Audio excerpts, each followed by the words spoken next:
Chapter I sit alone in a dead world. The wind blows hot and dry, and the dust gathers like particles of memory waiting to be swept away. I pray for forgetfulness, yet my memory remains strong, as does the outstretched arm of the oppressive air. It seems as if the wind has been there since the beginning of the nightmare. Sometimes loud and harsh, a thousand sharp needles scratching at my reddened skin. Sometimes a whisper, a curious sigh in the black of night, of words more frightening than pain. I know now the wind has been speaking to me. Only I couldn't understand because I was too scared. I am scared now as I write these words. Still, there is nothing else to do. I don't know where to start, but there must be a place. A place of love, of hope. He gave me those things, and others as well.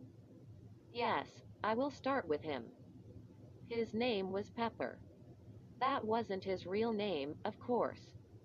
His parents had christened him Paul Pointzel.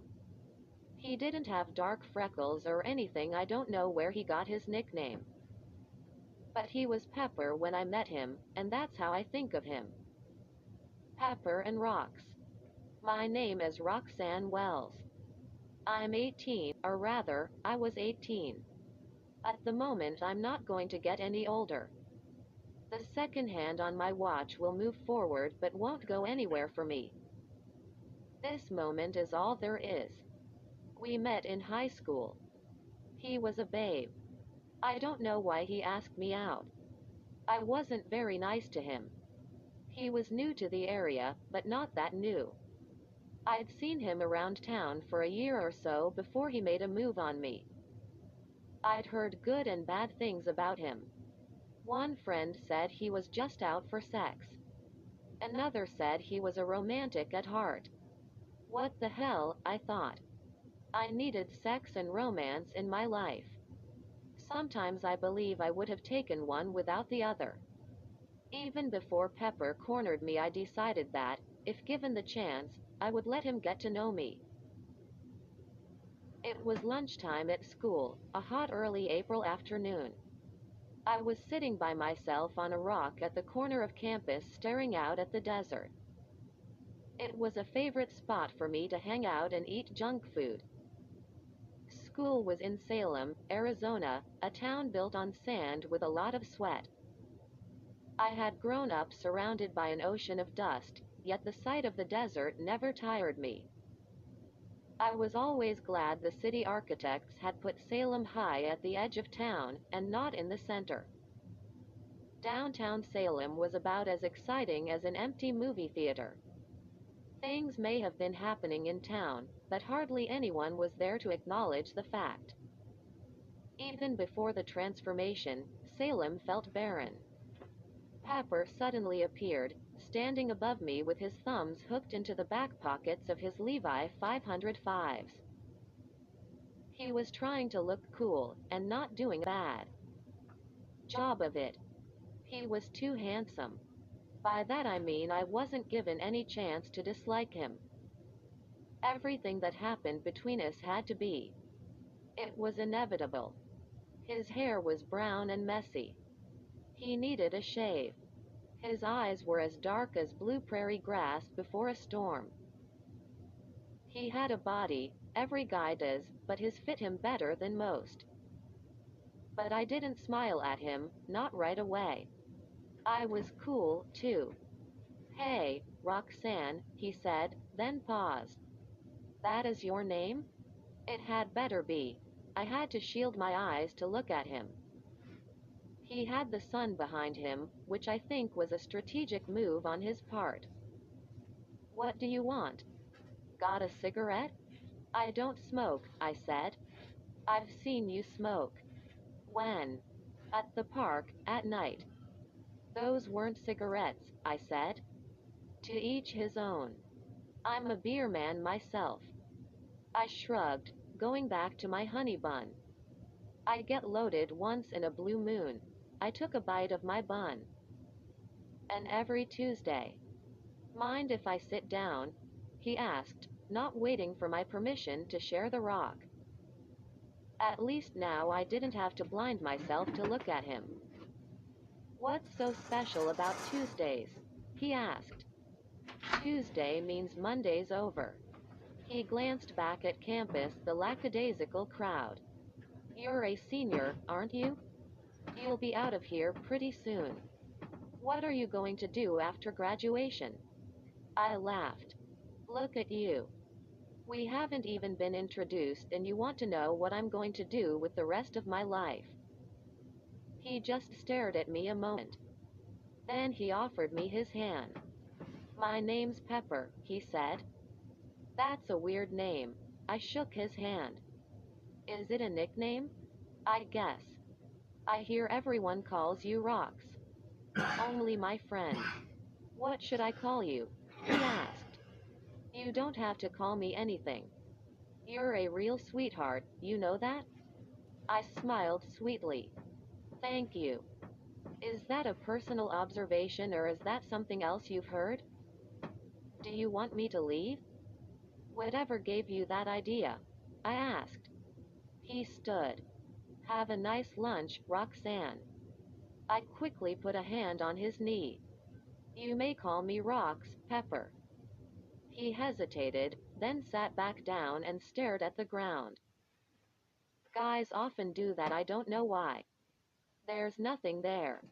I'm not trying to hit on you or anything, he said. What are you trying to do? He glanced over. I was just looking for a cigarette. There's a liquor store over on Stills. It sells them. It sells beer as well. That got him mad. Do you want me to stay or not? I laughed. I don't know. Now that I know you're not going to hit on me, probably not. The tension was broken. He laughed, too. What are you doing next Tuesday? Like I said, I was game. Drinking beer with you. Maybe. There was no maybe about it. We went out the following Tuesday.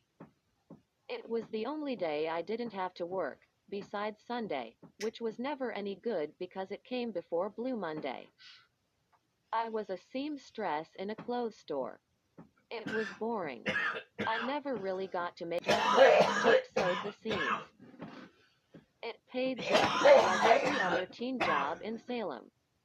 Pepper had a job, too. I'd seen him at it before we met. He delivered flowers. What a joke. He went to work on a motorcycle at 80 miles an hour in black leather, then put on a pansy coat and climbed in a van and tooled around Salem making young and old women alike ecstatic. Anyway. He said the tips weren't bad, and the women were always happy to kiss him. We went to a movie and I rode on the back of his motorcycle. I love you. It was a horror film about the second expedition to Mars called The Season of Passage. At the end I wanted to cry because it was so sad, but Pepper was still eating his popcorn. He was stuffing it into his face, and I found it impossible to weep with someone eating beside me. We went for a malt and fries afterward, a typical date in Salem. The place wasn't Option City. We drank a couple of beers on a dark bus stop bench. But then, on the way home, still on the back of his bike, I leaned my head back and gazed at the stars, bright in the clear black sky. I said something to Pepper about wishing we had a flying saucer so we could leave the planet, and he instantly made a sharp U-turn. Where are we going? I called into the breeze. He drove fast but smooth, with complete control. On our next date, though, I had already decided that we'd go in my car. I liked my hair to look like something naturally attached to my body when I got to where I was going. And I knew there would be a second date. I liked him too much for there not to be. To get a telescope, he answered. Who has a telescope? Our school. We ended up breaking into the science lab. It was easy, we just went up a tree and through a window. I had never taken astronomy. I was more the basic education kind of girl. Give me my diploma and I'd be gone. The telescope sat on a collapsible tripod. Pepper hoisted it onto his shoulder and walked toward the door. He assured me we'd bring it back when we were done with it and nobody would even know it had been on a vacation. Where are we going with it? I asked. I didn't mind a little adventure. To the reservoir. That sounded fine to me except for the obvious. But we're on a motorcycle, I said. It's not that big a telescope, rocks. What else are we going to do at the reservoir? I asked, suspicious. He cocked an eyebrow. Nothing you won't enjoy. I'm not that kind of girl. They all say that. I socked him. Some of us mean it. But I don't know if I was one of them. We didn't have sex the first night anyway. We had a hard enough time getting the telescope out to the reservoir. Pepper complicated matters by roaring through the center of town so that everyone could see what we were doing. I almost dropped the damn thing a half dozen times. The reservoir was cool, especially at night, when the water was like glass and the air was filled with space. You could stand out there alone at night, with the Milky Way streaming overhead, and imagine you were standing on a moon circling Saturn. Pepper had never taken astronomy either, so we had a hard time finding anything specific. Yet, to me, everywhere we looked there was something. Stars, thousands of stars. It made me wish I was an astronaut, a goddess, anything but a poor girl in a poor town with no future. I sighed as I removed my eye from the telescope eyepiece. Do you think there's anyone out there? I asked Pepper, my eyes staring straight up. No one human. He came up behind me and put his hands on my shoulders. I leaned back and rested my head in the hollow of his shoulder. The night was magic, the silence perfect. I was happy right then, really happy, but sad, too, because I knew the happiness wouldn't last. It never does. Would that be so bad? I asked, my gaze millions of light years away, his breath warm and close on my cheek. What do you mean? He asked. Would it be so bad if they weren't human as long as they were kind? He pulled me around gently until I was facing him. You're beautiful, rocks. You deserve a sky full of kind stars. I laughed lightly. Don't talk. You sound stupid when you do. What should I do then? Kiss me. He kissed me. I made him do it. It was good, too good. He took me back to the reservoir that Friday night after work. We didn't bring the telescope, but we had the place to ourselves again. We skinny dipped in the cool water. We kissed some more, and I let him touch my breasts, but we didn't make love. Or maybe we did make love because I was already in love with him. I don't know why. The best love never has a reason. I just had to look at him and there was no reason to look anywhere else. Pepper lived with his aunt and uncle. I lived with my dad. Dad was never at home. He was a long-distance truck driver. He drove from New York to LA and back again every week. We had a peculiar relationship. I was more his pal than his daughter.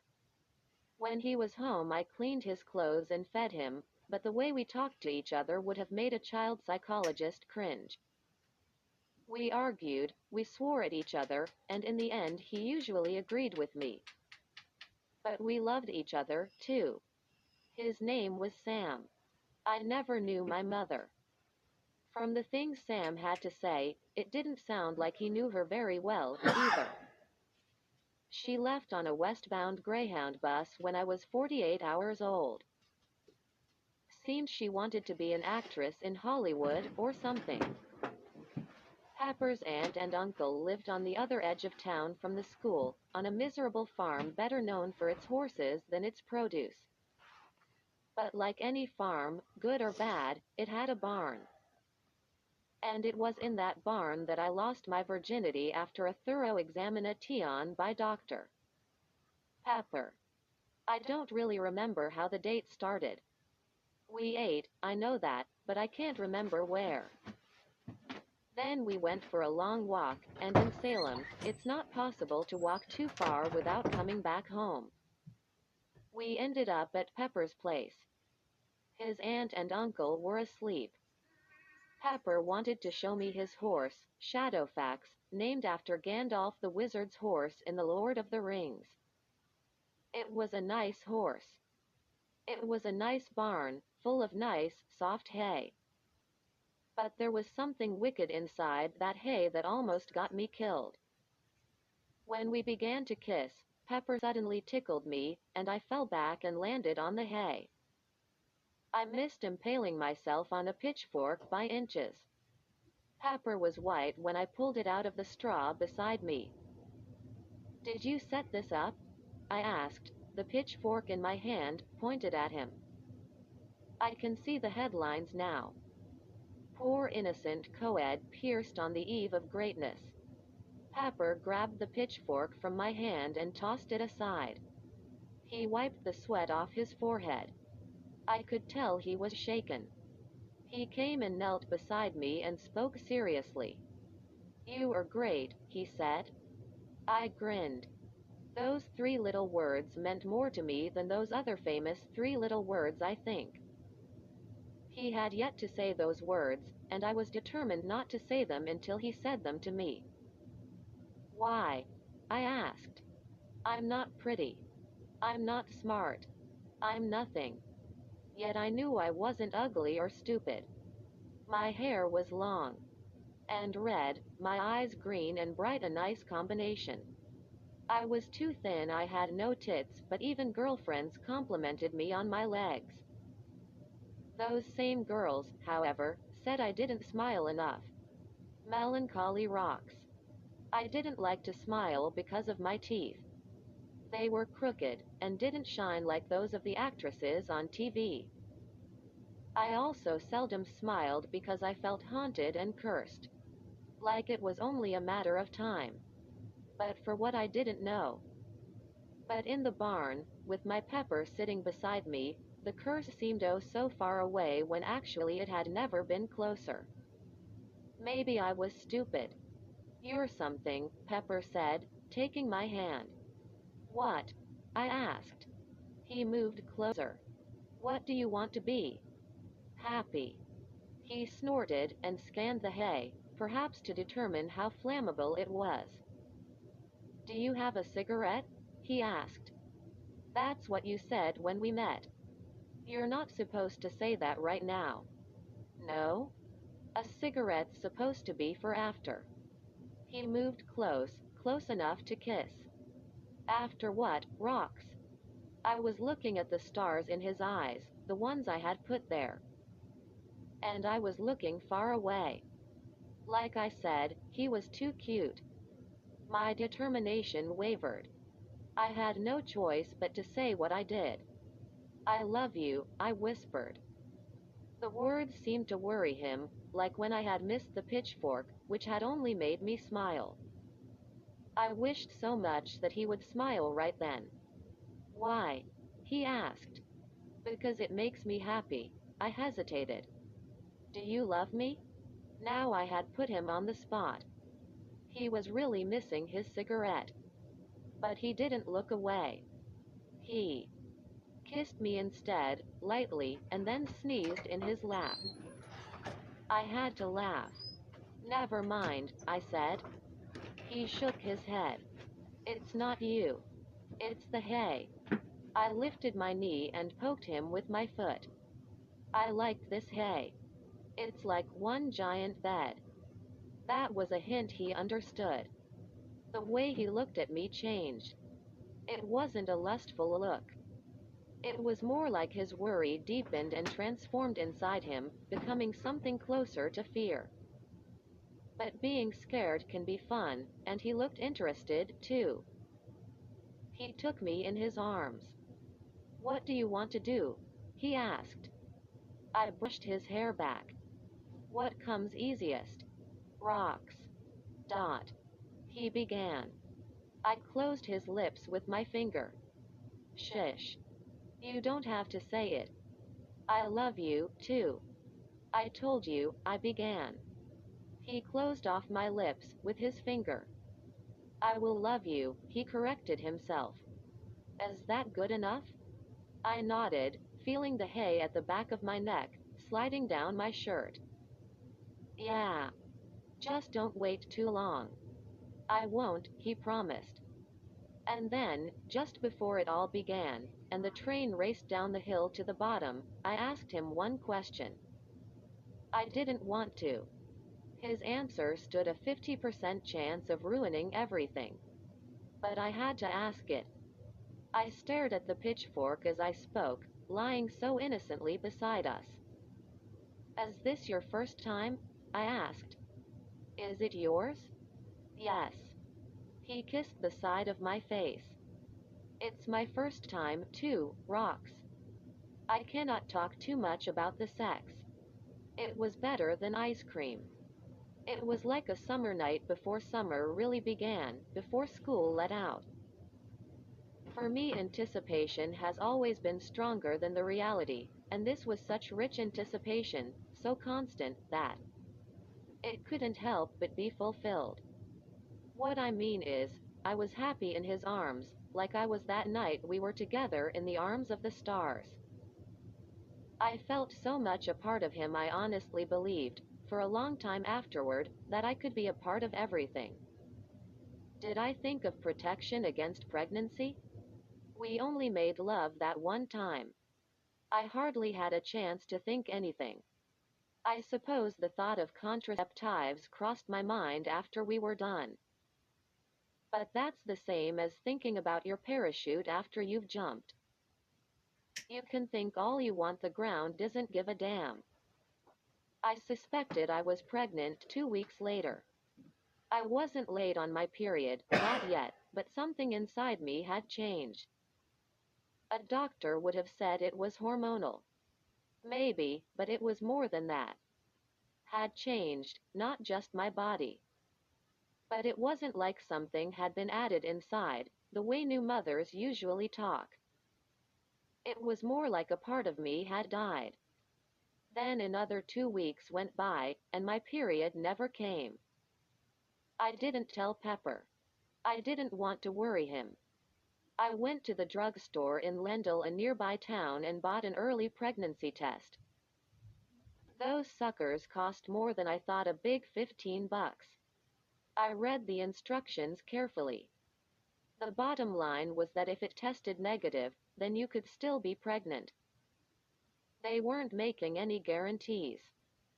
But if it tested positive, then you were definitely looking at a major change in lifestyle. I took the test. I failed it. I mean, I passed it. I held that pink-colored test tube in my hand and started shaking.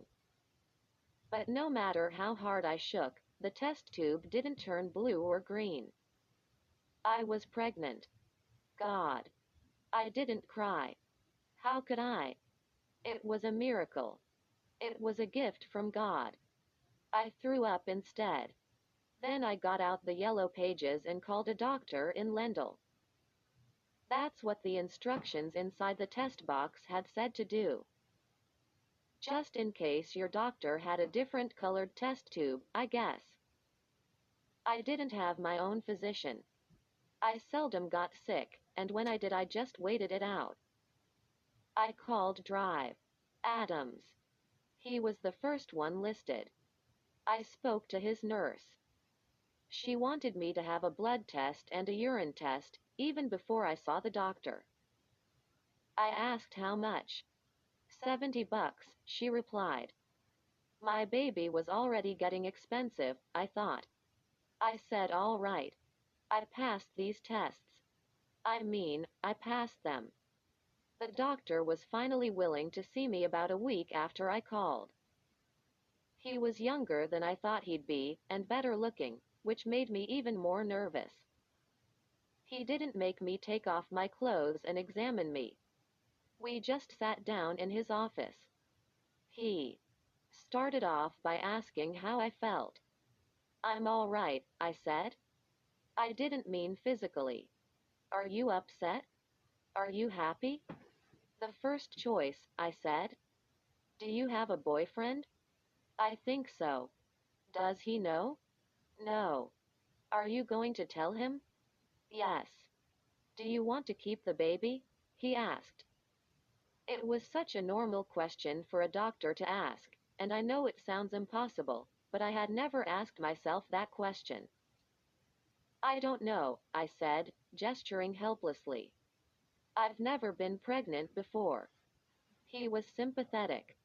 How old are you, Roxanne? 18. You're legal. What do you mean? You can make your own choice. He paused. Have you told your parents?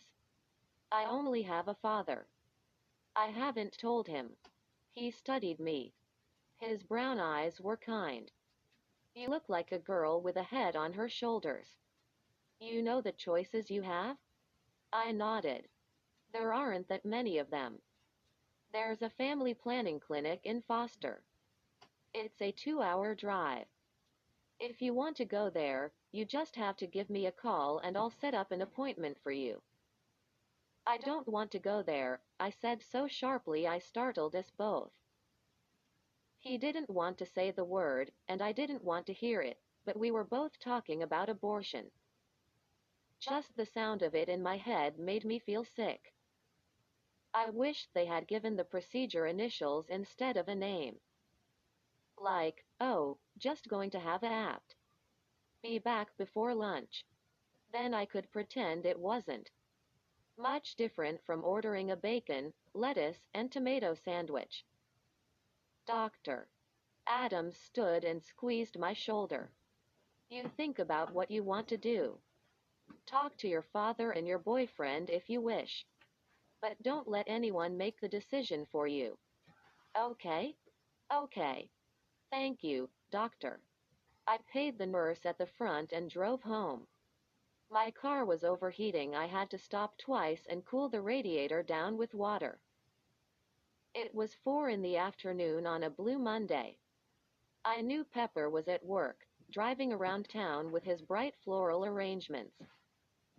There was no reason I couldn't wait until he was off to tell him the news. After all, I had already waited so long. But I needed a friend. I didn't really have anyone except Pepper. My best friend, Susan Duggan, had moved to Florida the previous year. I realized right then how superficial the rest of my friendships were. My boyfriend was the only one I could imagine myself talking to about my problem.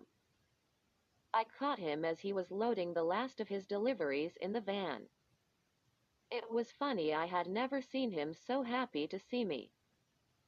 He gave me a big hug and a kiss, and plucked a rose from an arrangement and fixed it in my hair.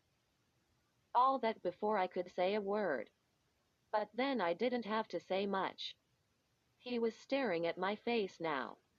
If he saw half of what I felt, he must have been in shock. I felt sorry for him right then. Heck, I felt sorry for me. We had our whole lives in front of us. The last few days he had been talking about driving to LA. We'd get a place in Venice by the beach, he said, and walk by the water every evening. I just smiled. It sounded so wonderful. But he didn't even know if he loved me. What is it, Rox? He asked. I have some good news and I have some bad news. What do you want to hear first? He hesitated. The good news. It's yours. What's mine? The bad news. What? The baby. He sagged a little. What are you talking about? He asked. I'm pregnant. I hastily added, I'm sorry. He tried to swallow. It stuck somewhere in his throat. Then he just stood there, looking at a distant spot located off to the left side of my eyes. I had never seen anyone's tan fade so fast. Are you sure? He asked softly, finally. I just came from the doctor's. I buried my face in his chest, hugging him tightly. I fought the tears back, and it was probably the only fight I had won all day. Only a few weeks had passed since I had mouthed off to him at school. How everything had changed. Falling in love had humbled me to the point of being pathetic. Do you hate me? I asked meekly. He put his arms weakly around me. No, of course not. Why would I hate you? Because I screwed up. No, rocks. He pulled me gently off him and looked at my face. You didn't do anything wrong. We'll get through this together, all right? All right. I took out my handkerchief and blew my nose. What are we going to call her? He chuckled. It sounded forced. How do you know it's a her? I just know, I said. And I did. That should have told me that something weird was in the air. How about if we call her Pebbles? After the baby girl on the Flintstones? Pebbles and rocks. Pepper wasn't smiling. Are you serious? We can call her anything you want. That's not what I mean, rocks, he said slowly. My voice faltered. You don't want to keep the baby? I asked. Do you? I'd like to. Why? The question hit me like a slap. It took me a moment to find my tongue. Because it would be our baby. He had to think about that a bit, and the passing seconds were hard on me. It was an absurd place to be having such a discussion, the dirty back lot of a florist's. I reached up and touched the flower Pepper had placed in my hair, but I was clumsy and it fell to the ground. I knelt to pick it up. Pepper stopped me. It's no good, he said. I was on edge. What's no good? He gestured. The flower. Leave it. I'll get you another one, but he didn't reach back into the van.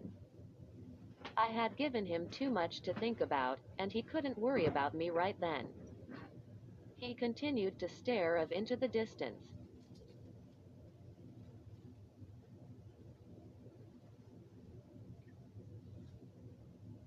I had to break the silence. It's not like it's fatal, I joked. Do you really want to keep the baby? I paused. I thought you just asked me that. Rocks. Do you want to keep it? If you don't, just tell me. I don't, he said. I couldn't believe he'd said that. Oh, I knew, of course, he might want me to have an abortion. But for him not to consider having the child made me sad. He didn't even want to sleep on it. But I was no better.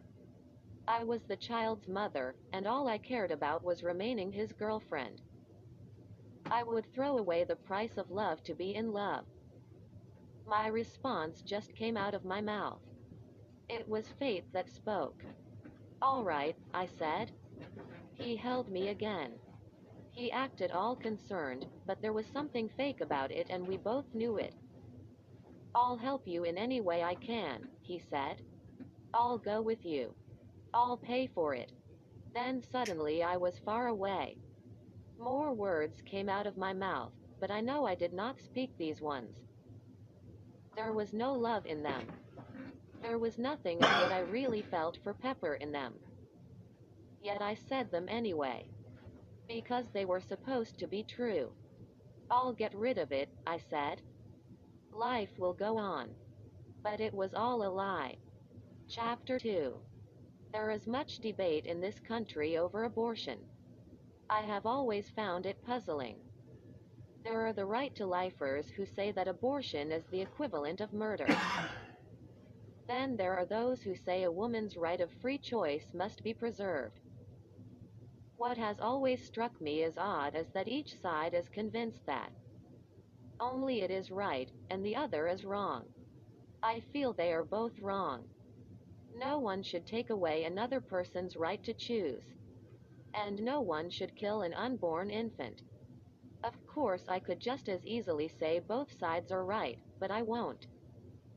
It's a paradox that can't be resolved. I think it is better to admit that than pretend there is a resolution. But most people want to believe what they are doing is right. I guess I have always been unique in that respect. I knew smoking dope was a lousy thing to do, but I did it anyway. I knew I should study more, but I couldn't be bothered. I goofed off and got loaded because I wanted to, and that was reason enough. Yet it wasn't as if I had no conscience. These things only hurt me, and I was willing to do them because I could take the hurt. I almost preferred it. Now, though, I had a baby in me. The baby could hurt me. It could drive my boyfriend away.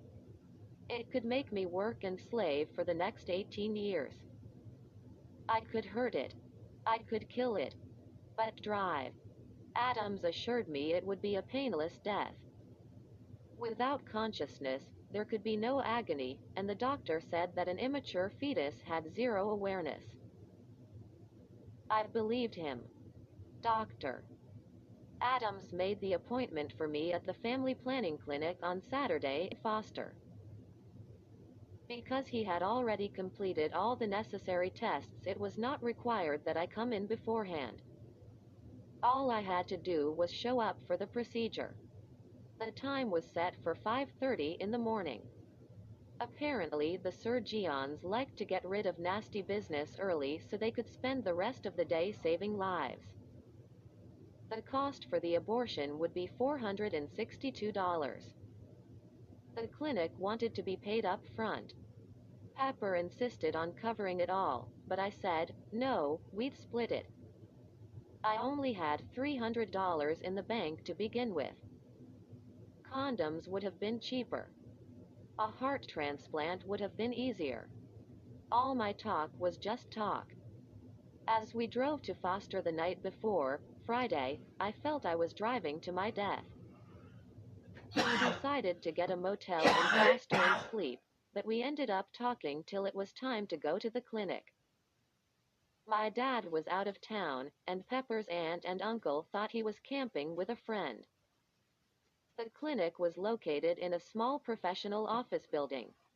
It was still dark as we parked my car and walked inside. A plump middle-aged woman looked up from behind a gray metal desk. She may have been a nurse. She was all in white. A mole the size of a quarter, complete with fine brown hairs, occupied the left side of her generous chin. There were no other women present. Are you Roxanne? The woman asked. Yes. Are we early? The place was plainly furnished and smelled of alcohol. A few minutes. The woman was all business. She reached for a handful of forms. Fill these out, please. Will you be paying with cash or check? I'll just put it on my expense account, I said. Pardon? The woman said. She had heard me, but didn't like my sense of humor. Cash, Pepper said sourly, reaching for his wallet. I knew neither of us had imagined we'd be spending our hard-earned money this way. I filled out the forms. I had the wild thought in the middle of them that one day I would run for president, and that the forms would be dug up by my opponent and used to smear my good name. So I changed a few things about myself, including the spelling of my last name, and where I lived, and so on. I mean, it wasn't as if I wanted to receive the clinic's monthly newsletter. Pepper sat silently beside me as I wrote. If it had been him who was filling out the forms, then I would have probably helped him. He did worse in school than I did. Our child probably would have been retarded. I consoled myself as I finished the papers and gave them back to the mean woman. I was talking to myself a mile a minute, the whole rationalizing trip, but I spoke like someone was listening to me. The baby, of course, I imagined she could hear my mental dialogue. And although she remained silent throughout, I had a sense of how she felt, and the feeling was not pleasant. A man suddenly appeared in the doorway. He was dressed in a sterile green gown, serious and intimidating. He was over 6.5 feet tall, and seated as I was, his covered head looked like something in orbit. He glanced briefly at me before his eyes moved to the woman behind the desk. "I'm ready for our first patient, Carol," he said. Then he closed the door and was gone. The woman lumbered up from behind her desk. "Come this way," she said. I stood, Pepper with me. We hugged each other briefly. "It'll all be over before you know it," he said. "I know." I pressed my mouth to his ear, whispering, "Love you." "Rox," he began. "Best we hurry," the woman interrupted. I let go of Pepper. "Goodbye," I said. "I'll be right here when you come out," he promised. We entered a different door from the one the doctor had disappeared behind. The smell of alcohol thickened. The clinic was small. A few steps and we were in the operating room.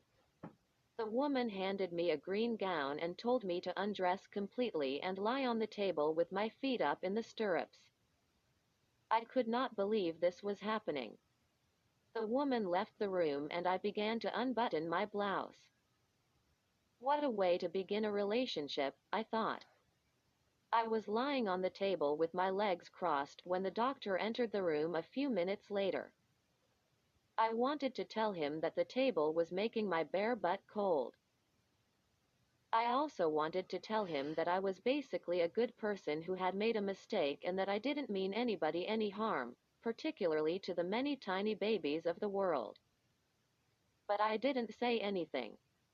He gently took hold of my feet and placed them in the stirrups. "I'm going to give you a series of shots, Roxanne," he said. "It will numb the area." "Will they hurt?" I asked. "Yes. But only for a moment.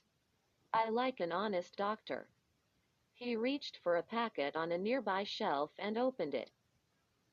There was a long needle inside and a small bottle of clear liquid next to it.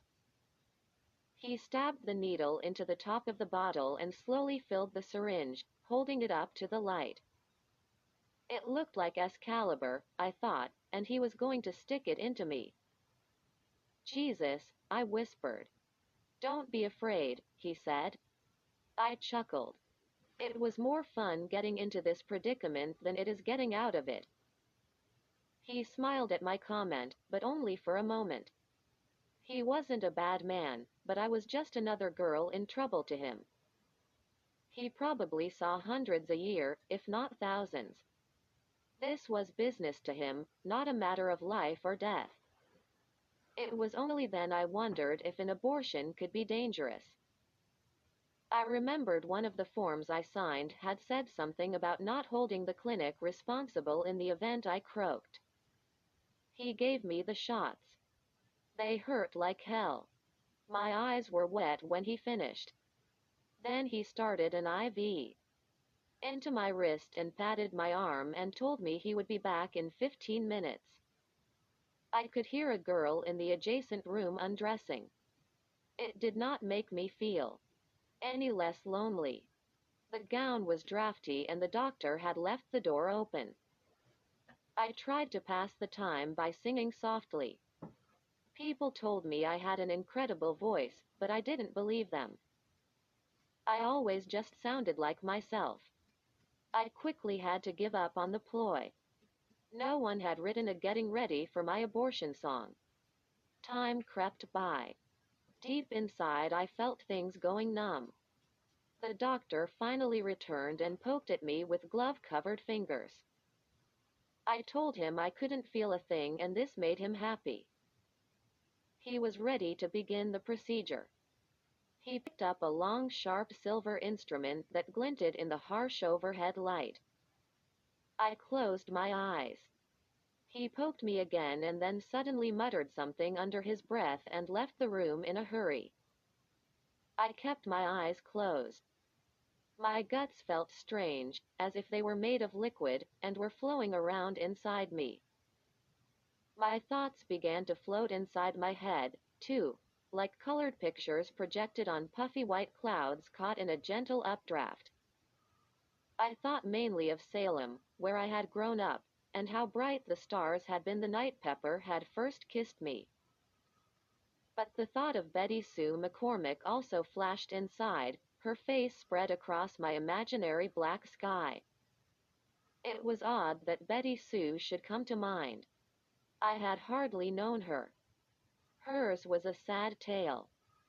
She had doused herself with gasoline in an abandoned gas station at the edge of town, and then she dropped a flaming match at her feet. The whole place had gone up, and there hadn't been much left of Betty Sue to bury. No one knew why she had done it. Just the thought of Betty Sue, though, and how she had thrown away her life, got me thinking about my baby, and what I was doing to it. My inner resolve to go ahead with the abortion suddenly turned over sharply inside me. Why was I doing this? Had I really asked myself that question? If I had forgotten the answer to it. Yeah, sure, Pepper wanted me to get rid of the kid, and I was worried about losing Pepper. But if he was going to leave me now for this reason, he would leave me later for another. I had nothing to lose, I thought, by keeping what was ours.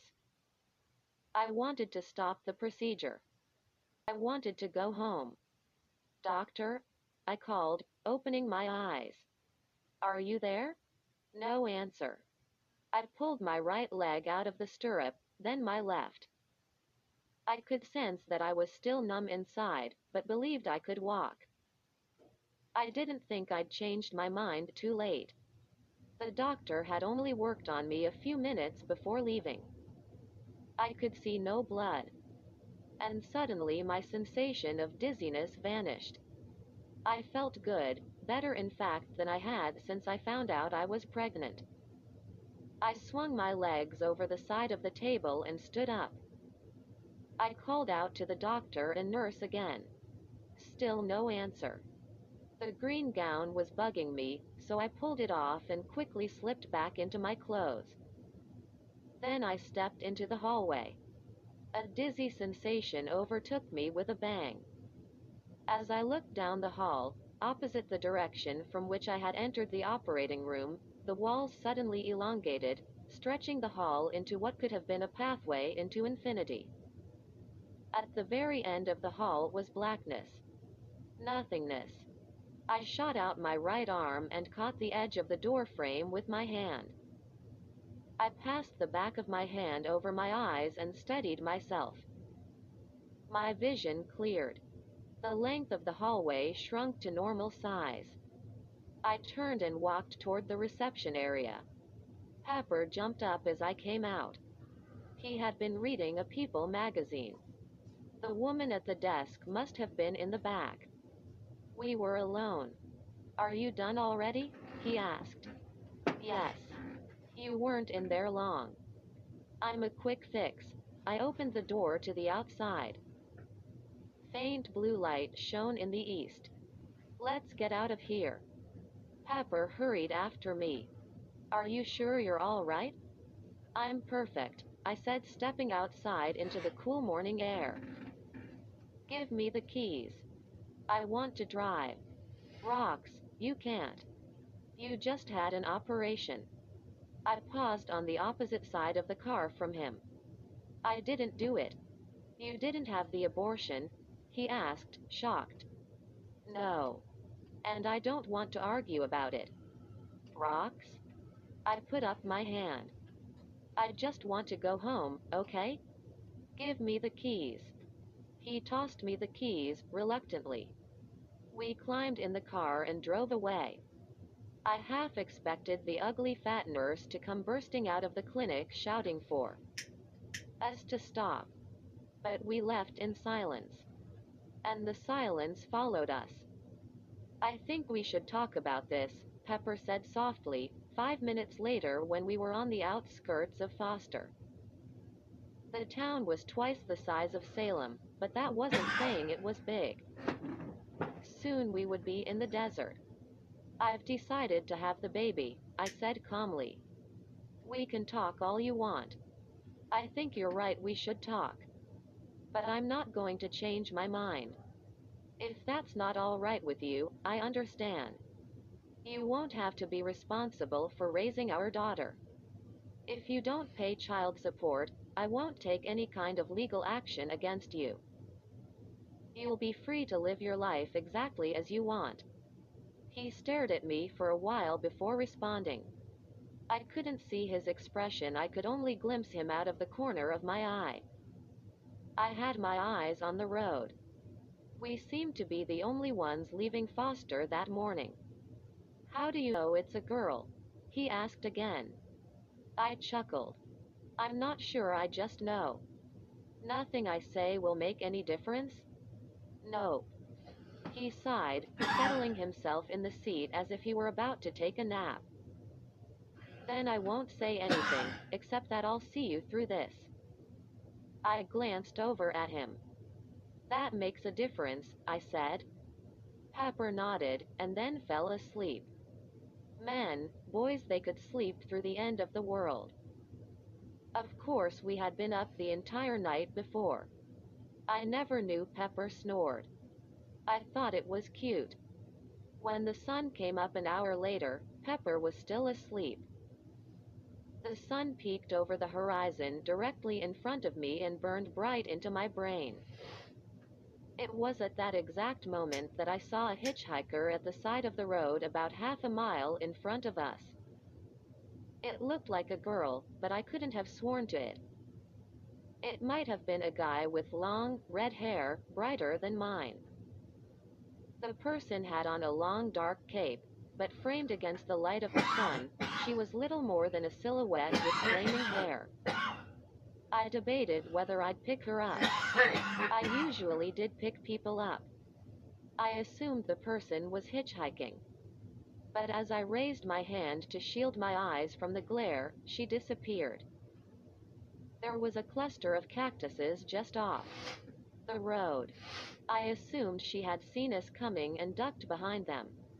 I wasn't going to worry about it. I had enough on my mind. I drove by the spot she had been standing without slowing one bit. An hour later, about 5 miles outside of Salem, I came to a familiar gas station. I glanced down at my gauge.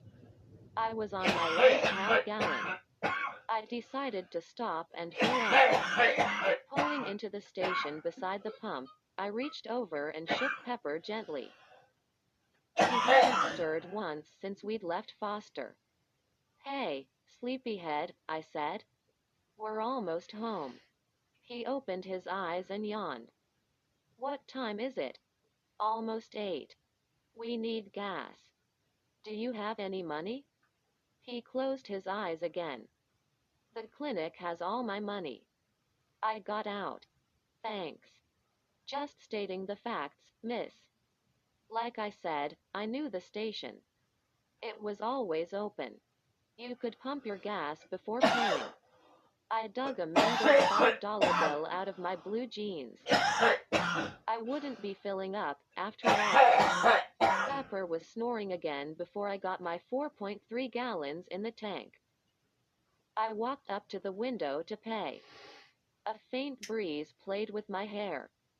The sky was as blue as summer. I knew it was going to be a cooker of a day. There was no one at the window, although it was open. Hello? Anyone home? No answer. The garage doors were pulled down, but the cash register was lying open. That was odd, I thought. Even if the guy on duty had had to go to the bathroom, he would have closed the cash register. Immediately I thought the place was being held up. The help was in the back with a bullet in the brain, and the villain was this very moment returning for the cash. I backed away from the window 3 steps, then whirled around and ran for the car. Pepper, I said quietly. Wake up. We have to get out of here. He didn't open his eyes or sit up. The car runs just as well with me asleep as it does with me awake. I opened the car door. I think this place is being held up. He bolted upright and glanced at the window. Why? I called and no one answered. The cash register's lying open. The guy could be in the bathroom. I climbed in the car. I don't think so. I have a bad feeling about this. I want to get out of here. I put the key in the ignition. Pepper put a hand on my arm. Wait a sec, he said. If the place is being held up, we should help. We can't help. Only people with loaded guns can help in situations like this.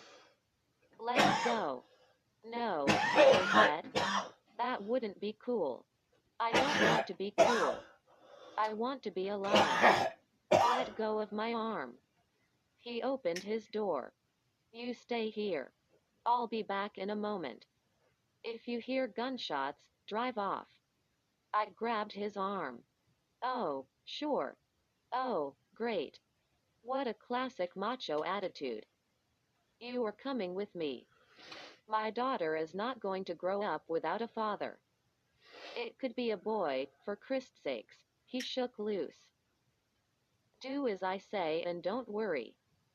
I won't worry, I said sarcastically, sitting back. I'll take these few moments to enjoy a peaceful meditation. He closed the door in my face. I pounded the dashboard. Damn it. I watched as he walked casually up to the window. One thing about Pepper, he was no coward. He peered in the window, listened for a second, and then walked around the side of the building to a door and disappeared inside. Why did I go to an abortion clinic and pay them $400? I just had to sit through a holdup and I'd abort. I clasped my hand over my abdomen and waited. I didn't start the car. If someone shot Pepper, I thought, they could shoot me as well. He was back a minute later. I was so relieved I almost started crying. There's no one here, he said. Are you sure? Positive. There's no one in the back, the bathrooms, anywhere. Why would they just go off and leave the money lying around like that? Pepper was puzzled. I don't know. I handed him my $5 bill. Well, stick this in their cash register and let's get out of here. Pepper stuffed the money in his jeans pocket and climbed inside. Gimme a break, he said. That's stealing. Yeah, well, turn me in when we get to town. You're mad at me, I said. I'm not mad at you. Then why don't you talk to me? I asked. Because you told me talking to you would be a waste of time. Then I went to sleep, and I don't talk in my sleep. You snore, though. I don't snore, he said. Yeah, you do. I don't mind. I know it's beyond your control. Thank you, Rocks. Now can we get out of here? This place is giving me the creeps. I paused. Why did you say that? Rocks. No, I glanced at the deserted window again. There is something creepy about this place. Can you feel it?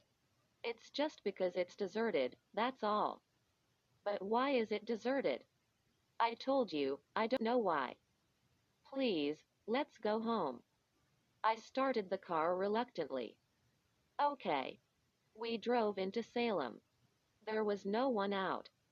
It was no big deal. It was still early. But it was odd. We went to Pepper's house. He climbed out of the car without giving me a goodbye kiss. What are your plans today? I asked him. I want to sleep some more. And after that? Do you want to get together? I have. The whole day free. I'd made sure I had the day off so I could recover from my operation. I was recovering all right. In 9 months I would be fully healed. Sure, he said without enthusiasm. He turned away. Pepper? He stopped with his back to me. I told you, I understand. I'm sorry. He sighed and glanced over his shoulder. I hope we're not both sorry. Yeah, I agreed. I drove home. On the way I noticed again how quiet the town was. There should have been someone on the road. I couldn't even hear a bird singing. Yeah, I noticed the silence, but it didn't make me wonder. I was more amazed at how wide awake I felt. It was a while since I'd slept. I parked in the driveway and went inside. Like I said, my dad was out of town. Yet the moment I stepped through the door I was struck by how empty the house felt, as if no one had ever lived there. Dad? I called. Of course no one answered. I think I just wanted to hear the sound of my voice. My jitters from the deserted gas station were still with me. I went into the kitchen and put on a pot of coffee. I drank a dozen cups a day. I would have to learn to cut down. The caffeine wouldn't be good for the baby. While waiting for the coffee, I flipped on the radio. I had just bought it the previous month. It was a Sony and had twin cassette players and excellent reception. Only static came out of the speakers. I leaned over and checked the dial. It was tuned to my favorite STATION 98.7, Rock You Until You Go to Heaven. Crazy Harry should have been greasing up the airwaves by now, I thought. I fiddled with the dial. The static continued. I switched to another station. More fuzz. Damn, I muttered. He told me it was the better model. I turned off the radio. My coffee was ready. I take it black, with both sugar and sweet, and low. I mixed myself a powerful hit and sat in my dad's favorite chair in the living room, sipping and thinking. Our house would be nothing to film a movie inside. We had only 2 box bedrooms and 1 bathroom that would probably be reincarnated as an outhouse. Still, it was cozy enough. My dad painted in oils in his spare time, when his back wasn't killing him from all his driving. He favored mountain scenes copied from National Geographic photographs. His works covered the walls around me. But the silence, the emptiness, it seemed to seep into me from the floor. I couldn't explain it. I set my coffee down and walked over and turned on the TV. Static. Fuzz. Like the radio, I whispered. I flipped through the channels. Nothing. Oh, no, I said. Suddenly I was afraid. Afraid of nothing, that most awful of fears. Especially when nothing is all there is. I strode over to the window and looked out. I watched for 5 minutes and not a single car drove by. My fear deepened as the silence around me seemed to expand. The only sound was the faint rustling of the wind on the walls of the house, the desert sand scratching at the paint, like long nails craving an invitation inside. I sat back in my dad's favorite chair and picked up the phone. The dial tone was reassuring. I dialed Pepper's number. It rang and rang. I called a friend at school, Sandy Hankins. There was no answer. I called the local supermarket. It was open 24 hours a day. Nobody home. I called my best friend, Susan Duggan, in Florida. I got her parents' answering machine. I put down the phone and thought of the deserted gas station. Even before we got into town. Dot. Dot. Where is everybody? I asked out loud. No one answered me. I almost screamed right then. I would have, but the silence wouldn't allow it. The silence was too strong.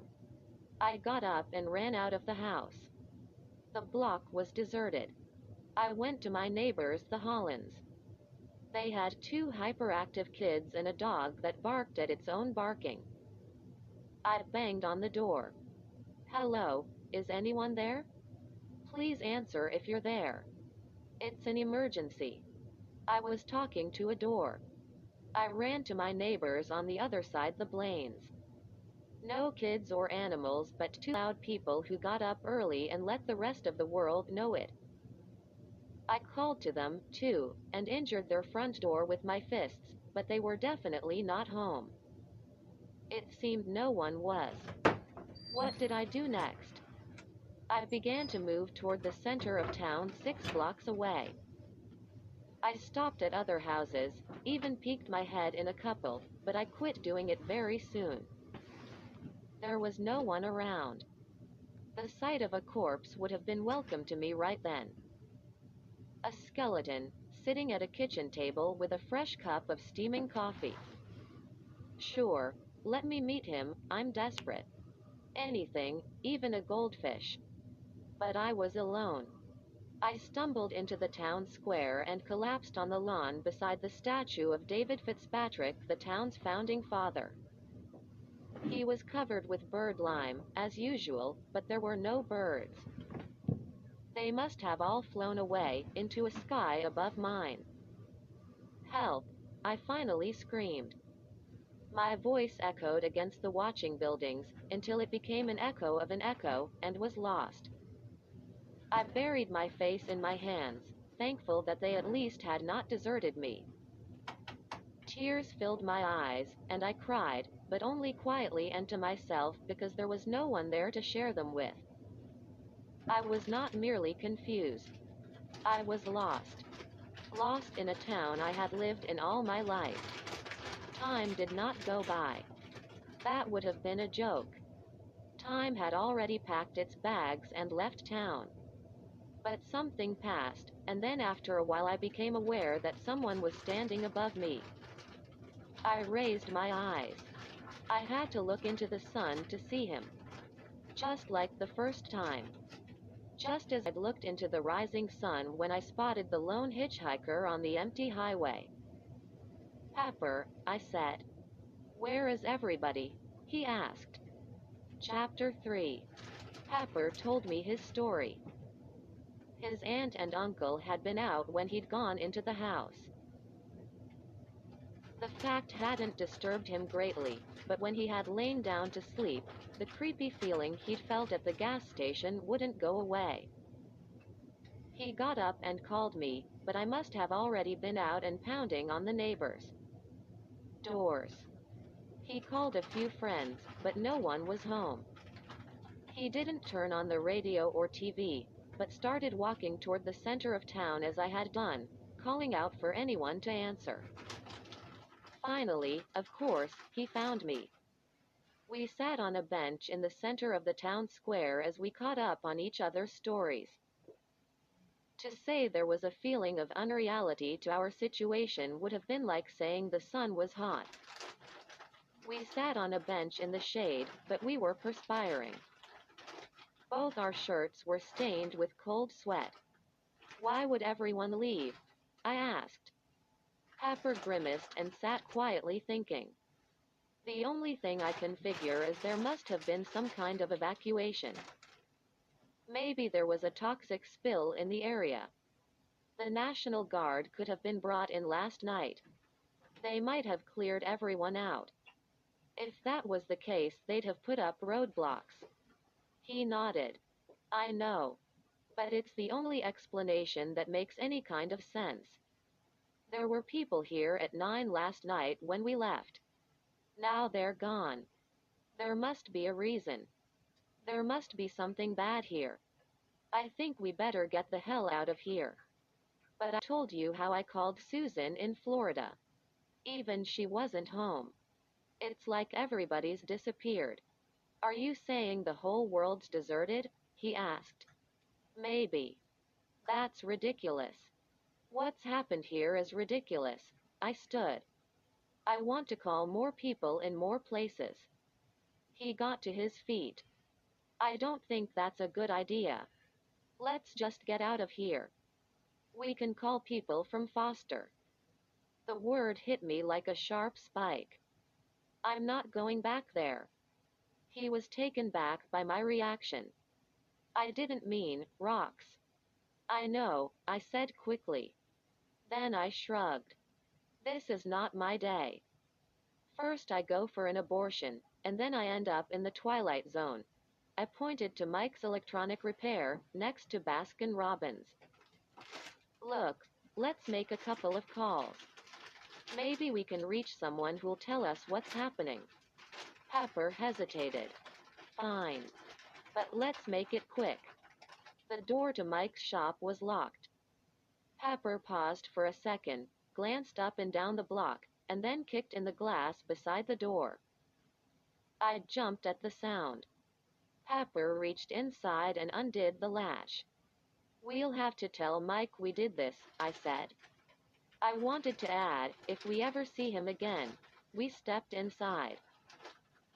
Mike had lived in Salem 100 years and there was nothing he couldn't fix: radios, TVs, refrigerators, as long as they didn't have any microchips in them. Mike hated any silicon wonders. He called them microchits. His shop was simple, crammed with the internal organs of modern conveniences. An oil-stained phone sat on his cluttered workbench. Pepper picked it up. Who should we call first? He asked. Information. Seriously? I am serious, I said. If they don't answer, call the operator. He did as I requested. Information was not there. He tried the operator. The same thing. He slammed down the phone. There must be something wrong with the lines, he said. Did you get a normal dial tone? I asked. Yes, I got a normal dial tone. I reached for the phone. I want to call my grandmother in Portland. She hasn't left her house since I was born. I dialed the number from memory. It rang forever, although I kept praying for it to stop. But I couldn't take the phone away from my ear. Pepper finally had to put the receiver down. He was studying me as if he was worried I was about to lose my mind. He had every right to be concerned. Rocks. Dot. He began. There's no one there, I whispered. The world's empty. Don't talk like that. There's been an evacuation of the area. The National Guard. Screw the National Guard, I interrupted. He grabbed me. Your grandmother's probably still asleep. Call someone else. No. Do it, damn you. We're not alone. Yes, we are, a voice said behind us. Chapter IV. In walked Stan Reese. Short, chubby 18-year-old Stan surprised me so bad I almost peed my pants. Child prodigy. Probable valedictorian of our class. Good old Stan. Ask him a question about math or science and if he didn't know the answer, there was none. His brown eyes were huge because his glasses were thick. He came in and sat on Mike's favorite stool. His pleasant, plump face was a haven of sanity. He scratched at his dirty blonde hair and sniffled. I hope I didn't scare you guys, he said calmly. I let go of Pepper and moved to Stan, hugging him so tightly I could have hurt him. But Stan didn't complain. He wasn't only smart, he was cool. He was the rarest of intellectuals, he never acted superior. He smiled briefly as I let him go. He reset his glasses on his nose. It's too bad it took the end of the world for Roxanne to give me a hug, he said. I'm so glad to see you, I exclaimed, messing up his hair. I knew Stan fairly well. Our junior year I took algebra, and because I had the bad habit of ditching class every other day, the teacher assigned Stan to tutor me. Stan wasn't in my class, of course. He was already on his second semester of college calculus, but he was doing some kind of work-study project. I saw him twice a week for an hour, and in that time he taught me more than the teacher could have ever taught me. I ended up getting a B in the class, and taking Stan out for ice cream afterward to thank him. He really liked ice cream. He had a banana split and a malt. He had a rather major problem with his weight. Pepper stepped forward. We had never talked about Stan, but I suspected Pepper hardly knew him. What do you mean, the end of the world? Pepper asked. Has there been a nuclear war? Not that I'm aware of, Stan said. Then what are you saying? Pepper demanded. Everybody in the world seems to have disappeared, Stan replied. That's insane, Pepper sneered. Tell me about it, Stan said. He sat for a moment without speaking. We all did. When Stan spoke next, his voice was curiously intrigued, as if our situation were nothing but a fascinating scientific problem, which I suppose it was in a way. I'm a short-wave operator, he said. Have been for years. I usually talk to 3 buddies of mine in Europe every Saturday morning. There's one each in France, Germany, and Switzerland. The one in France is a 30-year-old woman, who's been teaching me French for the last 6 months. Well, to make a long story short, I tried to get in touch with them this morning. I couldn't get any of them. I checked out my equipment. It was perfect. I tried getting other people I talk to occasionally. A guy in Australia with chronic insomnia, a priest in India. These guys are almost always on the airways. I got Zip. I began to scan all the bands. I was receiving fine. But nobody was transmitting. I turned on a normal radio, a TV. I did the same thing, I exclaimed. What did you get? Stan asked. Static, I said. Fuzz. Stan nodded. That's what I got. I don't believe any of this, Pepper protested. Stan pointed. Turn on Mike's TV right there. That one's his, it's not in for repair. Pepper did as he was told. He got a screen of fuzz, no matter how many times he flipped the channel. He snapped it off. It proves nothing, he said, angry. It proves a lot, Stan said. All the networks and local stations have suddenly stopped broadcasting. Why? I asked. I don't why, Stan said. But you're Mr. Brain, Pepper said. You get all the good grades. Use your brain now. Give us something. Stan sighed. My first reaction would be to say that there has been a major EMP high in the atmosphere. That's an electromagnetic pulse. A multiple megaton warhead detonated at, say, 40 miles altitude could knock out all our electronics. Then we are at war, I moaned. Not that I know of, Stan repeated. An EMP would have killed this TV here. And my short wave, and your radio.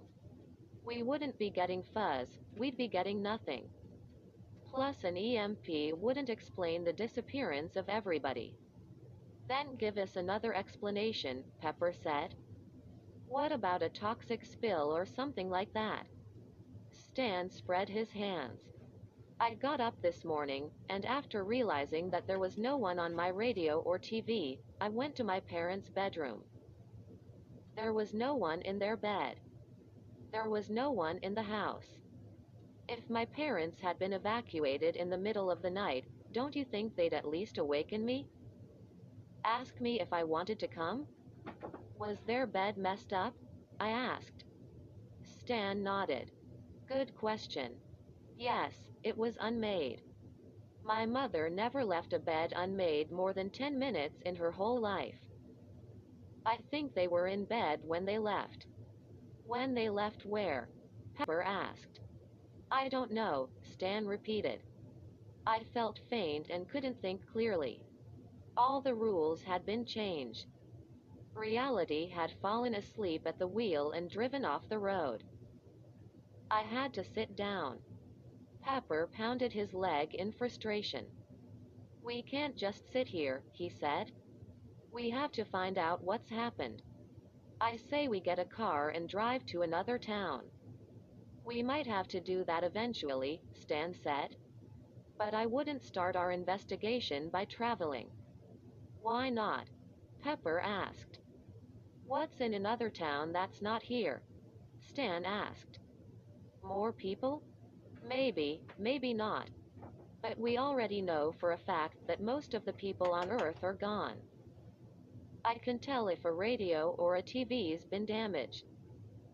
There was nothing wrong with mine. I doubt there was anything wrong with Roxanne's. That means that no one, in any part of the world, is transmitting. And that means this effect does not localize EED to here. But we have to find more people, Pepper protested. We may find more people in Salem itself, Stan said. We should look here first. People freak out when the unexpected happens. What's happened today is about as unexpected as you can get. If we go driving from town to town, we might end up getting shot at by someone. Pepper considered. He always had strong opinions, but logic worked wonders on him, and everything Stan had said made sense. All right, Pepper said finally. We'll stay here for now. But what do we do here? Stan paced in front of us. If there are other people in town, what would they do first? Once they discovered what had happened, they'd probably go through all the steps we have. I said. Then they'd leave town. What would they do just before they left town? Stan asked. Steal a good car and a sack full of cash, Pepper said. Ah. Stan raised an approving finger. He had probably known the answer before asking for our input. We all want easy money. What a time to get it. Let's go to the bank, I said. Right, Stan said, agreeing with me. Let's go, Pepper said, anxious to do something, anything. There were 2 banks in Salem, on opposite corners of the town square. We went to the small one first of First Interstate. Our break-in tactics had lost their subtlety already. Pepper simply kicked the door in. We looked around, called out. No one. The next bank, a Security Pacific, was Salem's main center of commerce. I had been in it only a couple of days earlier, when I had withdrawn my half of the abortion money. The teller had asked if I was going to use the cash for a present or for a vacation weekend. I had said, yeah, right, both. Give me the cash and mind your own business. It was a big bank, no doubt full of big bucks. As we approached, we could see the front door had already been smashed in, which made us hurry toward it. Stan stopped us before we could enter, though. Whoever was here has probably already come and gone, Stan said. But maybe we should call out before we enter. We don't want to surprise anybody.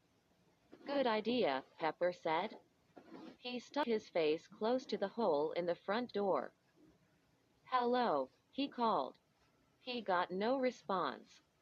We must have missed them, he muttered, pulling the door open. A glass panel beside the door suddenly shattered into lethal-looking shards. A loud roar accompanied the display. Instinctively, we threw ourselves to the sides of the door, pressing against the brick walls. I was alone on my side, the left side. You should have yelled louder, Stan told Pepper. Or not yelled at all, Pepper grumbled. Are you all right, Rox? Yeah, I gasped. But maybe we should stop by the bank later. A warm, sticky sensation on my right leg got my attention. I looked down and was amazed to see a dark stain growing through my blue jeans. I've been shot, I whispered. We've got to get out of here, Stan said, seeing my wound. That son of a bitch, Pepper swore. Can you walk, Rox? Gingerly I probed my wound. I had never been shot before. I wanted to be cool like the characters on TV, and just rip off a piece of my shirt and bandage my wound on the spot. But I felt suddenly nauseous. I had to brace myself against the wall just to keep from falling over. I think I've just been grazed. I managed to get out. I don't think there's a bullet in my leg. I'm going over to her, Pepper said to Stan. Be quick, Stan advised. Pepper leapt across the distance between us. It was a good thing. A second and third shot disintegrated what was left of the glass. Pepper put a supporting arm around me. I'll carry you, he said. I brushed him off. No, I can walk. Let's just get out of here. I'm getting a rifle and coming back and wasting this guy, Pepper hissed. He grabbed my hand and nodded in the direction of some buildings out of the line of sight of the ruined bank doors. Let's do it. We were just preparing to launch our getaway when a voice called out from inside the bank. Who's there? It said. Pepper was enraged. Who's there? He screamed. We're here. Who are you? And why are you shooting at us? There was a long pause. Is that you, Pepper? Yeah, Pepper yelled back. Who are you? It's Helter. Helter Skater, better known as Helter Skelter, wanted to be a bad dude. He wanted it so bad, and took on so many of the trappings of toughness, that he had ended up as a topic of light gossip. He smoked, he drank, he had tattoos, all the basics. But he also committed at least one significant act of violence a month. He did it with such regularity it was as if he marked it off on a calendar beforehand. In March, he got in an argument with the football quarterback at school and ended up breaking the guy's jaw. He was suspended for the act, but only for a couple of days because the quarterback had thrown more interceptions than touchdowns the previous seasons. In April, Halter got in a fight with a biker at a local bar. It was true the biker had seen better days in the 1950s and was alone and very drunk, but the way Helter told the story, he had taken on a gang of Hell's Angels with only his fists to defend himself. Now it was May Stardate and he had just shot Roxanne Wells in the leg. Are you done shooting at us? Pepper called out, furious. Helter was bigger than my boyfriend, and obviously more practiced at the violent arts, but I suspected if push came to shove Pepper would have torn Helter's head off. Yeah, you can come in, Helter called. I'm coming in, all right, Pepper said and kicked the door open. Stan and I chased after him.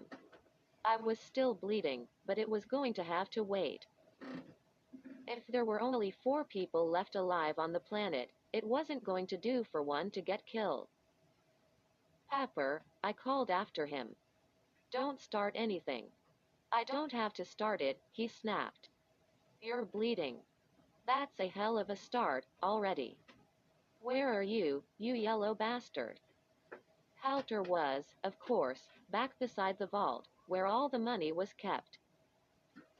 He had obviously blown the lock off the vault because his black windbreaker pockets were fat with hundreds, and his pants pockets bulged with rolled green wads. He carried a mean rifle in his left hand, and I believe it was still smoking. He did not point it at Pepper as my boyfriend strode up, but he shook it a little. Tucked in his belt was a Colt .45 revolver.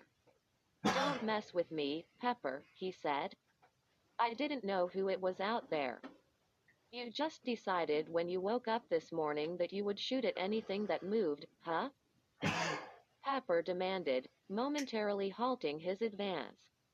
If I wanted to hit you, Helter snapped back. You'd be dead. I raised my hand. Excuse me, my leg is bleeding. How come I'm not dead? Oh, Helter mumbled, chagrined. I could never decide whether he was attractive in a crude way or just plain ugly. His hair was blonde, plowed down to the roots, and his deeply tanned face was surprisingly featureless. He had two expressions, anger or vague confusion. I suppose he could look frightened, too, but I hadn't been around him all that much. He was a senior like the rest of us, but he moved in different circles. I should kick in your face, Pepper said. Halter put his attitude back on. What's stopping you? I think it's the fact that you're holding two deadly weapons, Stan observed. Halter scowled. What are you doing here? Closing out my account, Stan replied. Then he did a very brave thing. He stepped forward and plucked the rifle out of Halter's hand. He didn't touch the revolver, however. Halter was so amazed he didn't even try to stop him. Stan set the rifle on a nearby seat, adding, Let's kiss and make up and get down to business. All right, guys? It's all right with me, Halter said, trying to act bored. Just our luck he should have been left, Pepper muttered. He turned to me. I want to look at your leg. Are you in pain? I nodded to all the money in the area. Yeah. But I feel a lot better knowing that we're rich. Pepper had me sit and felt my cut. He decided that the bullet had just grazed me. He ripped off a part of his shirt and tied it tightly over the wound. The bleeding began to slow immediately. Are you strong enough to walk to the drugstore? Pepper asked. Sure, I said. It's only next door. I can give you a piggyback ride, Halter offered, guilty at last. No thanks, I said politely. I wasn't really that mad at him. Could I have a piggyback ride? Stan asked Halter hopefully. What a group, Halter growled. At the drugstore, Pepper made the other two stay up front at the cash register while I sat down in the back beside the prescription drugs. I slipped down my pants so he could clean and bandage my wound. It was kind of romantic. They do this in westerns all the time, I said as he taped the gauze to my thigh. I could tell he was enjoying the sight of my legs, they were good ones. I don't remember any drugstores in westerns, he said. That's true. I reached down and held his hands. His eyes met mine. If I was looking for strength, it was there for the taking. The only thing that made our situation bearable was that we were together. What are we going to do? I asked. First we have to figure out what's happened and then I guess we'll do the right thing. He glanced in the direction of the others. We're lucky we have Stan with us. The guy's sharp. You like him, I'm glad. He really is a wonderful person. But be nice to Halter as well. We'll get nowhere if we're at one another's throats. I'll tolerate him. I will not be nice to him. Pepper finished with my leg and we rejoined the others. We hardly had a chance to catch up on Halter's story, and his ours, when blonde, beautiful Leslie Bell strolled through the door. Her eyes were dry but both her cheeks were streaked. She had on bright blue pajamas and no shoes. I have a splitting headache, she said flatly. Any of you guys got an aspirin? Chapter V. Leslie Bell was beauty and success. She got good grades, starred in practically every play at Salem High, and she glowed. She was the kind of girl that girls like myself were supposed to despise. And yet, though I knew her well enough to know her faults, I had never been able to dislike her. I believed she deserved her popularity. Her looks could not be denied. Her blue eyes were brilliant by day and sparkled at night. She had bones and teeth that spelled sun and fun, and a body that made most guys think party time. But she wasn't loose, at least not from what I'd heard, and even more remarkable, she wasn't a snob. Once when I sprained my ankle and had to hobble around on crutches, she carried my books to and from the classes we shared. And she performed the service without making me feel self-conscious. Of course, she wasn't perfect. She had a tendency to talk about herself. She did so quite innocently, as if she honestly believed Leslie Bell was what you did want to hear about. The odd thing was, she was usually right. She led a much more exciting life than the average Salem High girl. Now, though, she didn't look too excited or exciting. Stan fetched her a bottle of Tylenol and a can of Coke from the drugstore cooler. She swallowed 3 of the pills in one gulp, and then leaned against the counter, staring blankly at a row of diapers. "Does somebody want to talk or should I just start screaming?" she said finally. "Nice pajamas," Helter said. "Thanks," Leslie mumbled. "Have you seen anybody else beside us?" I asked. "No," Leslie said. "Is there anybody else?"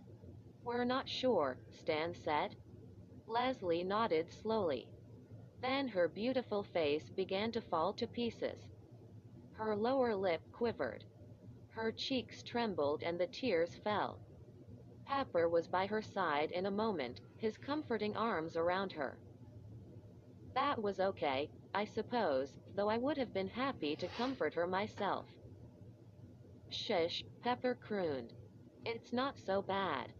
We'll be all right. Don't cry." He drew out a handkerchief. He had never offered me one before. "Here, blow your nose. You'll feel better." "I just can't find anybody," Leslie moaned in his chest. "What a fox," Helter whispered to Stan, shaking his head. "Let's go get some ice cream," Stan said. "I think better when I'm eating." We broke into Baskin-Robbins. Pepper let Helter kick in the door, much to Helter's pleasure. Stan's tastes were simple, though immense. He plucked a 5-gallon tub of chocolate chip out of the freezer chest, grabbed a spoon, and got to work. Helter didn't even bother with a spoon, the barbarian. Leslie wasn't hungry. Pepper and I shared a cup of vanilla. The situation was hilarious. The world had ended and there we were eating ice cream. "Should we have our big talk now or should we go looking for more people first?" Stan asked, looking quite happy to sit there and finish the tub. "I don't want to talk," Helter said. "I want to get out of here." "And where do you want to go?" Stan asked. "Los Angeles," Helter said without hesitation. He had returned to the bank for his rifle and was keeping it close, along with his revolver, which he had set on the table beside his ice cream. "Why there?" I asked. Helter shrugged. "I've always wanted to go there." Pepper snorted. "So have I, but the situation's changed a bit, don't you think?" Helter was not impressed. "LA's a big city. There'll be more survivors there." "More survivors of what?" Pepper asked. "Of whatever's happened," Helter said simply. "And what has happened?" Pepper asked him. "I don't know," Helter said. "Isn't that what Stan wants to talk about?" "We do need to talk," Stan said diplomatically. "Leslie, are you sure you don't want any ice cream? You can have your choice of 31 flavors."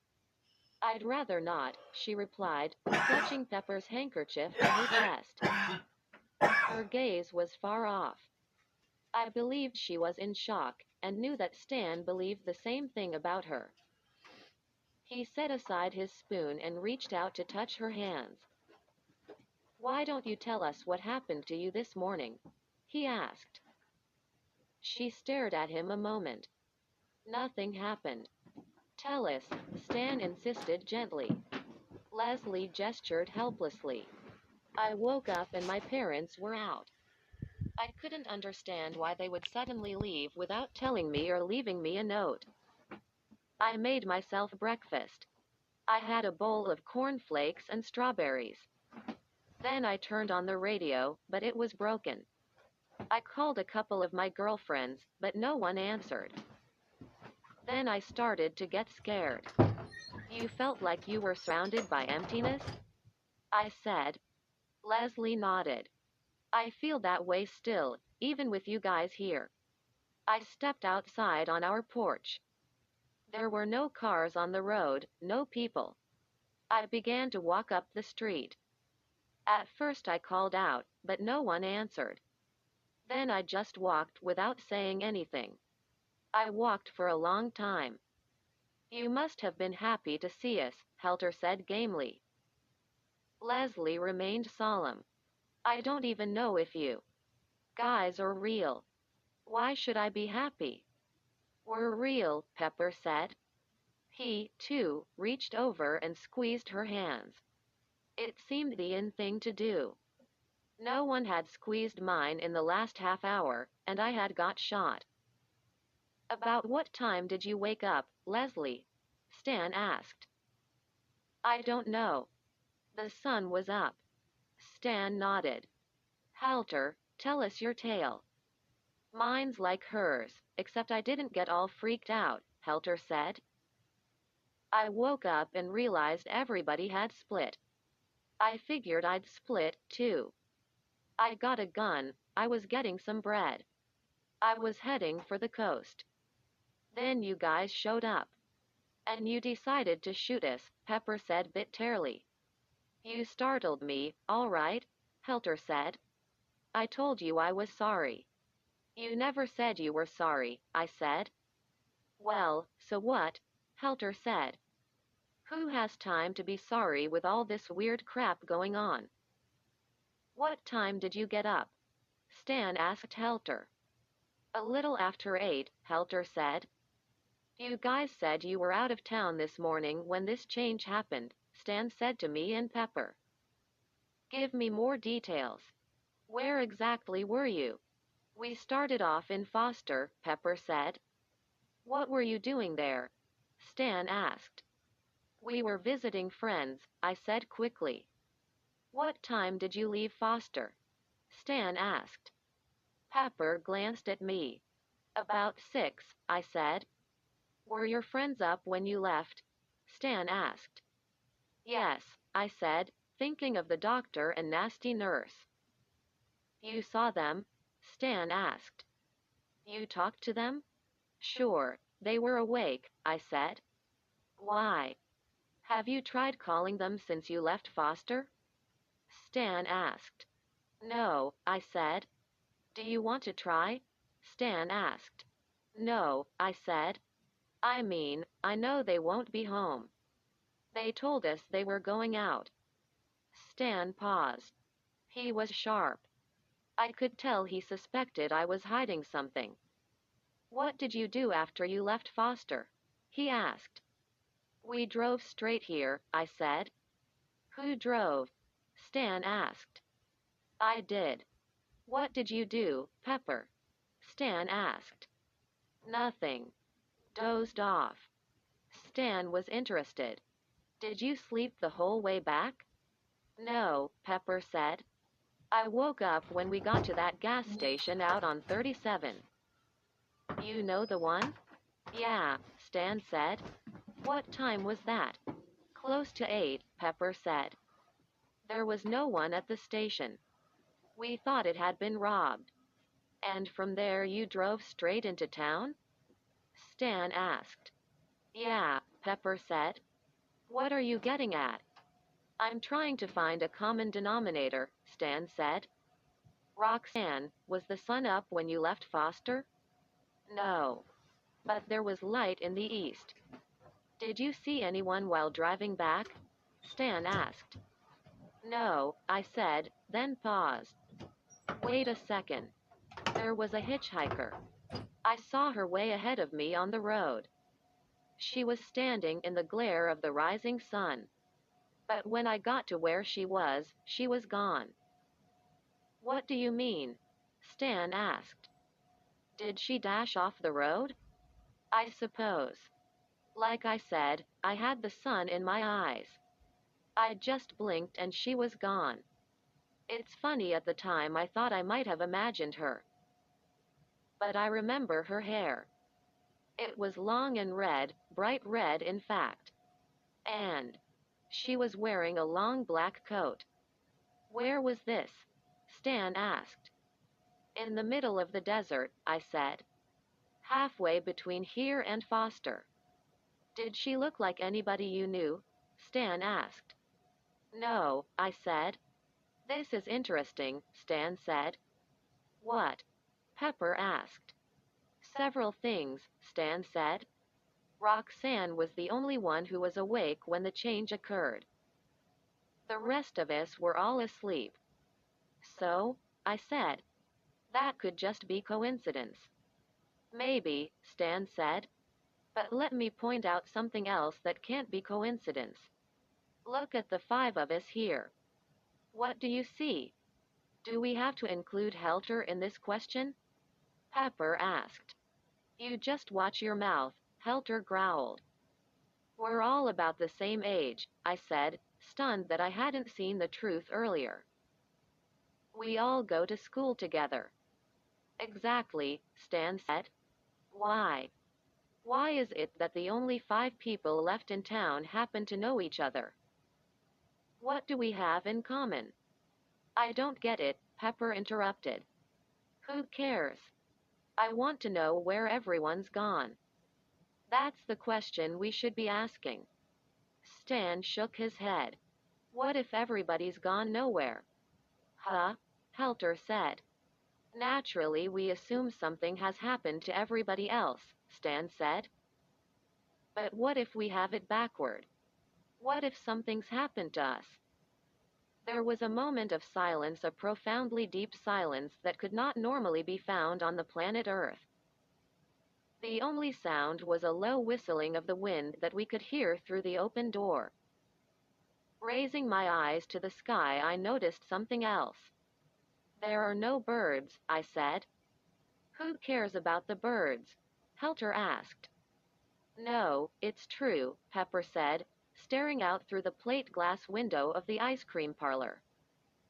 I haven't seen a bird since I woke up at the gas station. Stan nodded grimly. I haven't seen any dogs or cats or even bugs. I suspect if we took a sample of our skin, we wouldn't find any bacteria. Helter looked disgusted. I would sure as hell hope not. My point is that all living things have vanished. Stan said. Except for us, and perhaps a few more people in town. But to tell you the truth, I'm not sure if anyone's vanished except us. Are you saying that we're no longer on Earth? Pepper asked. That we've been picked up by a flying saucer? Maybe, Stan said. Pepper snorted. That's the most idiotic suggestion I ever heard. I'm surprised at you, Stan. Since we are in an impossible situation, Stan said, not taking offense, we must be open to all possibilities. How many of you have heard of the Bermuda Triangle? Are those new bikinis that show off a girl's butt? Helter asked. I patted Helter's hand. I don't think you got that one right. It's an area in the ocean near Bermuda where a lot of planes and boats have disappeared, Pepper said. Yes, Stan said. Until yesterday I would have said the Bermuda Triangle was impossible. But now I'm not sure. What kind of world are we in right now? An empty one? Its emptiness is selective then. There are no people or animals or insects, but there is food. There's electricity. This last point is interesting. Who's running the power stations? Maybe no one, I said. Maybe the power's just on for now, and it will fail later.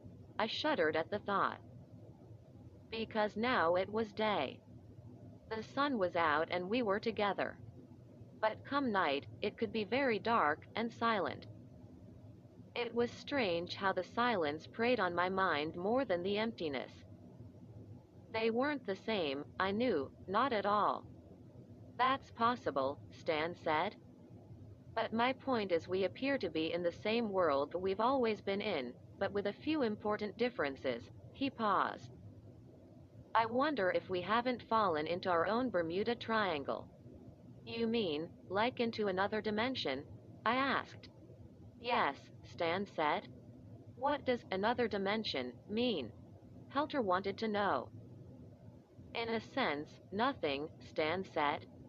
You don't understand something just because you give it a name.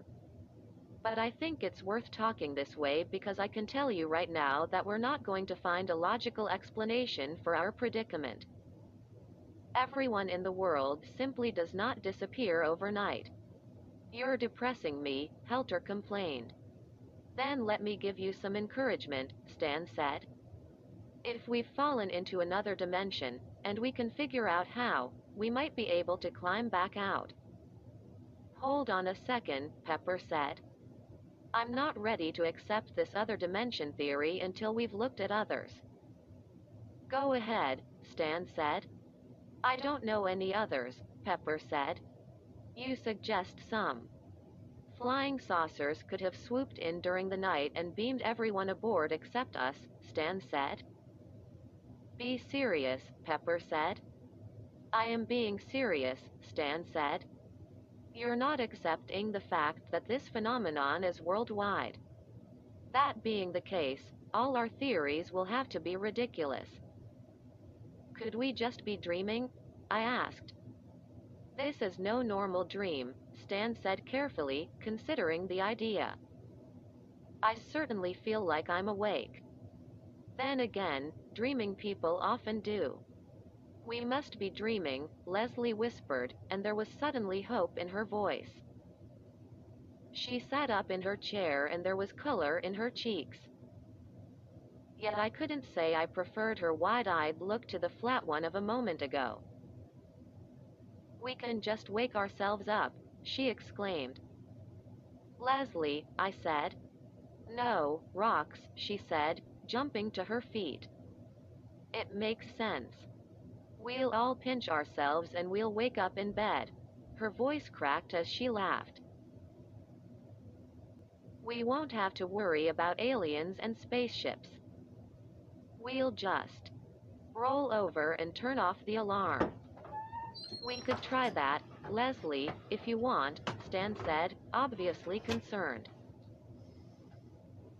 But I don't want you to get upset if it doesn't work. We have to be. It will work, she interrupted. But we have to do it together.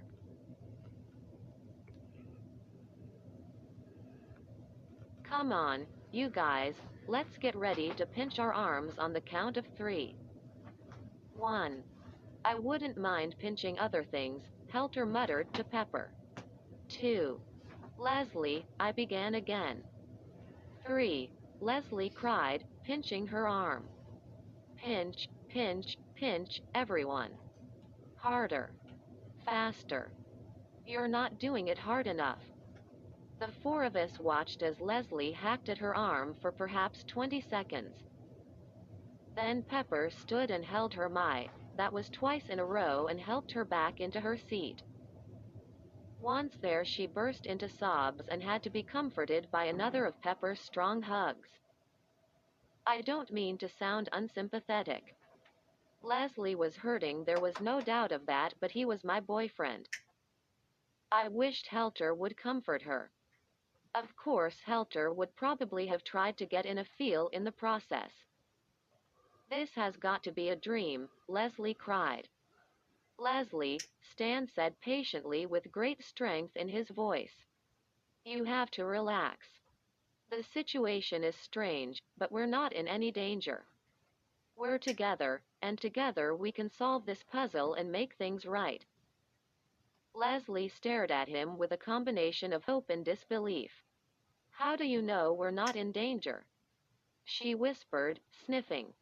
Because if there's nothing, nothing can hurt us. Stan said. He considered a moment. I keep thinking about Roxanne's story. The change, I don't know what else to call it, appears to have occurred around sunrise. And except for Roxanne, none of us was awake at sunrise. He paused again. Except for the hitchhiker. I'm not even sure she was there, I said. But you were able to describe her, Stan said. You must have seen her. Are there any other details you remember? I hesitated. No.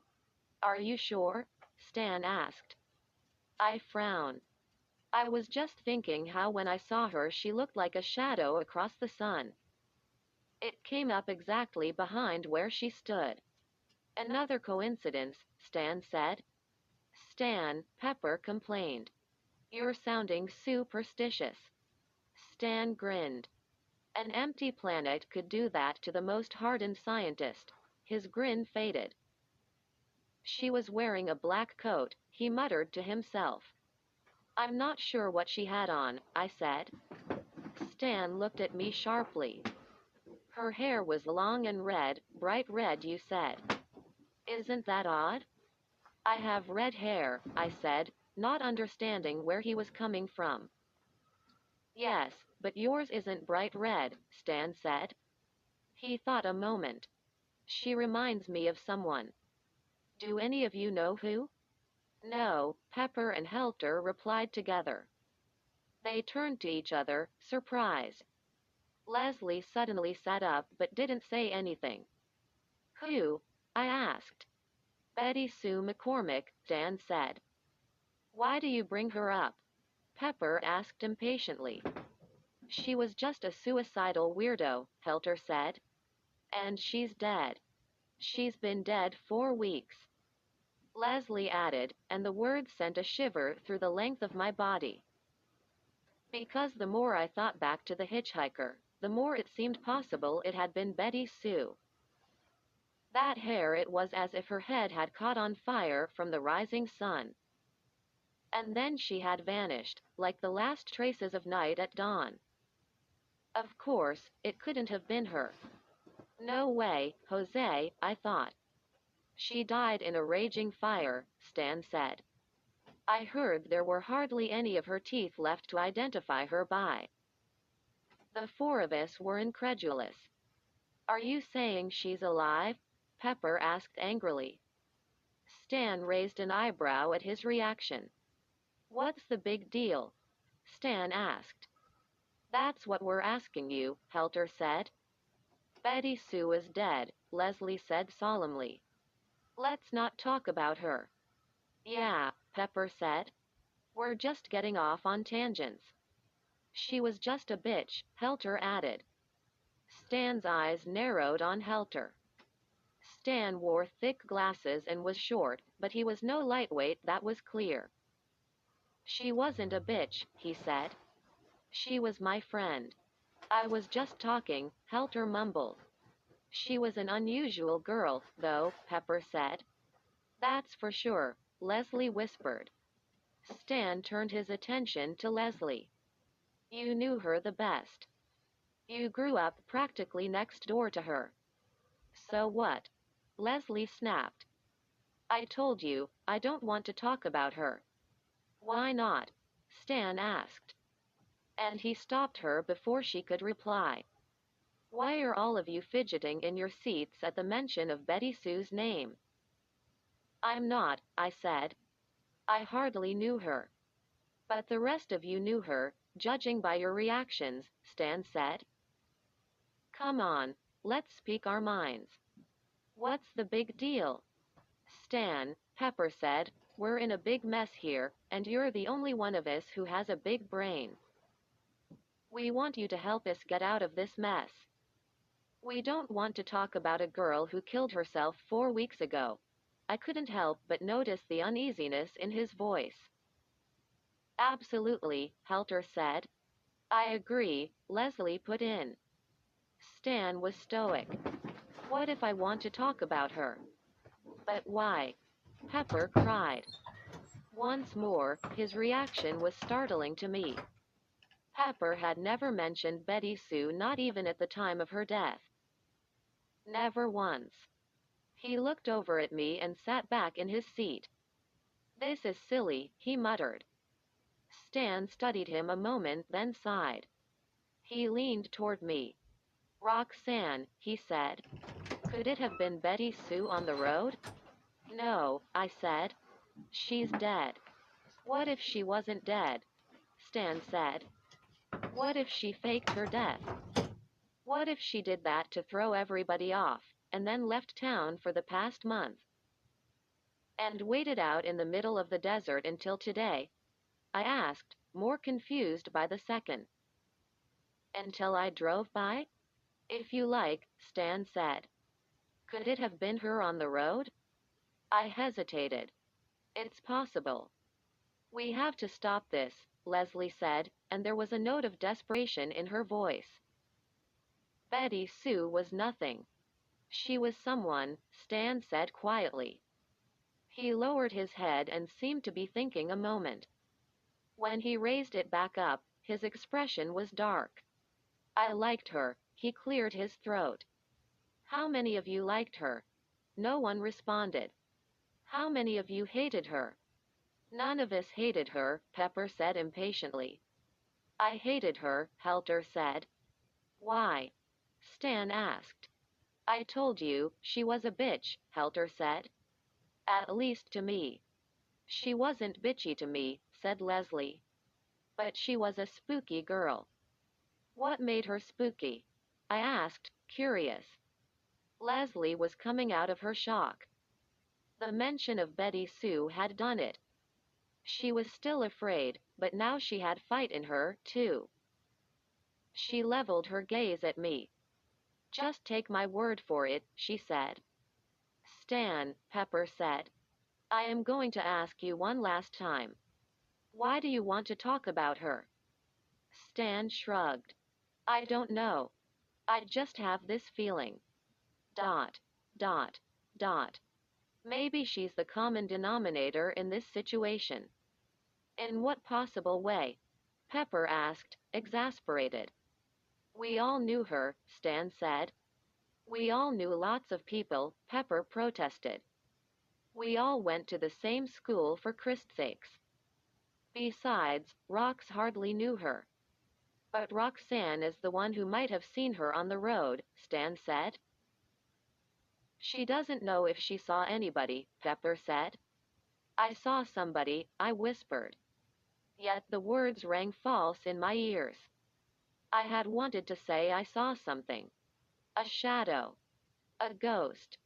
Stan was right, just the mention of Betty Sue's name had thrown the others.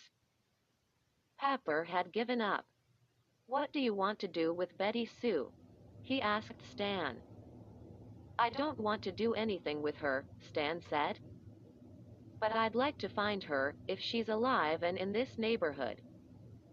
I want to find other people first, Leslie interrupted.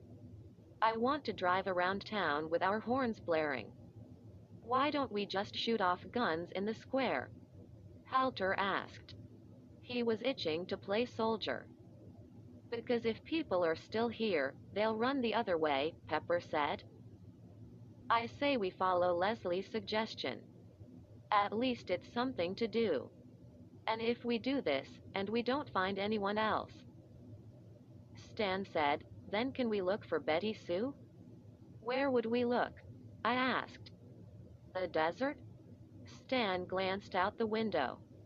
The wind continued to blow, and it appeared to be picking up. The town had been immaculate when we had returned that morning, but already the square was covered with a faint coating of sand. It was easy to imagine how, if no one returned to wipe it away, the town would slowly be buried. No, Stan said. We'll stay out of the desert for now. We'll go to her house. We'll see what's there.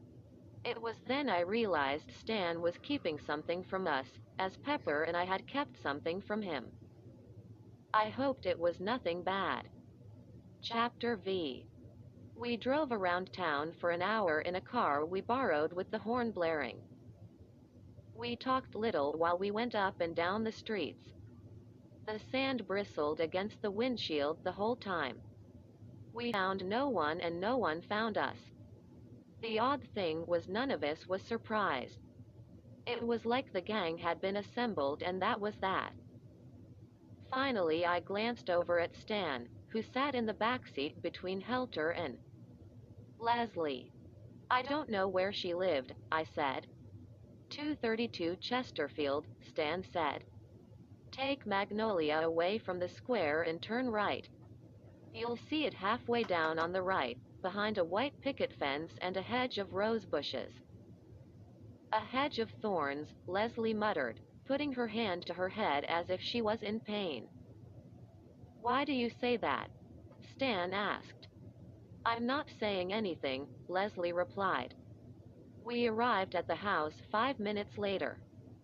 I had never been there before, but the others climbed out of the car with what could best be described as expressions of dread. Even Stan. I kept wanting to ask Pepper how he knew Betty Sue, but didn't want to do it until we were alone. One thing for sure, there was no way he was telling me he hadn't known her. And pretty good from what I could see. Maybe I should stay outside and stand guard. Helter said, shouldering his rifle. What's the matter? Pepper asked. Are you afraid? I'm not afraid of an empty house, Helter replied, kicking at a wooden post on the white picket fence. The house was much the same as the surrounding homes, small and box-like, with a tired green tar-tiled roof and a white paint job that was cracking from having stared too long at the sun. Yet the house seemed to be in shadow, and instinctively I raised my eyes to find the tree that shaded it. But there was no tree, no shadow. It must have been my imagination, I thought. Suddenly I wasn't crazy about going into that house either. I'm not going in, Leslie said. You want to stay out here with Helter? Stan asked. Helter grinned at Leslie. A troll with acne would have looked more appealing. I'll take care of you, babe, he promised. I think we should stick together, Pepper said, and I hoped it wasn't because he didn't want Leslie and Helter alone together. That's all right with me, Stan said. If we can get everyone inside. I'm not afraid, Helter said again, his hand drift. Aimed to the revolver tucked in his belt. He wiped the sweat off his forehead with the back of his hand. The day was hot, and that felt real enough. I can't stay out here by myself, Leslie complained. You probably went into this house a million times while you were growing up, Stan said to Leslie. She lowered her head. But I haven't been inside in years, she said. Where do you live? I asked. Leslie pointed to a house a couple of houses over. There. And it's been years? I asked. Did you have a falling out? Leslie nodded weakly. You could call it that. Are we going in or not? Pepper asked. And what are we looking for when we get inside? Evidence, Stan said, leading the way. The front door was unlocked. Stan knocked nevertheless, and then even waited for a moment before stepping inside. Hello, he said. We crowded behind him. The word floated out and died. We all took another step forward and tried not to breathe. The place was musty. The furniture could have been cut out of a textbook depicting the values of lower-class middle America. The beige wallpaper was a discount buy, and the glue that had been used to hang it had been lumpy.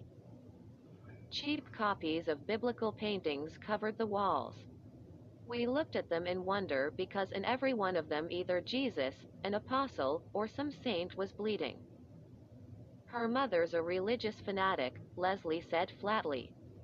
I know, Stan said, and the way he said it he knew even more. He pointed down the hall. Let's go into her room. We moved as a group, bumping into one another, afraid of the skeletons we would surely find in her closet.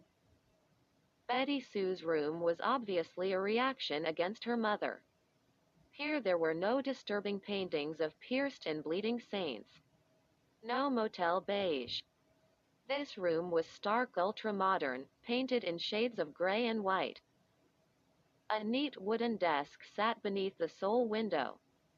On top of it was a closed book, like a diary, and a sheaf of loose notebook pages, held in place by the book. The window was open part way and the pages ruffled in the breeze. I haven't been here in a while either, Stan said softly. When was the last time?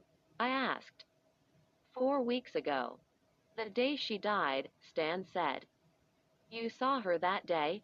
I asked. How was she? Stan met my gaze. Happy. Well, we're here.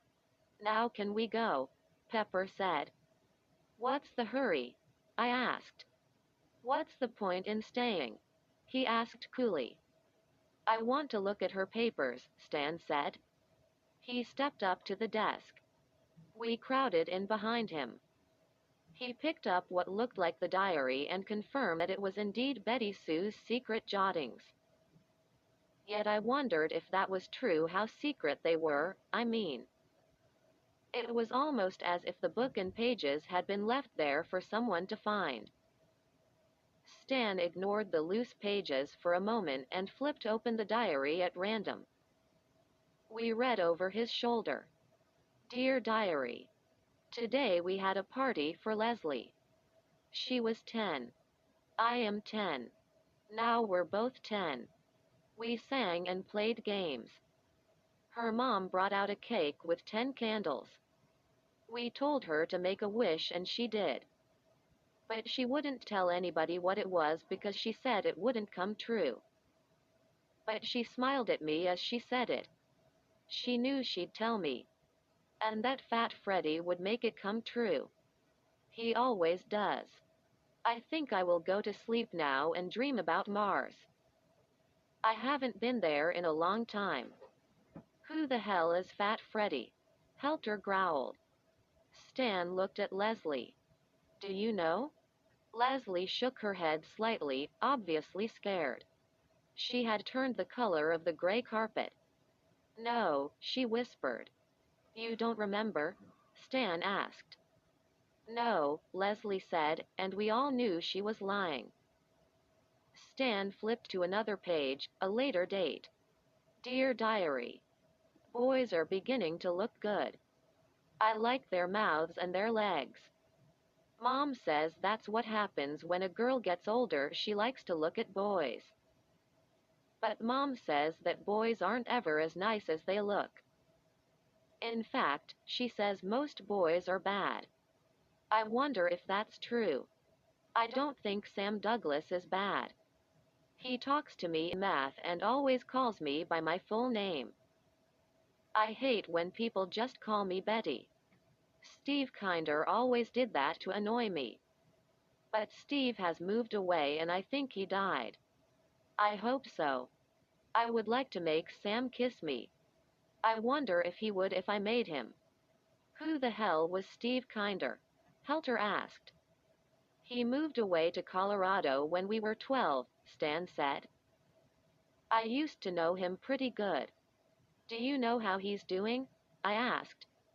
He's dead, Stan said. He got cancer right after leaving here. Stan turned to Leslie. Did you know him? I knew him, was all Leslie would say. Stan turned forward a few more pages, and we read some more. Dear Diary. I am not happy with Leslie. I have done so much for her. I made her what she is. But now she is kissing Sam, and I am only writing words. I want to write harsh words about her. I know she would feel them. I might do that. I might make her feel like her lips were bleeding whenever she thought of kissing the boy I wanted to kiss. She had better be nice to me. I dreamed of Carrot a rat last night. It was eating a dead man's hand. I think the man was dead. It would have hurt if he wasn't. I think he lived in England. There's lots of fog there. I like the fog, although I've never seen it. Who was Sam? Helter asked. My first boyfriend, Leslie mumbled, a vacant look in her eyes. What happened to him? I asked. I'm not sure, Leslie said. He moved away, too. What makes you think anything happened to him? Pepper asked. It usually did, Leslie said. Stan turned to another page. Betty Sue was growing up before our eyes. Into something most unusual. Dear Diary. I think dark thoughts and feel warm. I write in the unlighted chamber of my existence. I turn as I walk alone, and I imagine I see Fat Freddy following me. But he left when I changed into a young woman and dreamed of sin. He was too fat for my taste, and I had him for supper because he thought he was bigger than the God who created him. I'm going to bed now. I'm going to dream now. I'm still hungry. We should stop, Leslie moaned. Why? Stan demanded. There were tears in Leslie's eyes and she was trembling. It won't get any better, she whispered. But Stan turned another few pages, and I saw a name that I did not want to see. Dear Diary. Halter took me for a ride in his car tonight. He yelled at a boy on a bike that got in our way and almost killed him. Halter would have killed him if I had let him. Maybe I shouldn't have been so concerned. Halter would look nice in striped pajamas and the shadow of metal bars. I am growing tired of Halter.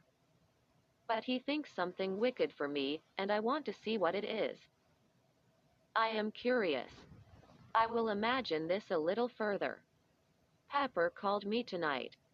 He has a nicer mouth than Halter and his nails are clean. I think he wants to kiss me. I think I will let him. Pepper snapped the diary from Stan's hands. I've had enough, Pepper said. We're not going to read any more. This girl is dead, for God's sakes. Let's just leave her alone. I held out my hand. I want to read some more. No, Pepper said, clasping the diary to his chest. He's right. Let's just get out of here, Leslie said, and she sounded close to hysterics. Did you kiss her? I demanded of my boyfriend. No, Pepper said. I only went out with her once. When? I asked. A long time ago, he said, and I think he was lying. It was nothing. What about you? Stan asked Halter. I only went out with her once too, Halter said quickly, and he was scared as well. It says in her diary you went out several times, I said. It doesn't say that, Halter said. It implies it, I said. I don't care what it implies, Halter snapped. Why can't we read the rest of the diary? I shouted, grabbing for it. Pepper backed off. But it was Stan who put his hand on my arm. Calm down now, everyone, Stan said. We won't read any more of the diary right now. He gestured to the loose pages on the desk. We'll read her papers instead. Is that all right with everyone? What if they're about us? Leslie said softly as if she couldn't imagine anything more awful. Stan picked up the stack and thumbed through it. It just looks like a bunch of short stories to me, Stan said. A page or two for each one. Stories, Leslie whispered. We began to read. Lati Ball puts on a mask. Lati Ball dressed for the costume party with relish. She wanted to look pretty. She wanted to look mysterious. She took a mask from the closet of witches and tied the lace bow around her sweet head. My, she said as she stared into the mirror. How happy we are to be the best.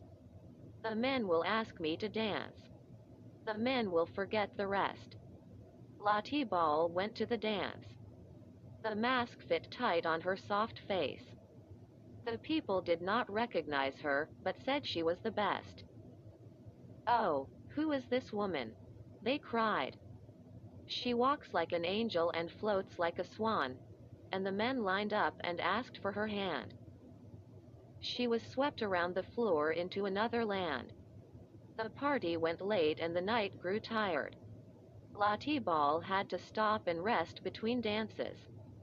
Then the clock rang 12 times and a cake was brought out. A cake of 12 candles.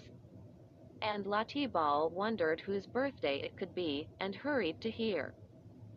The hostess of the party laughed and said, "The cake is for you. The cake is for the best. Take this knife now and cut some for the rest." But before Lottie Ball could cut the cake, she wanted to make a wish. She leaned over the candles and said to herself, "I want always to be the best, better than the rest." Then she blew at the candles and blew at the cake. But the cake was made of wood and caught fire. It burned her mask. It burned her face. Then the mask was part of Lottie Ball's face, and she looked like death. Leslie let out a scream as we read the end of the story and grabbed the papers from Stan's hand. Before anyone could stop her, she had run from the room. We chased her into the kitchen. Pepper was the first to reach her. But she had already turned on the gas burners and thrown the story of Lottie Ball into the flame. It had immediately caught. Fire licked at the sick words and smoke billowed around Leslie like a dark aura. She was crumpling up the next story when Pepper reached out to stop her.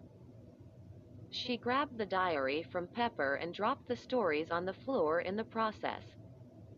She showed the diary no mercy. She pressed it directly down on the blue flames on the stove.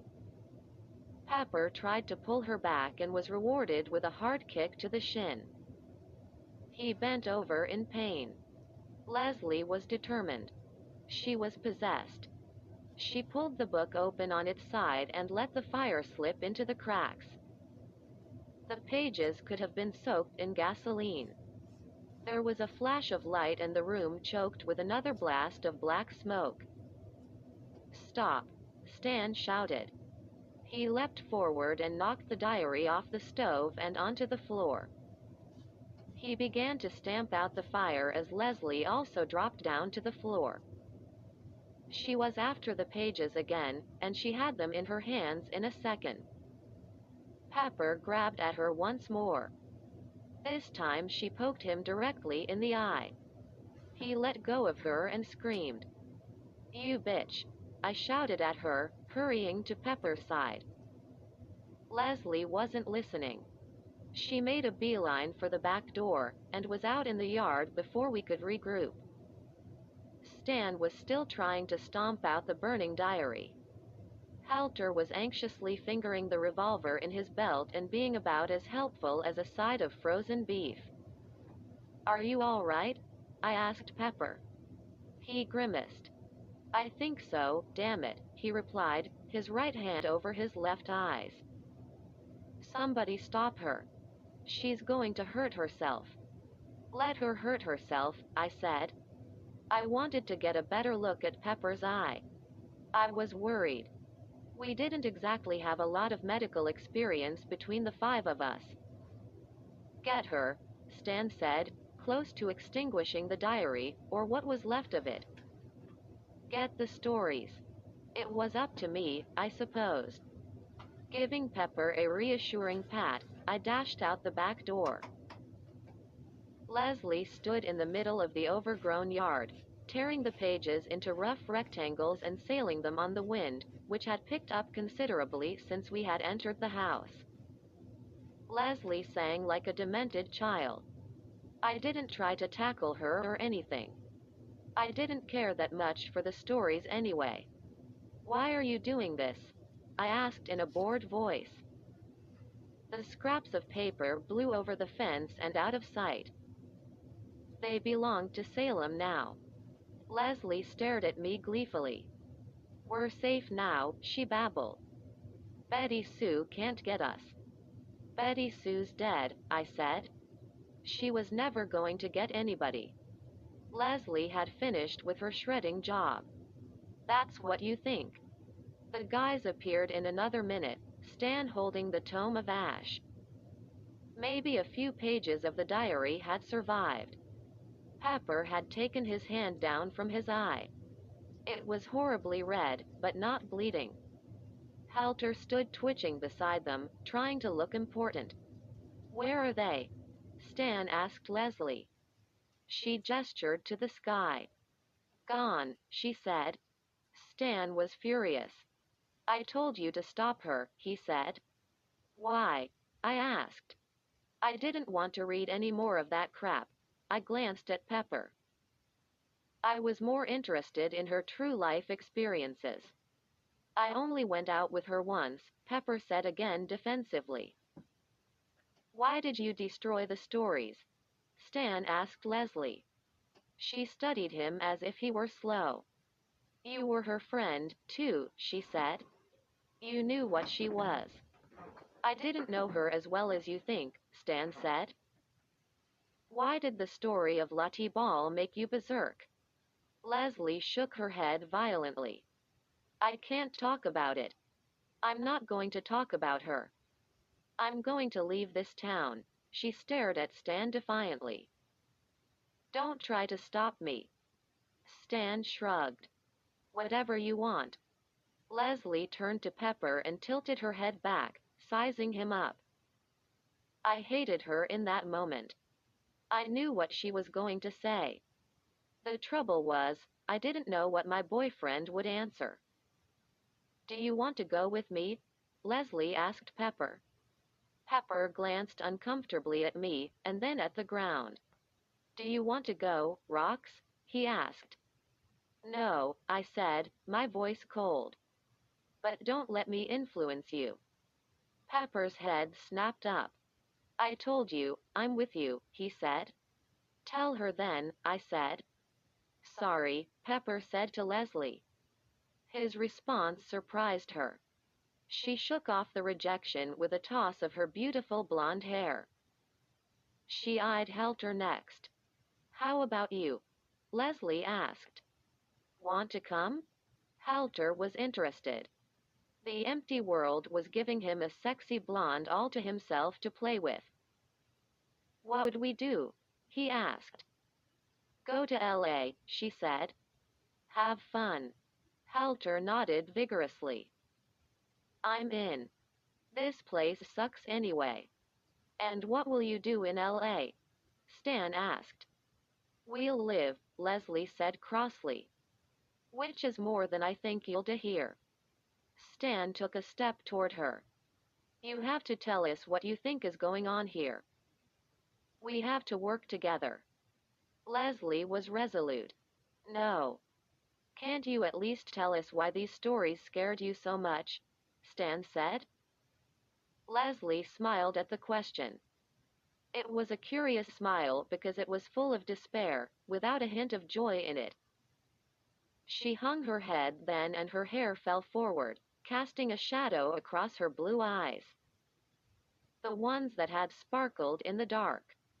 You'll find out, she said simply. Chapter 7.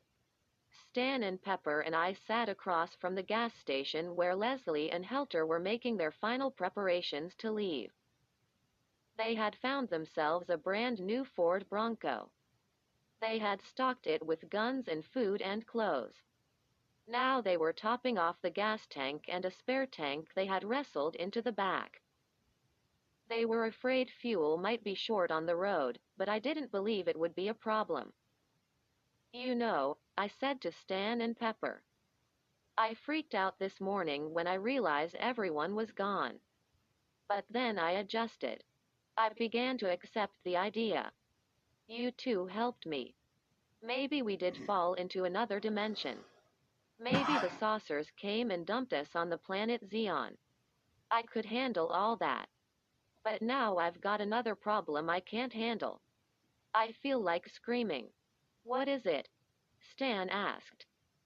The three of us were sitting on a curb, the Three Stooges, me in the middle. Stan continued to clutch the ravaged diary. 50 yards away, Helter and Leslie were doing their best to ignore us.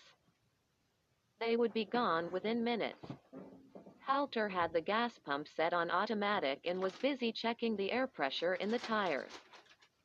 Leslie was fiddling with something in the back of the Bronco, a cigarette in her mouth.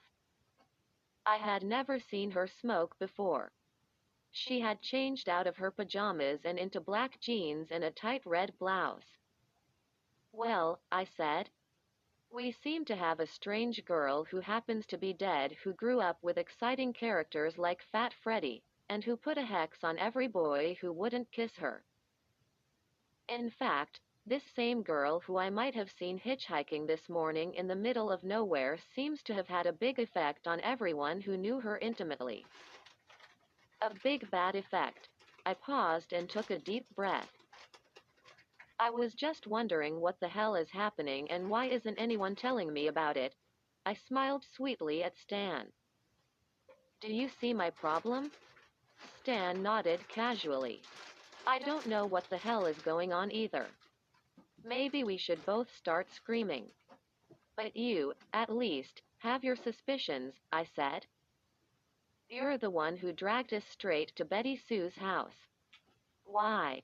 And forget what you told us in the ice cream parlor. You wanted to go there from the word go." Stan shrugged as if he were embarrassed. "I had this dream." "What dream?" I asked. "When did you have it?" "4 weeks ago, the night Betty Sue died," Stan said. He frowned. "It was in the middle of the night. It might have been just when she died." "What was it about?" I asked. "I was walking around town," Stan said. "It was late and it was dark. The town was deserted, and I had a feeling it had been empty a long time. The wind was blowing in from the desert and sand was collecting on the streets, slowly burying them. I felt terribly lonely, but no matter how long and how far I walked, I couldn't find anybody.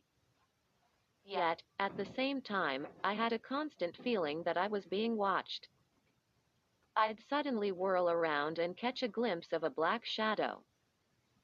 But when I focused harder, there would be nothing there." "How did the dream end?" I asked. "It didn't end," Stan said. "It seemed to go on and on. That's what I remember most clearly, its timelessness. When I woke up, it was still with me. Then I heard the news about Betty Sue." He shook his head. "Yeah, I guess that's what made me link our situation now with her. Good old Betty Sue. Let's get this straight," I said. "Do you think she was a witch or what?" Stan seemed surprised. "Not that I know of. She was a writer." "That we know already," Pepper said without enthusiasm. "No," Stan said. "She was a wonderful writer. She showed me some of her stories. They were a lot better than that Lati Ball story." "Did people always die in them?" I asked. "Sometimes," Stan said. "Sometimes not. They were about all kinds of things. Talking appliances, intelligent butterflies, time travelers from other galaxies." He paused and scratched his head. "But that Lati Ball tale was a strange one. It was short, and yet it kept repeating itself, almost as if she meant it more as a song." "Or a chant," I said. Stan nodded. "It had that kind of feel to it." I rubbed my hands together impatiently. "You know, all the questions we've asked ourselves today, and all the answers we've come up with, have ultimately said nothing. So, let's get down to it. What was so special about Betty Sue? And what did she have to do with our predicament?" "I honestly don't know," Stan said. "How well did you know her?" I insisted. He hesitated. "I was her friend. We were in Chemmy's Try Together." "Did you ever go out with her?" I asked. "Not on a date." Stan gave a wry smile. "I'm the class nerd. Nerds don't go on dates. They're just happy if a girl wants them to help them with their homework." "Did you help Betty Sue with her homework?" I asked. "No," Stan said. "I let her copy off my test papers. It saved us both a lot of time. But don't get the wrong impression. She wasn't stupid. In fact, I would say she was probably the only truly brilliant person in our class. You're that person, I protested. Stan shook his head. I'm clever, I'm not brilliant. True geniuses are rare. Betty Sue was a genius. You read only a sample of her writing. It was by no means her best stuff. But you must have felt the magic in it. When she wrote something, it was alive. Stan paused again, and now he was troubled. It was almost as if her words had power. Leslie Shore seems to think they do, I said, glancing over at our two would-be explorers.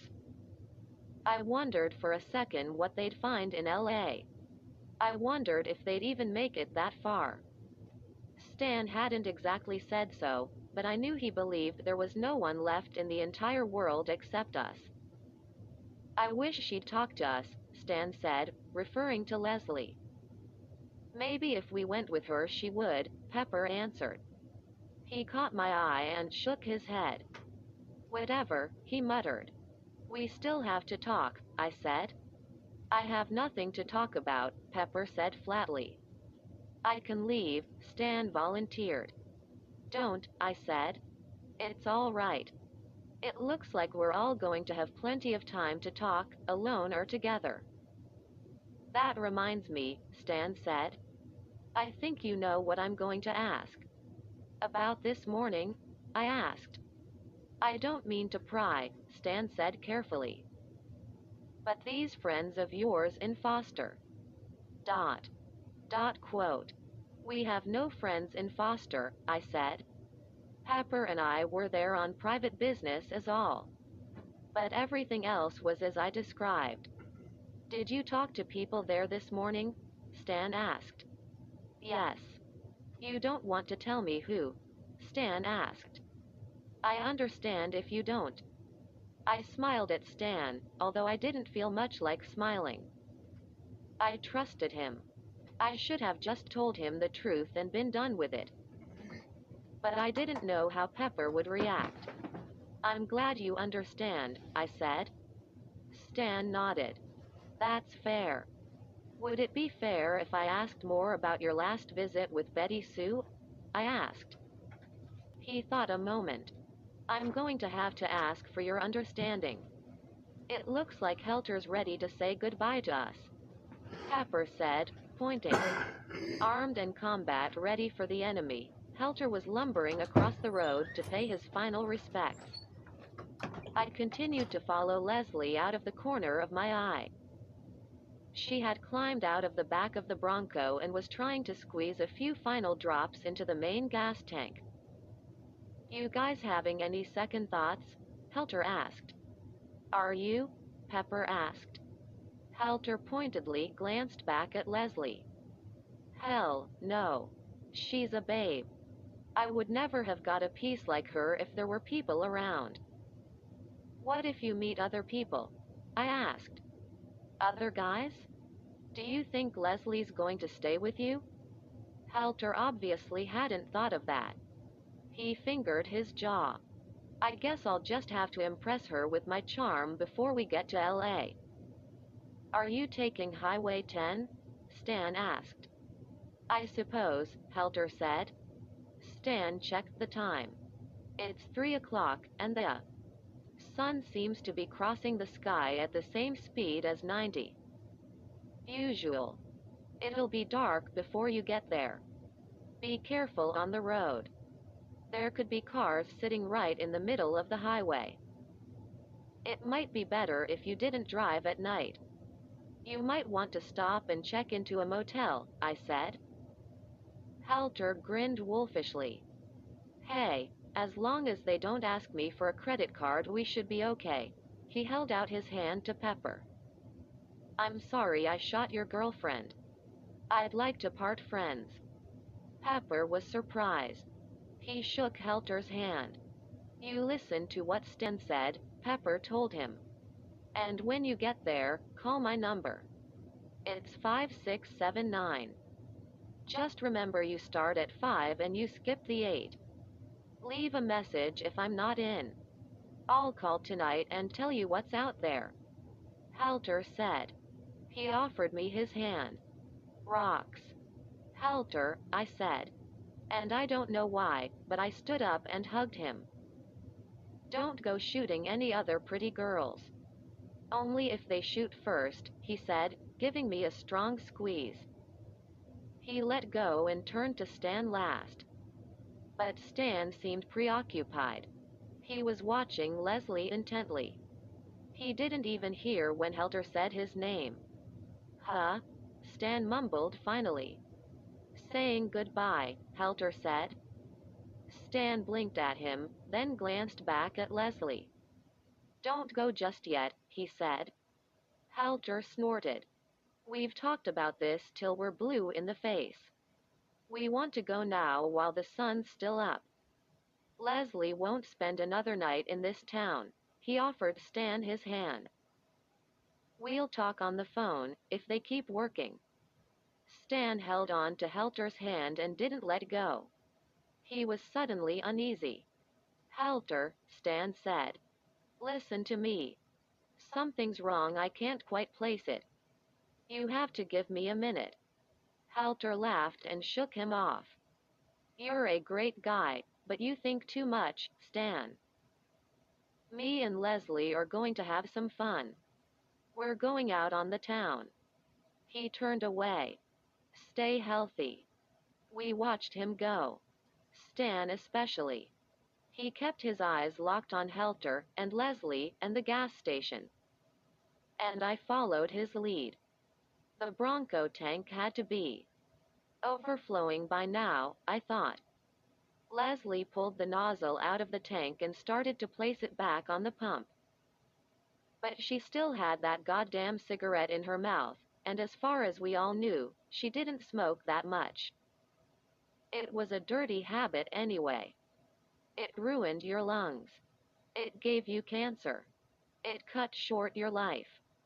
It made you cough. Particularly when you were just starting to smoke again. Leslie coughed as she hung up the dripping pump.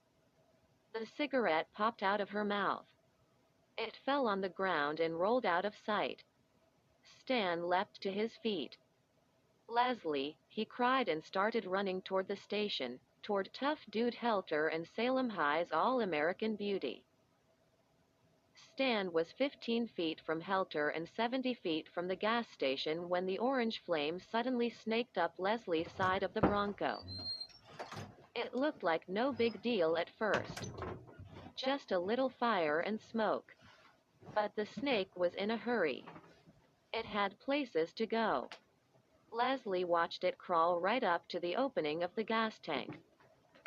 I knew she shouldn't have overfilled the thing and splashed so much around.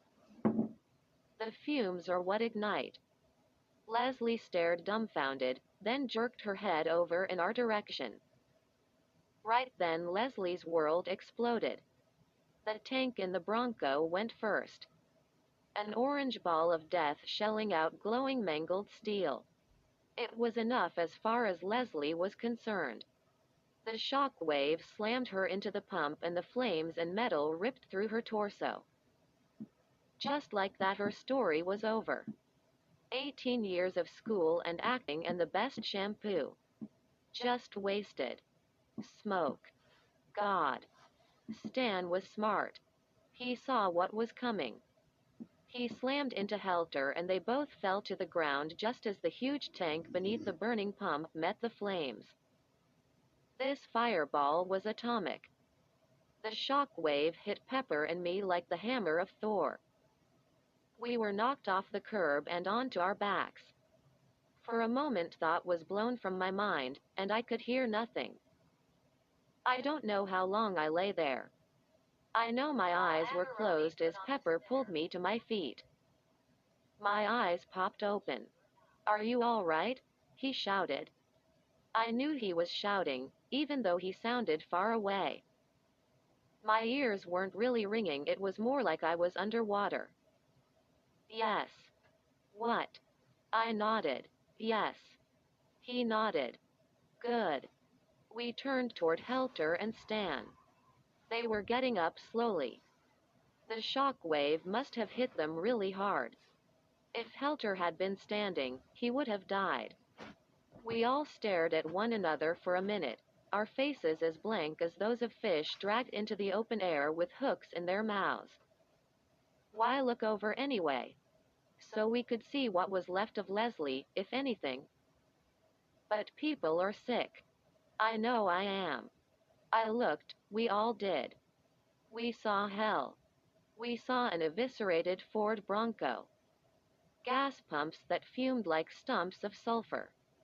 Billowing flames that rent the air like angry whips. The shattered concrete was a volcanic fissure. But did we see Leslie? Maybe a part of her. It lay beside a melting tire, smoking. This is too sick. It might have been a leg. I would never have got a piece like her if there were people around. Helter had just been being Helter. But still I couldn't bear it. I turned away and gagged on vomit that never passed my lips. I heard Stan speak behind me, from far away. Lottie Ball blew out her candles, he said. Chapter 8. We sat in the center of the town square. Half an hour had passed since the cremation of Leslie Bell. Off to the south, in the direction of the gas station, the smoke continued to rise. The station was somewhat isolated and Stan believed the fire wouldn't spread. Stan sat with the charred diary of Betty Sue resting on his lap. He turned what was left of the pages carefully. Pepper and Helter sat and did nothing. None of us had spoken in a while. I figured I might as well be the first. I hope she didn't feel anything, I said. She didn't know what hit her, Stan said. I remembered her stricken expression as she looked over at us. She knew, I said. More silence. More wind. It blew out of the south. The direction had not changed since the day had begun. South, the general direction of Foster and the abortion clinic. The wind brought the sand, and the sand scratched at my skin like invisible pelting rain. I could smell the smoke from where we sat. The gas station also lay to the south. I didn't know how to grieve for Leslie. I hadn't known her that well. I had liked her in our other world. But in this world, this place with no people, her death seemed somehow surreal. Or perhaps it was the reverse. It had seemed quite natural that she should have gone. I know that sounds terrible, but it was true.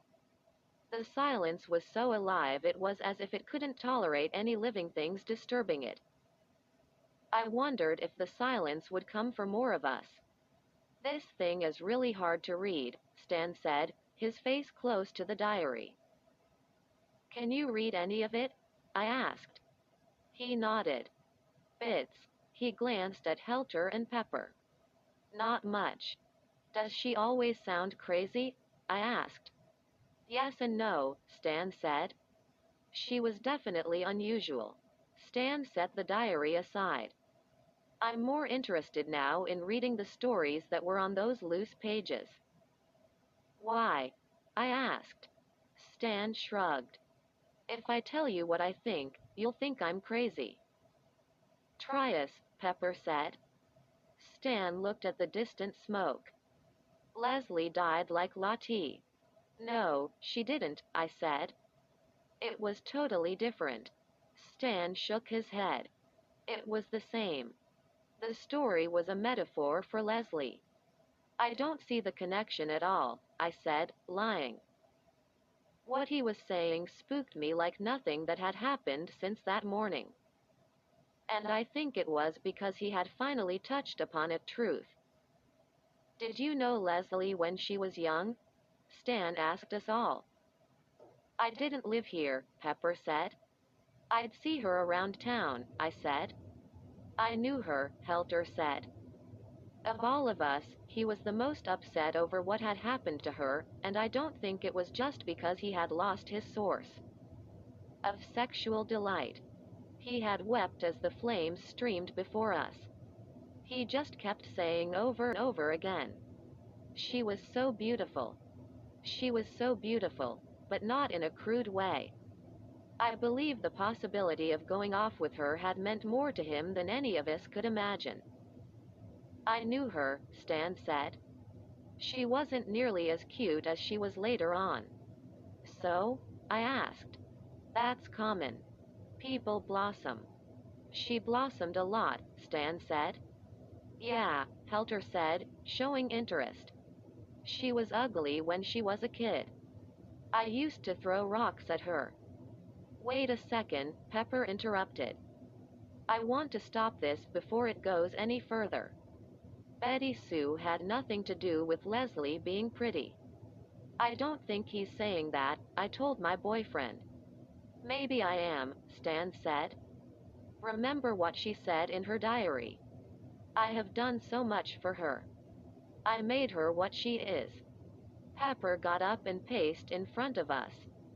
"I cannot accept any of this. Everyone has disappeared, all right, that's weird. Logic can't explain it. But to make a suicidal young woman into some kind of sorcerer is ridiculous." "Sorcerer," Stan said. "That's an interesting choice of words." "She was no sorcerer," Pepper said. "I'm not saying she was," Stan said. "Except to say she was very unusual. But let's talk a bit about Leslie and Lottie. Helter can tell you, Leslie was unattractive up until she was about 14. Now I know she was going through puberty, and I understand about the whole hormone thing. But the change in her was extraordinary. Leslie hit 14 and suddenly glowed. I often thought that about her," I said. Stan nodded. "Leslie was the closest of us to Betty Sue. They grew up together. They shared secrets, the diary says that much. In fact, it sounds like they shared peculiar secrets. Of all of us, Leslie was the most terrified of Betty Sue. She was terrified of what Betty Sue had written. It was as if she knew Betty Sue had power." "What power?" I asked. "Isn't it obvious?" Stan asked. "To make things happen." "Stop," Pepper pleaded. "Did you ever see any demonstration of her power?" I asked. "Not exactly," Stan said. "What does that mean?" I asked. "Did you or didn't you?" Stan fingered the burnt diary, his touch almost loving. It struck me then that Stan had cared for Betty Sue a great deal, perhaps even loved her. "I would go to see her for no reason on the spur of the moment," he said. "And she would always be there, waiting for me. She'd smile and say she brought me there." "Anybody can say anything," Pepper said. Stan shook his head sadly. "I wouldn't really want to go, but I would anyway." "Why wouldn't you want to go?" I asked. "Maybe because I was afraid of her, too," Stan said. "What was she like?" I asked. "From what I remember, she was always alone. She was shy and soft-spoken," Stan said. "That might be hard to believe from what you read of her diary, but people can write at length about things they wouldn't even think around other people." "She was polite. But there was something about her." He stopped. "What?" I asked. Stan slowly made a fist, his gaze focused in the far distance. "I don't like talking about things like this now." "You think it might be dangerous?" I asked. He looked at me. "Yes." "Tell us your big story," Pepper said impatiently. Stan glanced up in surprise. "It's not a big story. It's really a small thing what I was going to say. But I guess it's revealing." He took a breath. "Once when I went to see her, she was in the backyard, collecting butterflies in big glass jars. There were a lot of flowers in her yard and butterflies gathered there. She would hum a song, it seemed to bring them nearer to her. Then she'd trap them in her jars, and screw on the lids, and leave them alone." "That doesn't sound particularly cruel," I said, imagining that he was going to tell us that she stuck needles through their bodies, or something ghoulish like that. He swallowed uneasily before he continued, however, and I realized in that pause that Betty Sue would never have been so obvious. The lids had nail holes punched in them, Stan said. There was plenty of air for the butterflies. She had dozens of jars. She would collect dozens of butterflies. But then she would leave the jars out in the backyard and just sit and watch the butterflies die. Why would they die? I asked. Because she would leave them in the sun, Stan said. You're all familiar with the greenhouse effect. The air inside the jars would slowly heat up and kill the butterflies. But that wasn't what would get me. It was the way she'd talk as she watched them die. You see, Stan, she'd say, butterflies are dumb. They don't even know when they're in a glass jar. They can see everything just the same. And because of that, they think they can fly wherever they want, like always. But inside my jars, they're only allowed to fly in tiny circles. Then she leaned over and smiled at me and said, People are a lot like butterflies, don't you think, Stan? What did you say to her? I asked, feeling sick to my stomach. I said what I thought, Stan said. That butterflies and people had little in common that I could see. That made her laugh. She said, To you maybe. But not to me. Is there a moral to this story? Pepper asked. Stan spoke firmly. Leslie was a plain girl with zero charisma. Almost overnight she became a beautiful young lady. I believe Betty Sue gave her that beauty. I don't know how. I don't know why. And I also believe Betty Sue took away that beauty. I believe Betty Sue killed Leslie. Betty Sue is dead, Pepper shouted. She may be dead, Stan said. Or she may be alive. We can't be sure. Her body was never positively identified. But in either case, her work lives on. Her stories? I asked, trying to put this all together. Yes, Stan said. And you believe all this just because you'd go over to her house even when you didn't want to? Pepper asked sarcastically. That's just one of the reasons, Stan said. But look at her story of Lottie Ball. Notice the initials are the same as Leslie Bell's? That story was about Leslie, and Leslie knew it. That was why she was so anxious to destroy it. She knew the power of Betty Sue's pen. Betty Sue gave Leslie a mask so that she could be the best.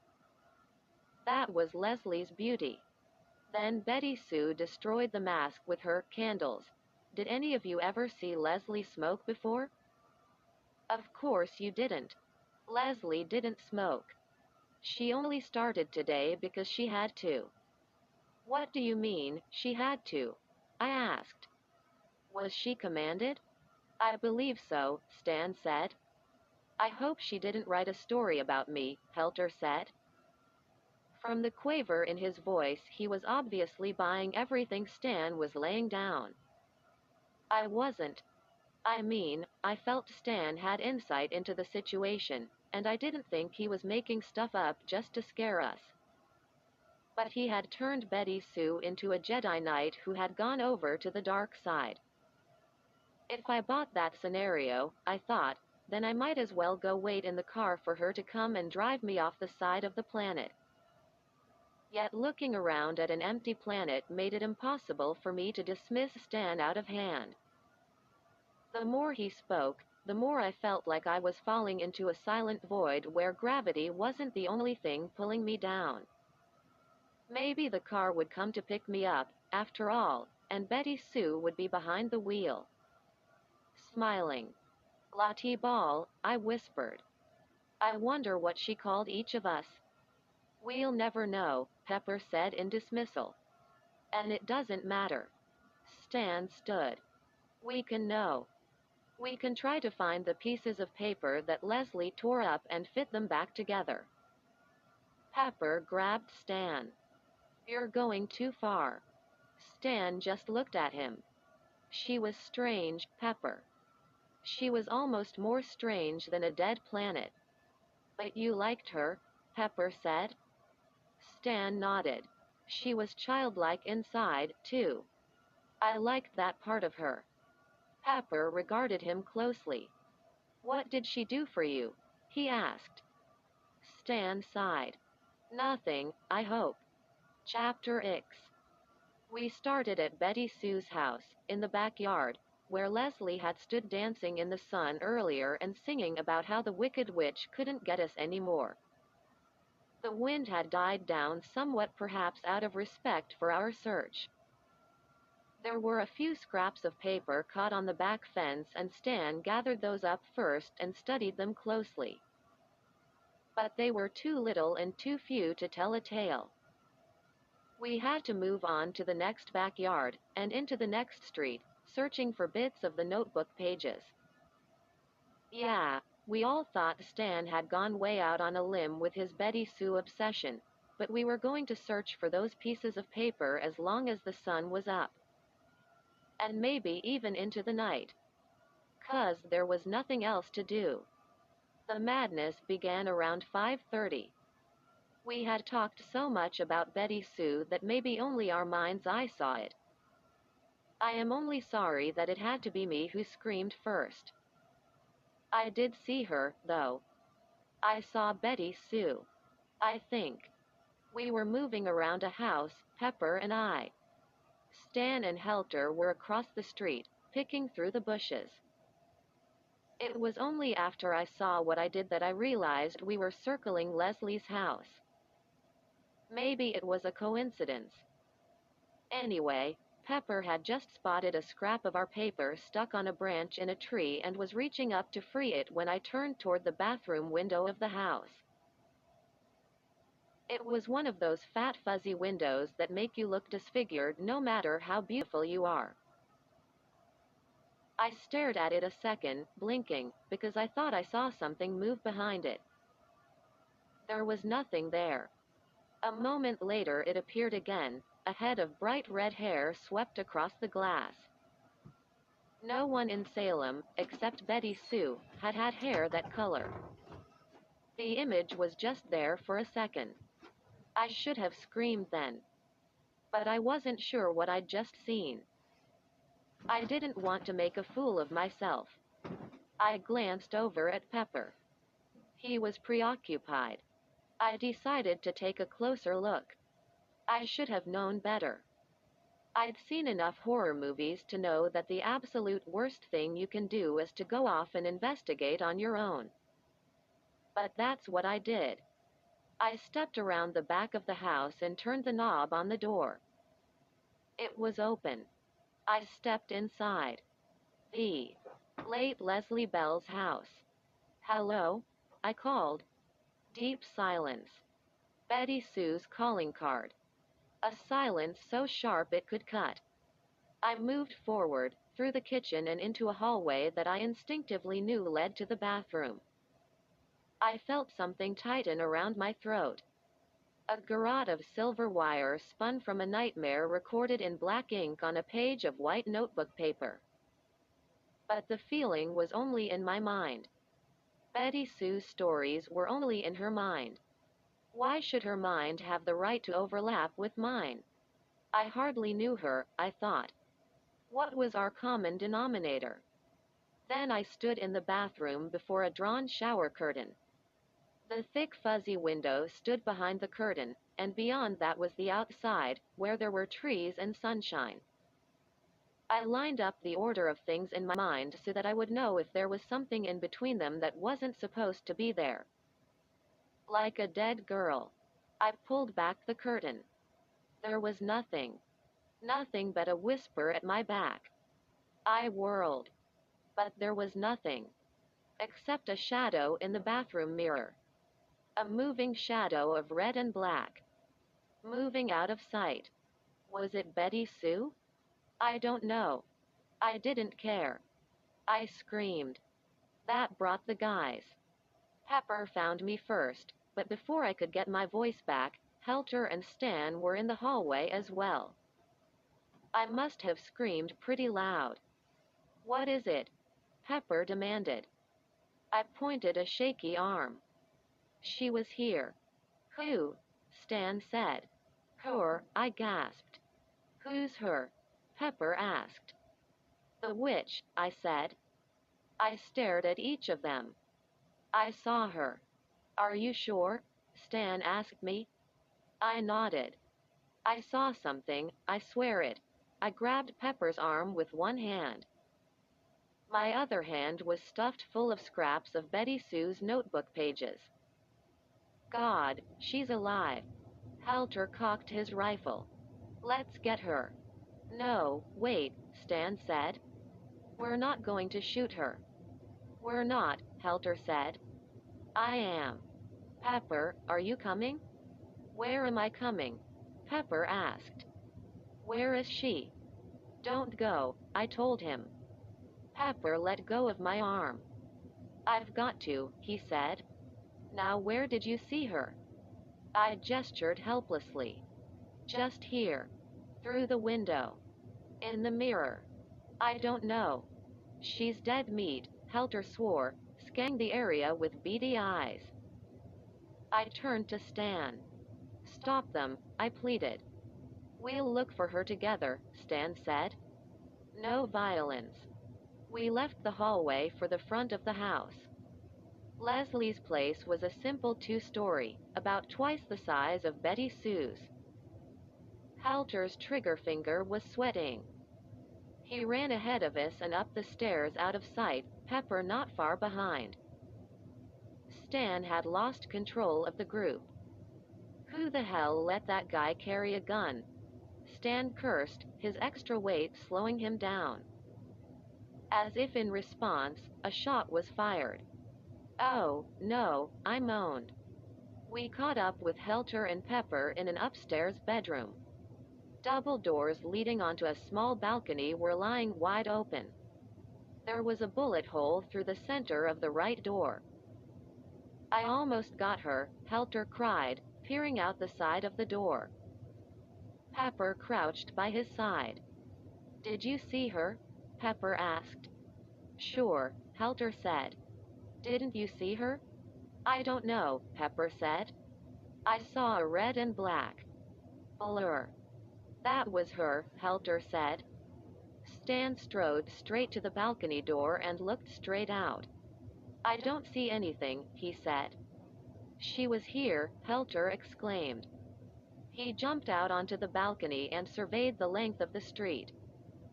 "She must have ducked into another yard." "Are you sure you saw her?" Stan asked.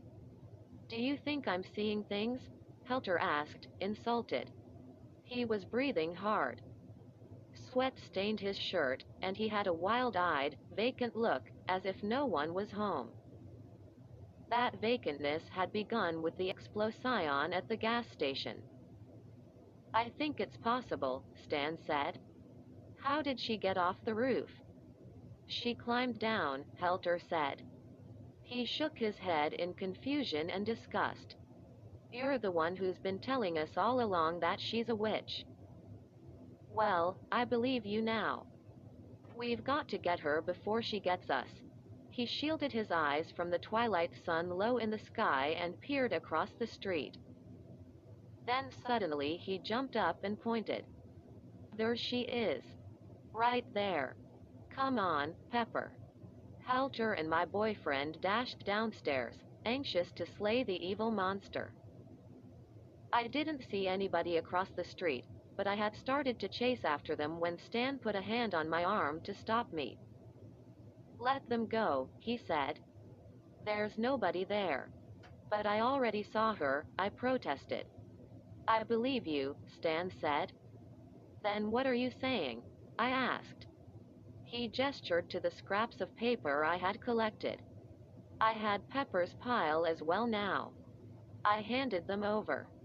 Stan stared at them a moment and then indicated we should follow the guys after all. We went downstairs and outside. Stan still had the burnt diary tucked into his belt. Maybe I can piece together a story or two in the meantime, he said. The guys had disappeared into a neighbor's backyard. Stan and I were halfway across the street when another shot rang out. My heart jumped into my mouth. Stan remained calm. In the distance, Helter howled in disgust. She could be here, I said. If half of what you say is true. Oh, she's here, Stan said, studying the scraps as if they were pieces of a puzzle, which indeed they were. But she's not going to be caught by Helter and his gun. This is her story. You're talking about how she was able to make things happen by writing about them? Yes. Did she write us into this empty world? Stan stopped for a moment as he fitted a piece against another one. That's what I believe. Why? I asked anxiously. I couldn't say I agreed with him, but I no longer disagreed with him, which is about halfway toward belief, I guess. Something bad moved inside the bathroom window, and it had red hair. Do you mean, why us? Stan asked. Or why do this to anybody? Both questions. Except for you. We all knew her, Stan said, still fiddling with the pages. We all must have done something to hurt her. Let's take Leslie for example. It's not hard to figure out how she pissed Betty Sue off. When they were young, they were best friends. But we saw in the diary how when Leslie grew up, she stole the boys Betty Sue was interested in away from her. What about the rest of you? I asked. Just a second, I might be able to give you something specific. Stan stopped again. This time he sat on the curb and arranged his scraps on the asphalt and held them together with tape he had taken from Betty Sue's room. Down the street I could see Helter and Pepper running and shouting to each other, jumping fences and pointing. Perhaps it was because of what Stan had just said, but I suddenly had the strong impression that they were behaving like puppets. I think we now have a story about Helter, Stan said, taping the last of the scraps together. I came around and peered over his shoulder. I had to squint. Stan had sat in the shade and the sun was falling toward the western horizon. Less than 2 hours and it would be dark. For the moment, the wind had died down to the gentlest of breezes. The scraps belonged together. The page was complete. Before we read it all the way through, Stan said, I want to tell you something about Helter and Betty Sue's relationship. I gleaned this from what was left of the diary. Because of all the damage, I can't give you exact details. But I'm quite sure I'm correct.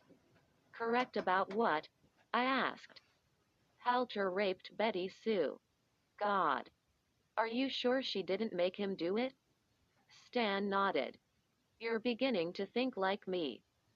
And there could be some truth in what you're suggesting. I think Betty Sue taunted him toward committing the act. But then, I think he caught even her by surprise. Her tone, in the bits and snatches I could put together, was very angry. Then she can't be all-powerful, I said. If she couldn't control Helter.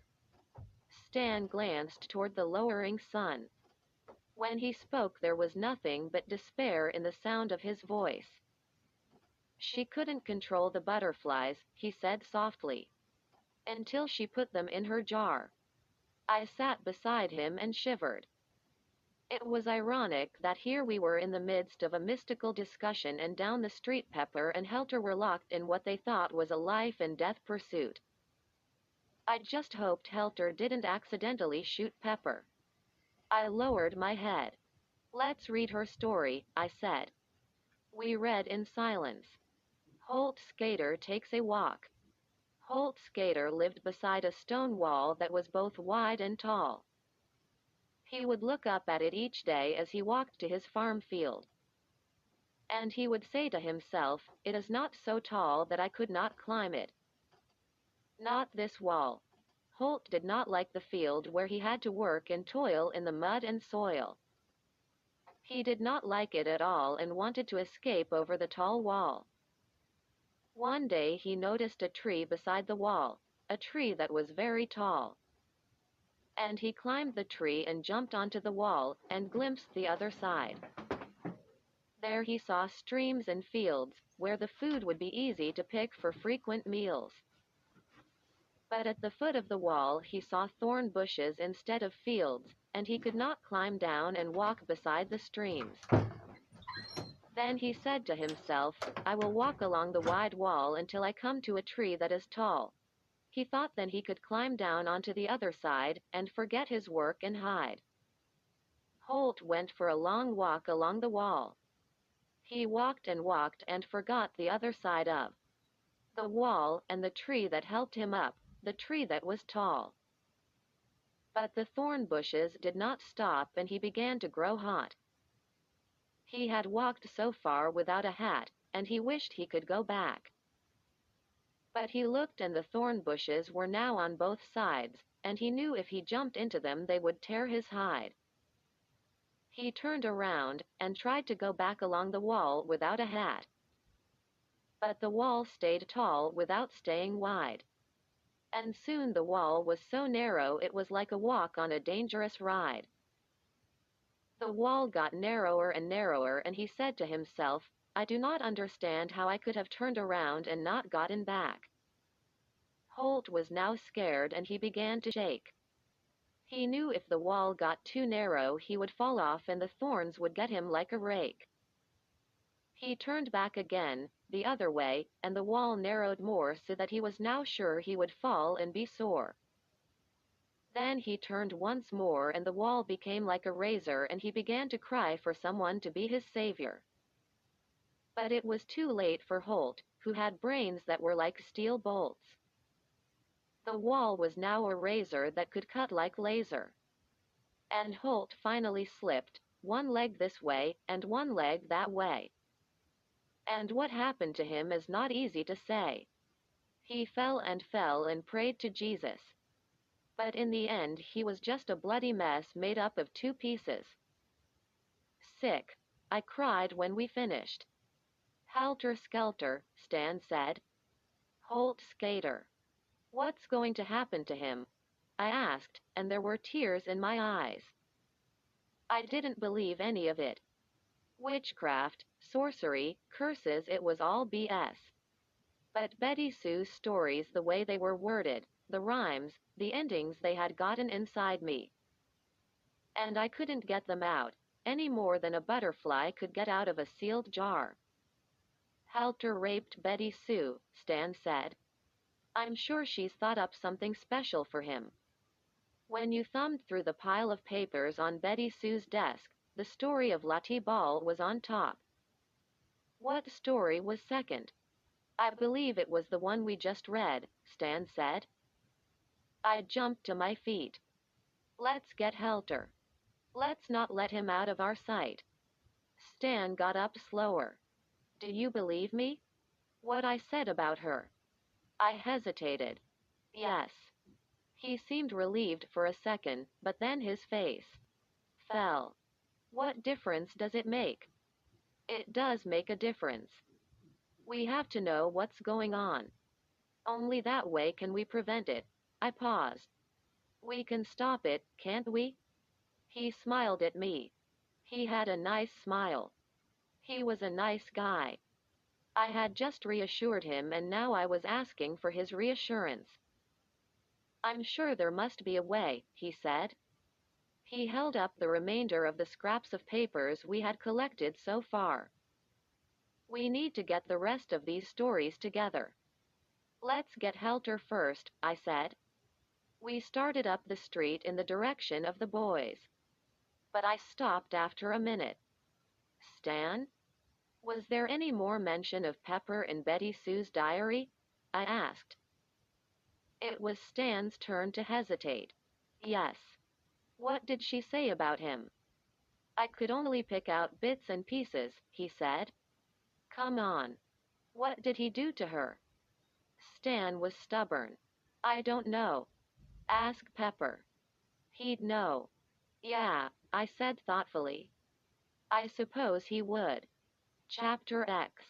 We caught up with Helter and Pepper as they were nearing Salem High. They were excited. They had caught sight of Betty Sue 3 times. Sort of. She moved fast, they said. The way they talked, she must have been riding a broom. Stan tried to reason with them. Why haven't you been able to catch her? Stan asked. She's too slippery, Helter said, his eyes practically bulging out of his head. He still had his rifle and revolver. Obviously, he wasn't about to share his weapons with Pepper. She went into the school, Pepper said with conviction. He pointed toward the administration building at the front of the campus. Between the building and us was the teacher's parking lot, an asphalt square 100 feet away. Honey, she's not really there, I said. Pepper had gone from being a skeptic to a believer quick. But I could understand that. There had been something between him and Betty Sue. His guilt had confirmed that long before Leslie died. He had tried to deny it as best he could while there was a chance. But now that Betty Sue had appeared, he wanted her silenced immediately. He pointed at the teacher's parking lot. Do you see those footprints? He asked. The wind had swept a 1/4 inch of sand onto the lot. It would have been impossible to cross it without leaving tracks. Perhaps Betty Sue couldn't do the impossible, or maybe it was just part of her plan. In either case, footprints stretched all the way across the asphalt to the front steps of the school. Those don't belong to you guys? Stan asked, and even he seemed amazed. They're hers, damn it, Helter said. He cocked his rifle. He was forever cocking it. I think it was a macho thing to do. Let's get her. You are not going to shoot her, Stan told him. I'll take her alive, Helter said grimly. If she lets me. We started forward. I couldn't believe what was happening. Perhaps that would keep me from seeing her, my lack of belief. But I could see her footprints clearly enough. I traced them as I walked, and from the distance between them it didn't appear that Betty Sue had been in a hurry as she crossed the parking lot. Pepper was wrong about Betty Sue having gone into the administration building. A fine coat of sand covered the entire campus. It was clear her steps led around to the back of the campus. It was so easy to follow her, it made me suspicious. I wondered if she was leading us into a trap. My suspicions leapfrogged near the gymnasium when the tracks suddenly split and went in 2 separate directions. We stared at them dumbfounded. One veered toward the back of the gym, the other toward the girls' showers. How did she do that? Helter asked. Stan squatted and studied both sets of prints in the sand. These were made by someone wearing boots. He muttered. So? Pepper asked. Who cares? Stan looked up. She had boots on when she died. I chuckled. So? We know now her body in the fire was a hoax. Stan stood. It was a real body. Look, Helter said, agitated. Let's talk later. She's getting away. Let's split up. Pepper, you and Rox follow the prints leading to the gym. Stan and I will search the girls' showers. We shouldn't split up, Stan said sternly. We have to split up, Helter shouted. Let's just do it. I put my hand on Helter's shoulder. We can split up if I can go with you, I told him. Rox? Pepper said. It's nothing personal, I said, catching Stan's eye. I don't care who comes with me, Helter said, raising his rifle and striding forward. As long as they don't get in my way. This is a mistake, Stan said, resigned to the decision. I followed Helter, but had to jog to keep up with him. We chased the impressions in the sand to the green metal door leading to the showers. They stopped there, of course.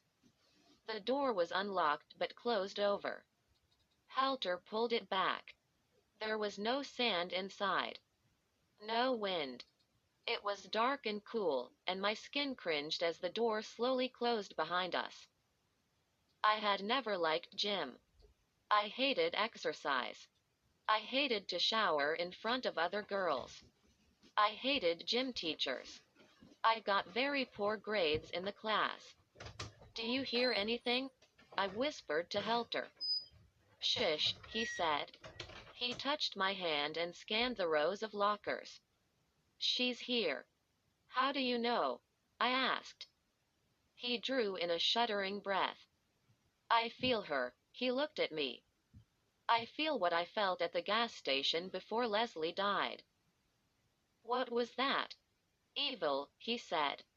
We continued forward. The dark was damp, and the faint smell of sweat that hung in the air was like a memory of carefree times. An open bathroom door yawned black on our left, the closed gray lockers stretched out on our right. I indicated the bathroom and Helter shook his head. I was relieved. I didn't want to go in there either. We were beside the gym teacher's office when Helter made me halt. What is it? I asked. He leaned his head to the side. Did you hear that? What? It was the sound of wood bumping against wood. He paused. I think she's in the equipment cage. I didn't hear anything. He put a finger to my lips. You stay here. I want to investigate. I brushed his finger aside. We have to stick together. He leaned in close and spoke in my ear. I know she's in there, Roxanne. I know why she's there. I hurt her once, now she wants to hurt me. I can't take you with me. She made you hurt her, I said, grabbing his arm. Listen to me, we shouldn't even be in here alone. Let's go get the others. We can be out and back in 2 minutes. He let his hand slide down to the trigger on his rifle. He was petrified, that was obvious, but he also appeared to be resolved to face whatever lay around the corner. No, he said. She'll kill you, I hissed. Your story was next. His eyes met mine. The news didn't seem to surprise him. We'll see who gets killed. He gently pushed me down onto one of the long wooden benches that ran in front of the lockers. Stay here. I let him walk away. I don't know why. I shouldn't have.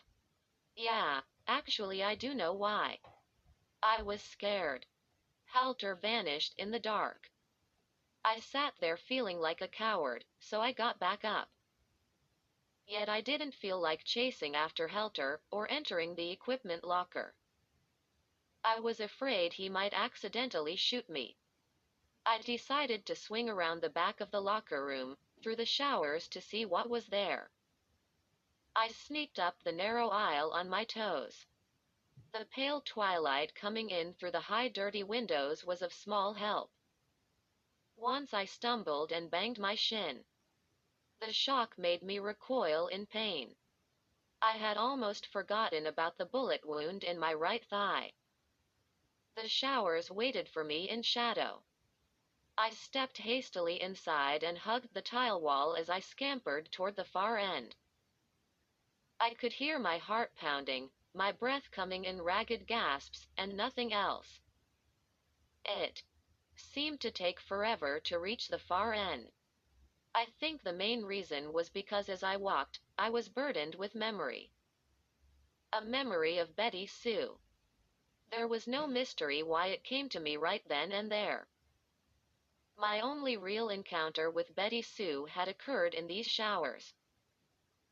We didn't have gym class together, and I still don't know why she was playing volleyball with us that day. But she must have had a reason, maybe she was making up a class. Anyway, she was good at the game. A slender and tall girl, she had quick reflexes and excellent coordination.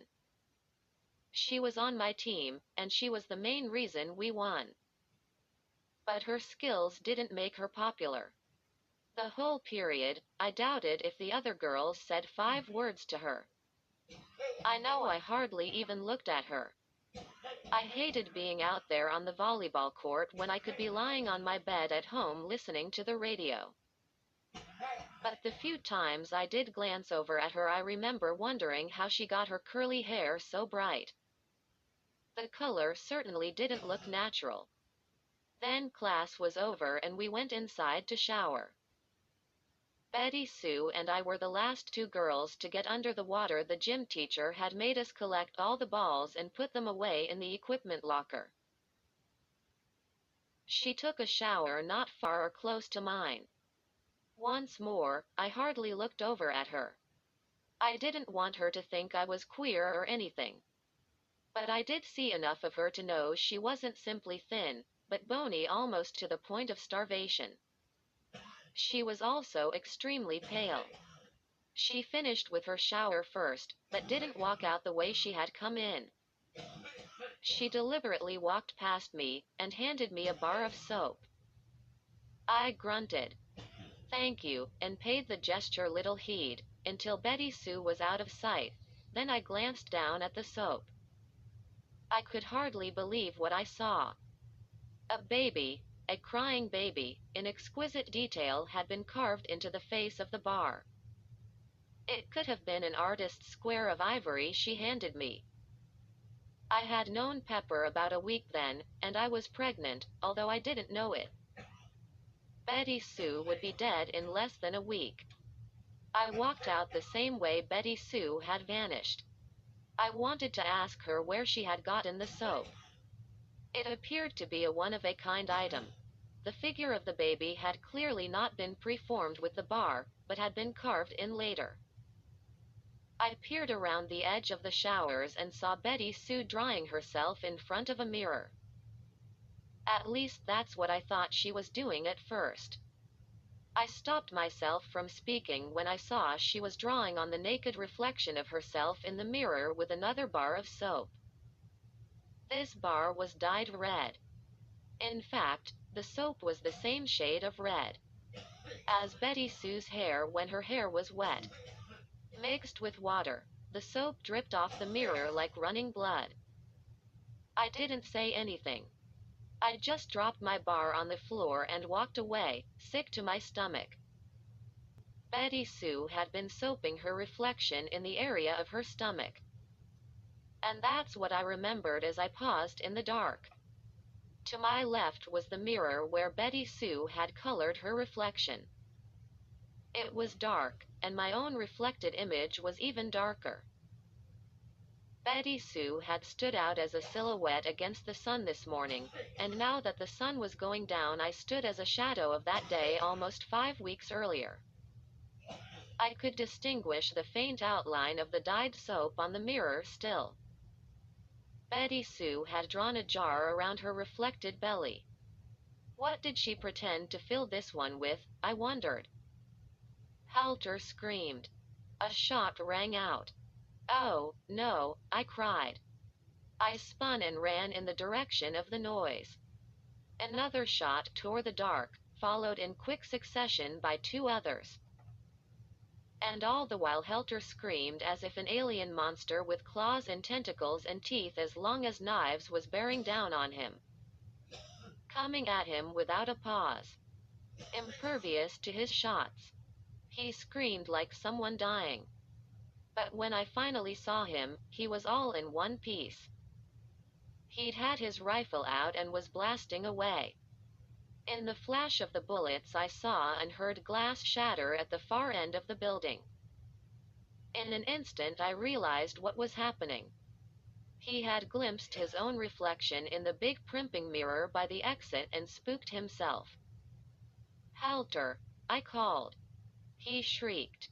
He didn't hear me. He fired once more, and his bullet ricocheted dangerously. Then I heard the clicking of his empty trigger as he tried to unload shells that were no longer in the chamber. He stumbled backward, as if before a towering beast. Then he fell and landed on his butt and squirmed back against a bench that wasn't going to move out of the way for him. Desperately, he reached for the revolver in his belt. "Helter!" I screamed. "She's not there." Too late. He grabbed the revolver. Too soon he fired it. He must have been out of his mind with fear.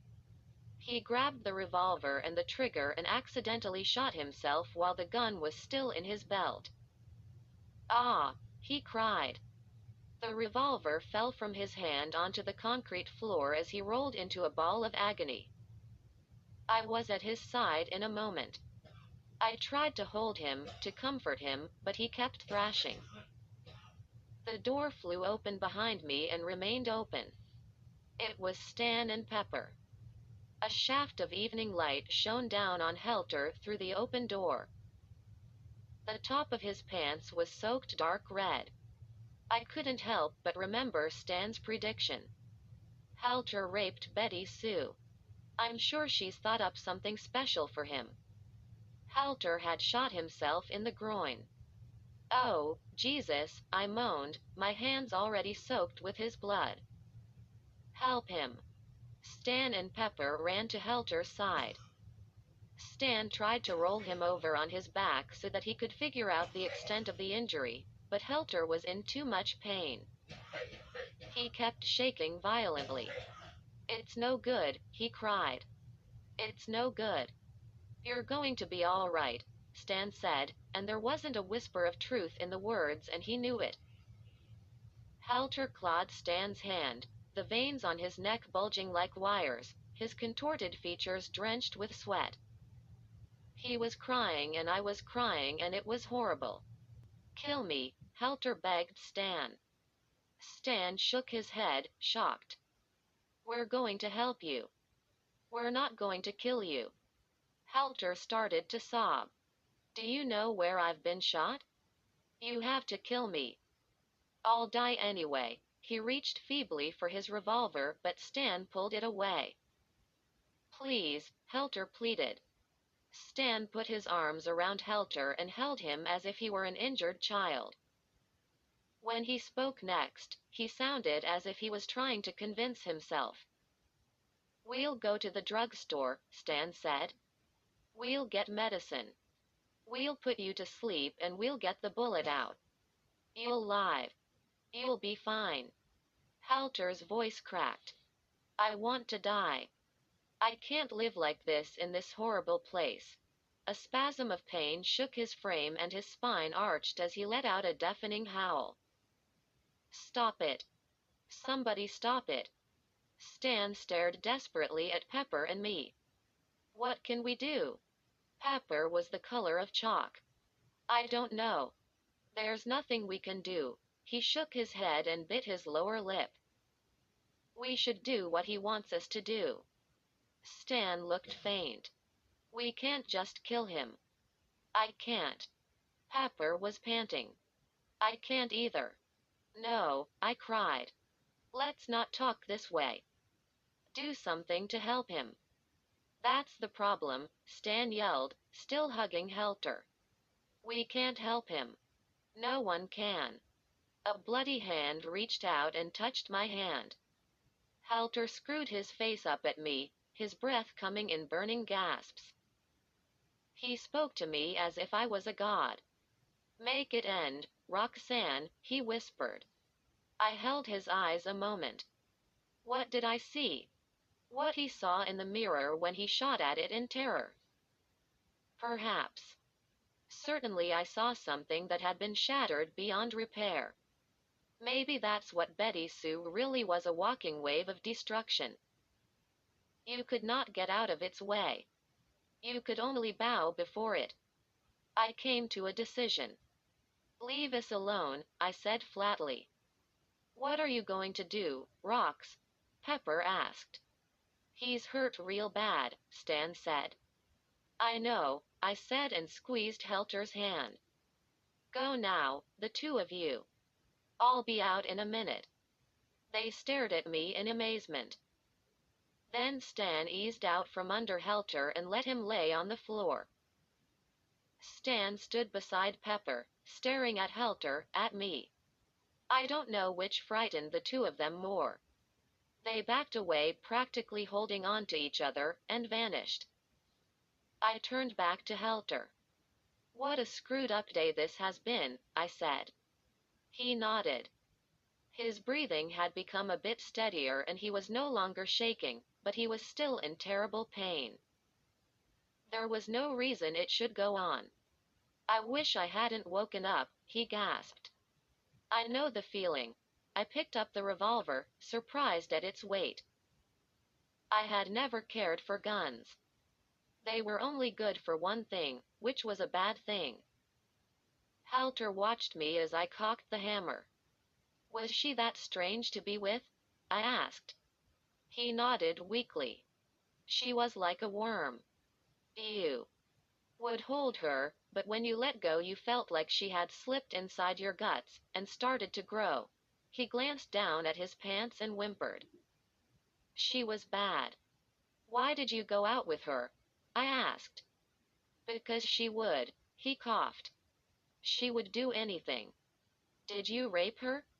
He shook his head, and he was so sorry, it broke my heart. "I don't know what I did.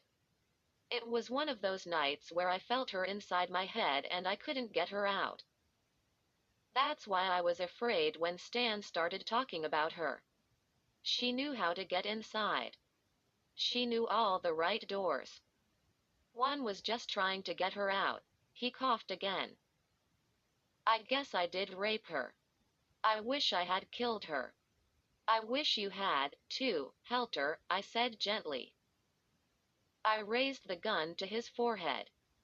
"Close your eyes." "I'll close mine." He nodded. "Thank you, Roxanne." "It's no problem." I pulled the trigger. I killed him. I never knew I could kill someone. But then I remembered I had gone for an abortion only that morning. Maybe it had prepared me. I dropped the gun and stood up. I could feel his blood all over me, but I had yet to open my eyes. I turned and walked in the direction where I believed the door was. I was not sure I would find it. Maybe Betty Sue had changed its location, I thought. She knew all the right doors. I felt like I had just passed through a major door. Now I would find out whether I had taken the wrong one. Chapter 11. The sun was saying goodbye to the sky when I stepped outside. The wind blew particles of sand that stung my skin. My hair whipped behind my head and I felt drops of Helter's blood shake loose. I took a deep breath and thought how good it was to be alive. Then I laughed like a sick drunk. I think I was losing my mind. It was about time. I was in shock. It was as if the bullet had gone through my own brain and out the other side. I felt a part of me that had been good and moral was forever gone. The guys were standing beneath a tree in front of the gym. Pepper shuddered visibly as I approached. Stan stared at me like he was seeing a stranger. "Hi," I said. "Did you do it?" Pepper asked. "Sure," I said. "Why not?" "It was probably in the script."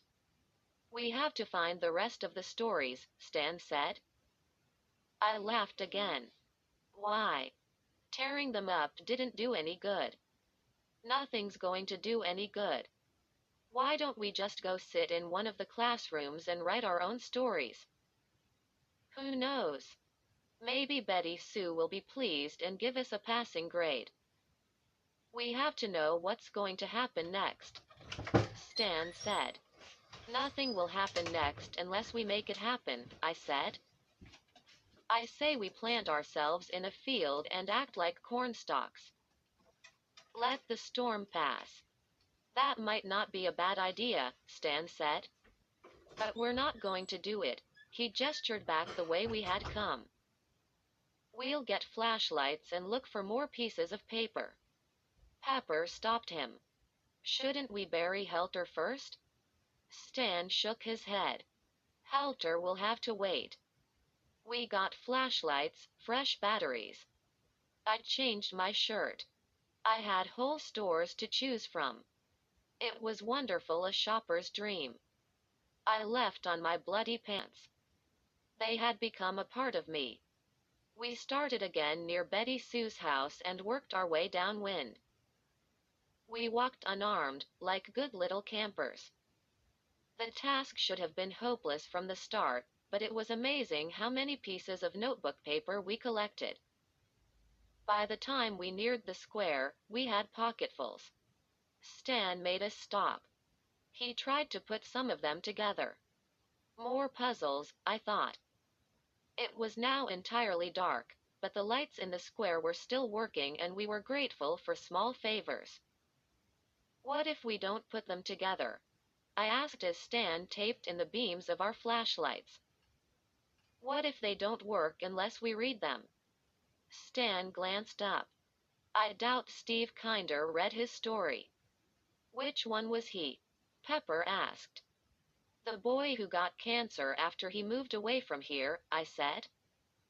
I waved my hand at Stan. Go ahead. Stan had been working for maybe 10 minutes when he stopped and frowned. I think we've got only 2 stories here, not 3. I hope it's me she left out, Pepper muttered. He looked over at me. Just kidding. I hope she did leave you alone, I told him solemnly, kneeling beside him. In the soft light he was even more handsome than usual. I thought back to our first date then, and put my head back to stare up at the stars. A part of me turned cold and died.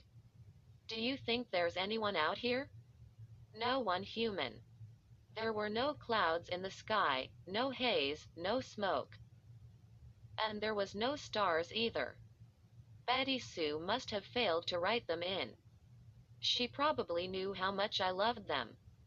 A strangled cry escaped my lips, and Pepper had to reach over and catch me because I no longer cared if I fell. He cradled me in his arms and stared into my eyes. Then his own gaze lifted to the sky and he, too, began to shake. I heard Stan's voice. We have to believe her now, he said. I climbed out of Pepper's arms with difficulty and scooted over beside our class genius. If she can take away the universe, I said. She can do anything.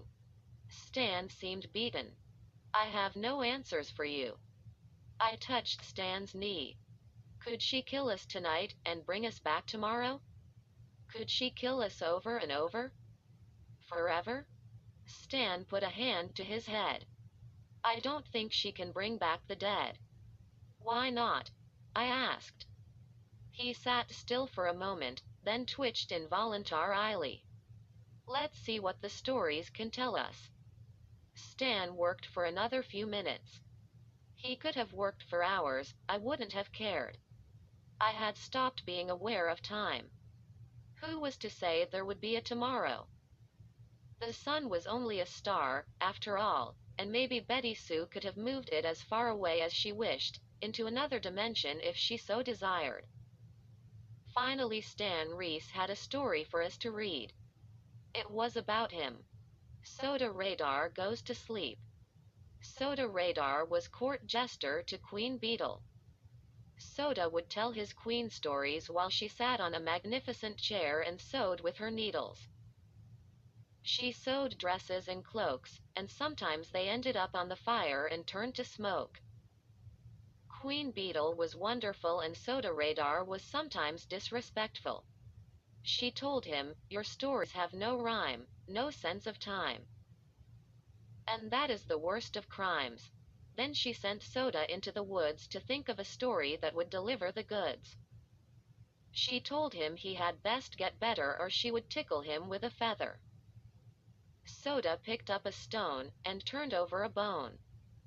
He looked at all the things of the woods to make a story, but came no closer to true glory. Then he said to himself, Queen Beetle is not so smart.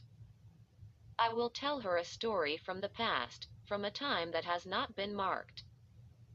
She will think it is mine. Then she will treat me kind.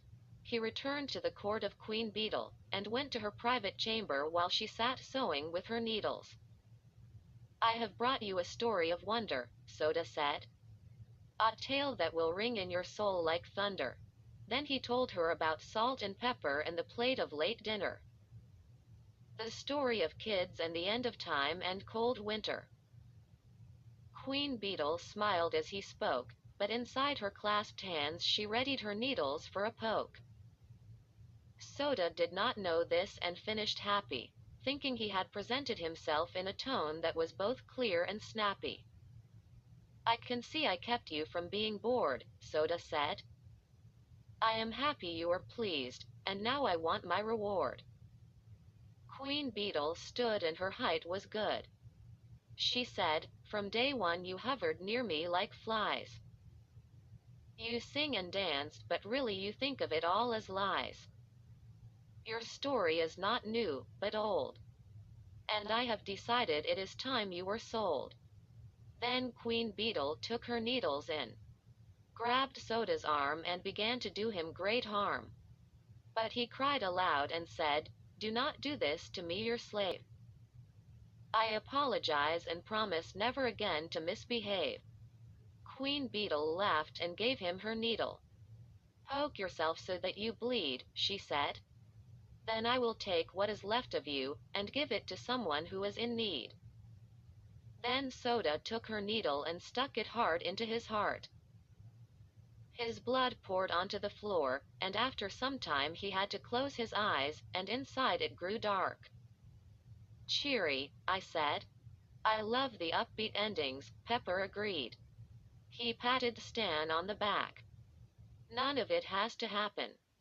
But Stan was ashen. I used to think of her as my queen, he whispered. Why? I asked. Because she was so powerful, he said. And you visited her whenever she wanted you to? I asked. He nodded miserably. I had no choice. That witch, I said. Stan stood. Excuse me. I have to get something from the drugstore. I jumped up. What? I have a headache, he said. I need some aspirin. We'll go with you, I said. He stopped us. It's not necessary.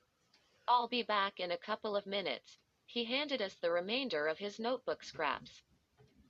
See if you can piece together the final story. It was my turn to stop him. You're okay, aren't you? I asked. He smiled. Such a nice guy. The best, really, of all of us. Sure, he said. Don't go picking up any needles, I said. I'm serious. He nodded, but there was no life to the gesture. I understand. Stan slowly walked away in the direction of the drugstore, the one beside the bank. Just before going inside, he stopped at a newspaper rack.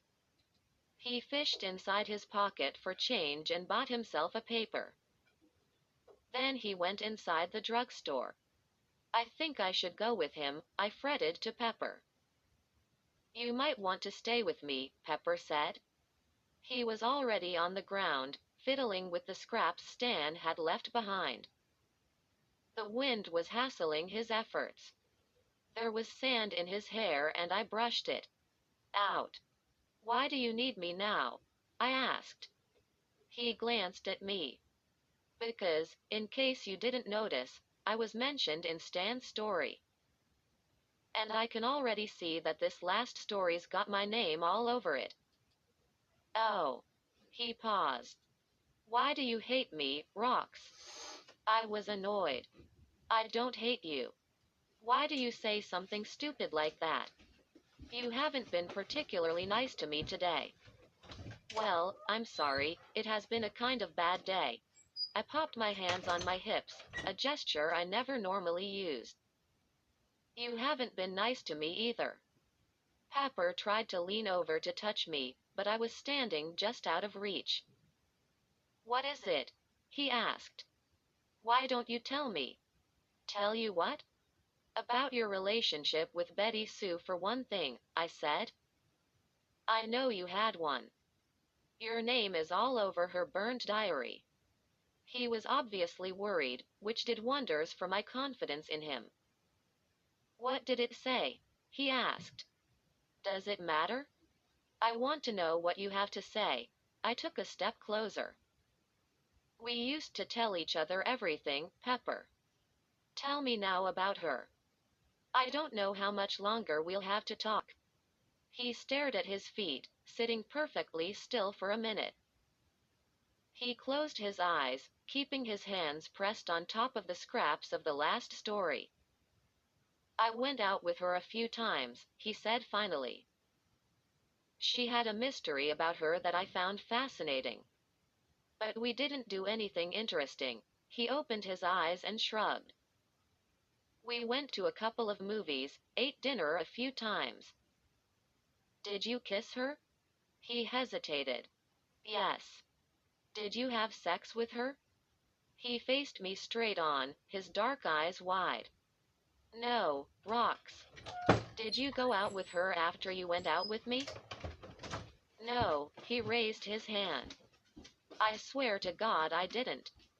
I took a deep breath. The world had come to an end.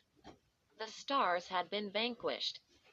Yet I felt so relieved. I leaned down and gave him a tight hug. You sure know how to pick 'em, I said. Are you referring to yourself or to her?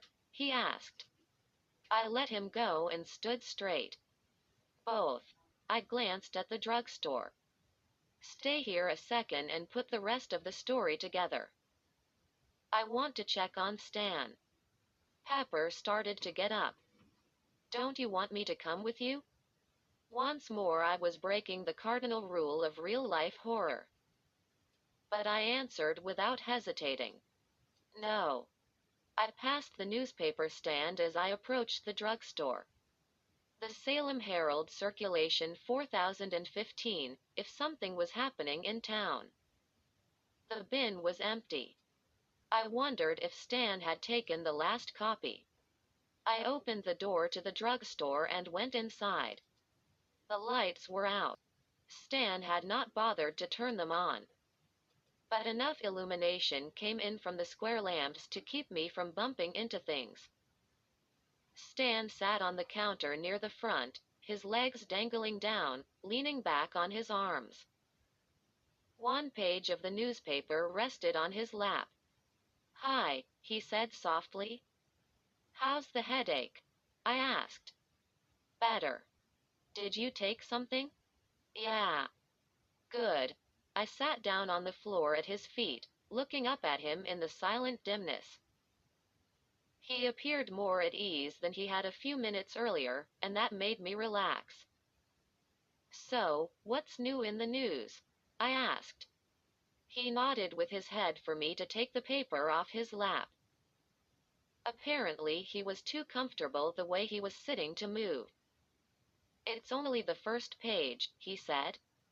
Is it today's paper? I asked, reaching out for it. Tomorrow's. I froze as I touched the paper, afraid to take it. How's that? It has tomorrow's news in it, Stan said. Have you read it? Yes. Is it bad? Yes. I sat back on my butt. I had the single sheet in my hand, just the one. I turned it over without reading the headlines. Blank. Betty Sue had not wanted to waste ink. I turned to the front. The headlines. Destiny. Tragedy strikes 5 local teens. Beneath the caption were 5 small pictures. Senior pictures that would be in the yearbook when it came out in a month or so. Leslie's picture. Halter's and Pepper's and Stan's. Mine, too. I wasn't smiling as the others were. Should I read the article? I asked. There's only the first half of it, Stan said. But it's interesting. Interesting, I muttered. I began to read. 5 Salem teens died yesterday. Leslie Bell, Helter Skelter, Stan Reese, Paul Pointzel, and Roxanne Wells. Each death appears to be an isolated incident, unconnected to the others. But local authorities are not dismissing the possibility of a group suicide pact, although not all the deaths were apparent suicides. Leslie Bell died in her garage at approximately 2 in the afternoon when the gas tank of her car exploded. Her parents were out at the time. It appears Leslie was trying to pour extra gasoline into her tank from a can of fuel her father reserved for supplying his lawnmower. There is speculation that she had a cigarette in her mouth at the time of the incident, although her parents deny that she smoked. It is thought that she died instantly. Nobody else was injured in the explosion. Helter Skelter died at Salem High when he either intentionally or accidentally shot himself in the groin and the head with a Colt .45 revolver. His body was found in the girls' shower room Saturday evening. Authorities don't know how he came to be there. Stan Reese's body was found at approximately 10 last night in his bed. His parents were home at the time, but didn't know there was any problem with their son. Police are saying Stan was a probable suicide because both his wrists had been slit, but there was no note, as is usual with suicides. His parents felt that Stan was still distraught over the suicide of Betty Sue McCormick, who only 4 weeks earlier doused herself with gasoline and lit herself on fire. The fourth victim to be found was Paul Pointzel, who died at, please turn to page 3, tragedy. She would end it just there, I complained. I don't know, Stan said softly. Maybe she didn't write it. Maybe it's the way it will be written. I set aside the page. Actually, I dropped it, and it floated slowly to the floor. So we know the truth at last. We're dead. We don't have to worry anymore. It's over. I felt like crying right then, but my tears were used up. Did I believe my own words? I hoped not. Death couldn't feel this awful, I thought, not if there was a God. But what if there wasn't? What if the soul did survive for eternity, but in a careless chasm where no divine will reign supreme? That truly would be hell. We would be forever at the mercy of Betty Sue's wicked games. Maybe we're not dead, Stan said. And not alive. Maybe we're somewhere in between. Is that possible? I don't know. I forced a chuckle. One thing for sure, I'm not letting you go near your bedroom. He yawned. That's too bad. I feel like a nap right now. I stood up and stretched. Pepper's trying to piece together the other story. Maybe we should get back to him. Would it be okay if we sat here a little longer? He asked. He sounded so sad, I didn't have the heart to say no. I sat back down. Sure. Whatever you want. Do you have any new ideas on what we should do next? Explore the truth, he said. What do you mean? What truth? He sighed and let his head roll back on his neck.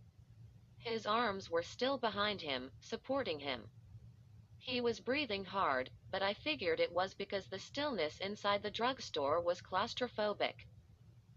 Of course, so was the night air outside, beneath the starless sky.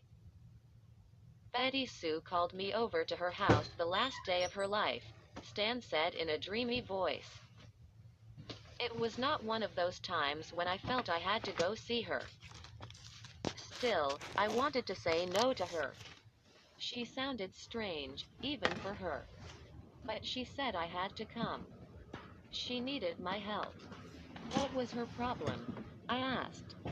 Stan grimaced in the shadows. She was pregnant. She told me the minute I walked in her bedroom. She said she had to get rid of the baby and she had to do it that day. Do you know who the father was? Stan thought a moment. No. Did the father know she was pregnant? I think so. Go on, I said. Stan's head came forward and hung over slightly. He seemed weary to the bone. His breathing was definitely labored. This is the thing I didn't want to tell you about, he said. She was playing with me. Maybe she was already playing with all of us. She wasn't really pregnant? He shook his head. She was and she wasn't. She had already started to get rid of the baby, at least that's what she said. Even before I asked, and he answered, I felt sick to my stomach. What do you mean? I whispered. Stan sighed.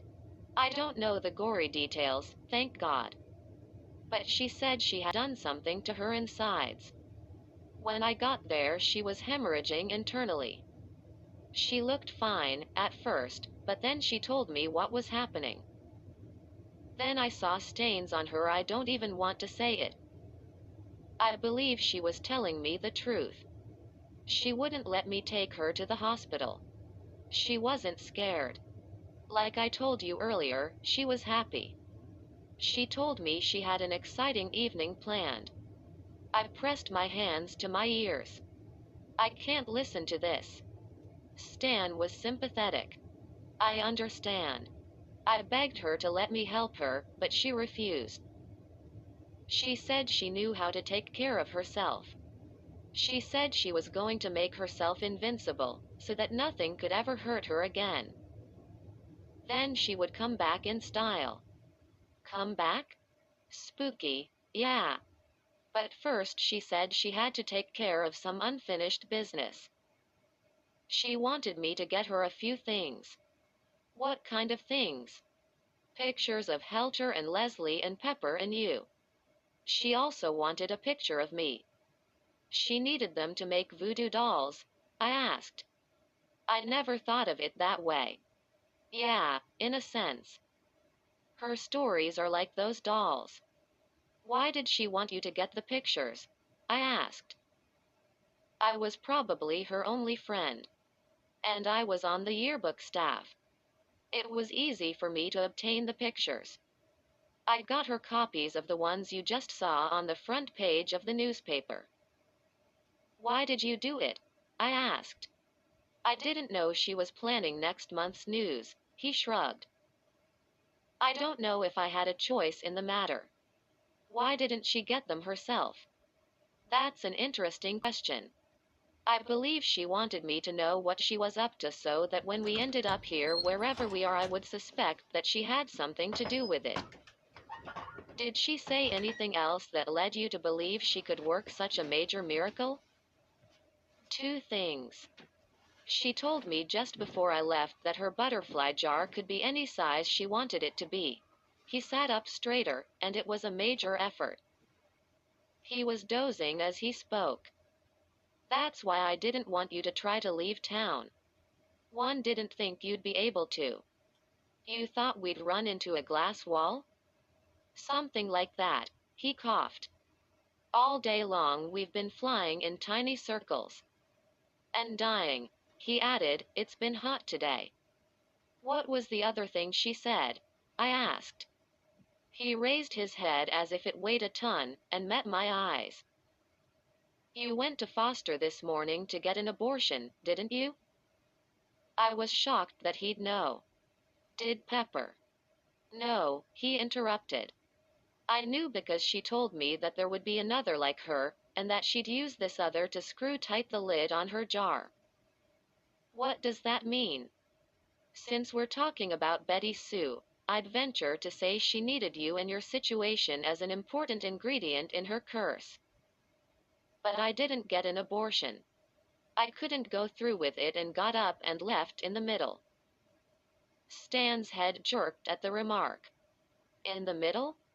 Before the procedure got started, I clasped at my abdomen. All day long I had had no ill effects from what the doctor had done to me.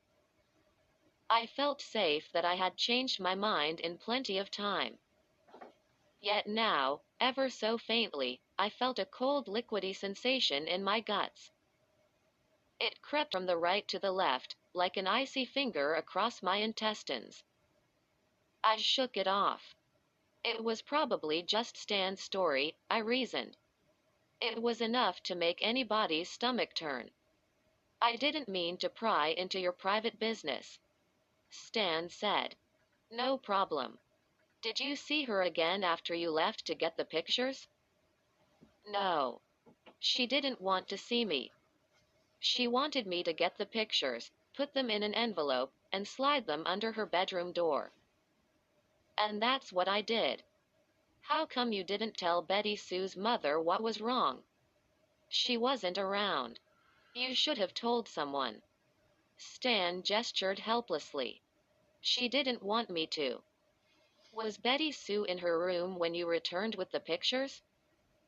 Yes. I called to her, but she didn't answer. I think she was writing. Probably these stories. Stan raised his head once more, and I was surprised to see tears streaming down his cheeks. Oh, God, he whispered. Stan? He sniffed. You know, everyone thought I was pretty smart. I was a nerd, but I had respect.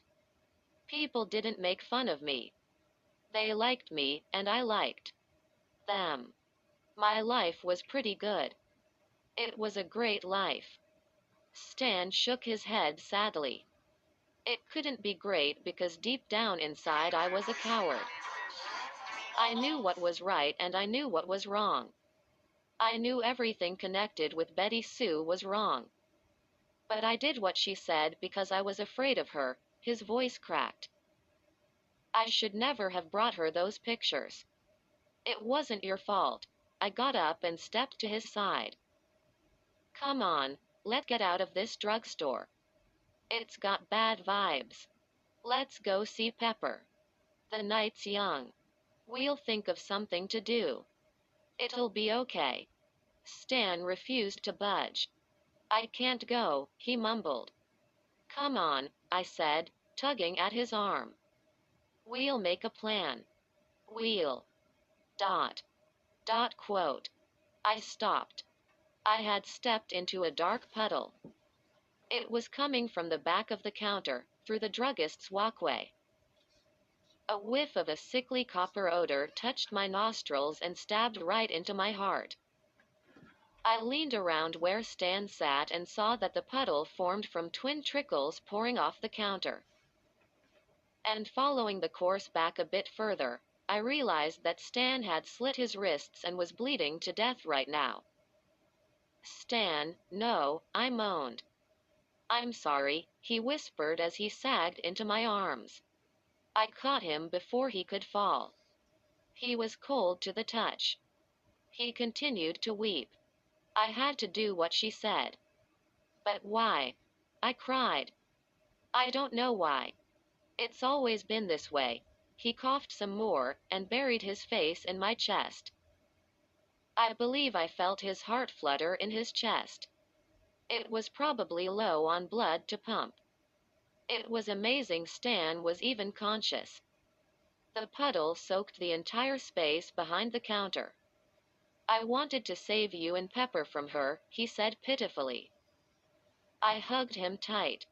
You did your best. I kissed the side of his face. Can't we try to stop the bleeding? It's too late. He sat back slightly, wrapping his bleeding arms around him, shivering. I'm so cold. Why is she doing this to you? You were her friend. Maybe that made me her worst enemy. I was the only one who knew her secrets and still liked her. I had to be gotten rid of. I ran my hand through his hair. Is there anything I can do for you? He nodded. Put me in my bed when I'm gone. I began to cry. Then it will be just like the paper. Then she will have won everything. He cried with me. She has won. No. I won't let her.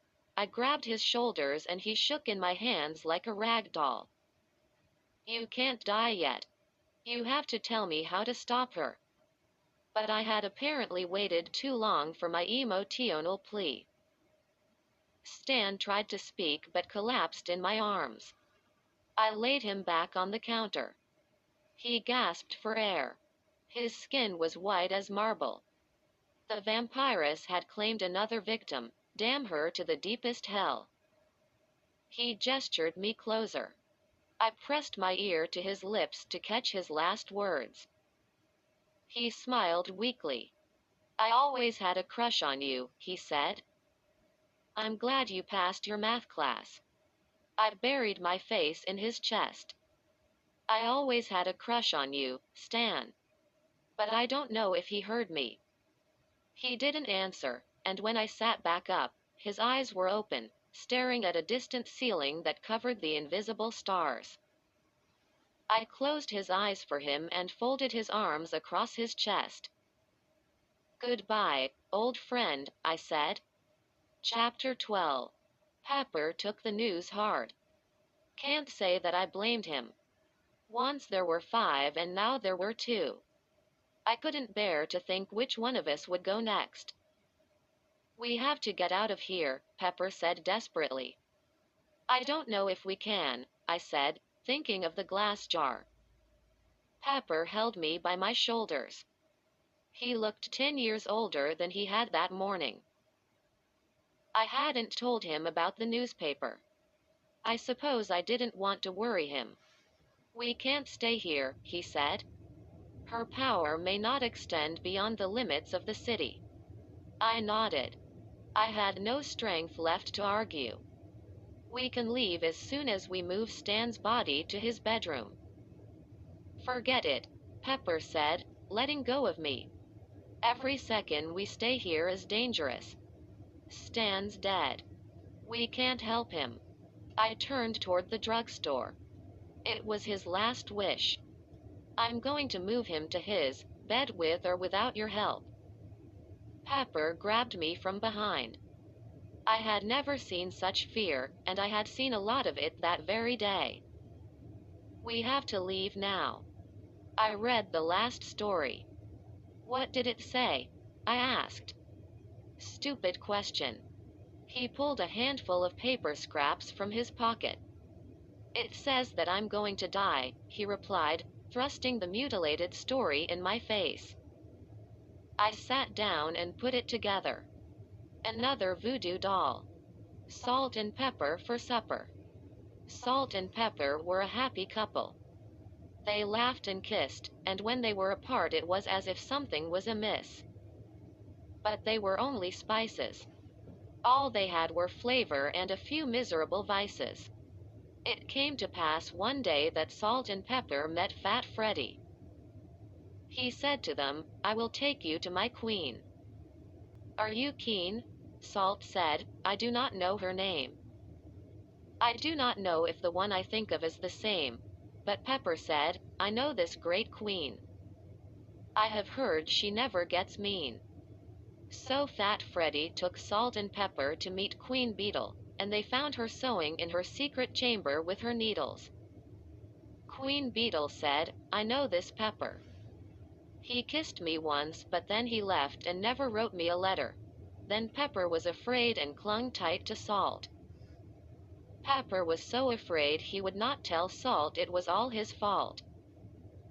But it was time for Queen Beetle's dinner, and because she was never rude, she invited them to stay.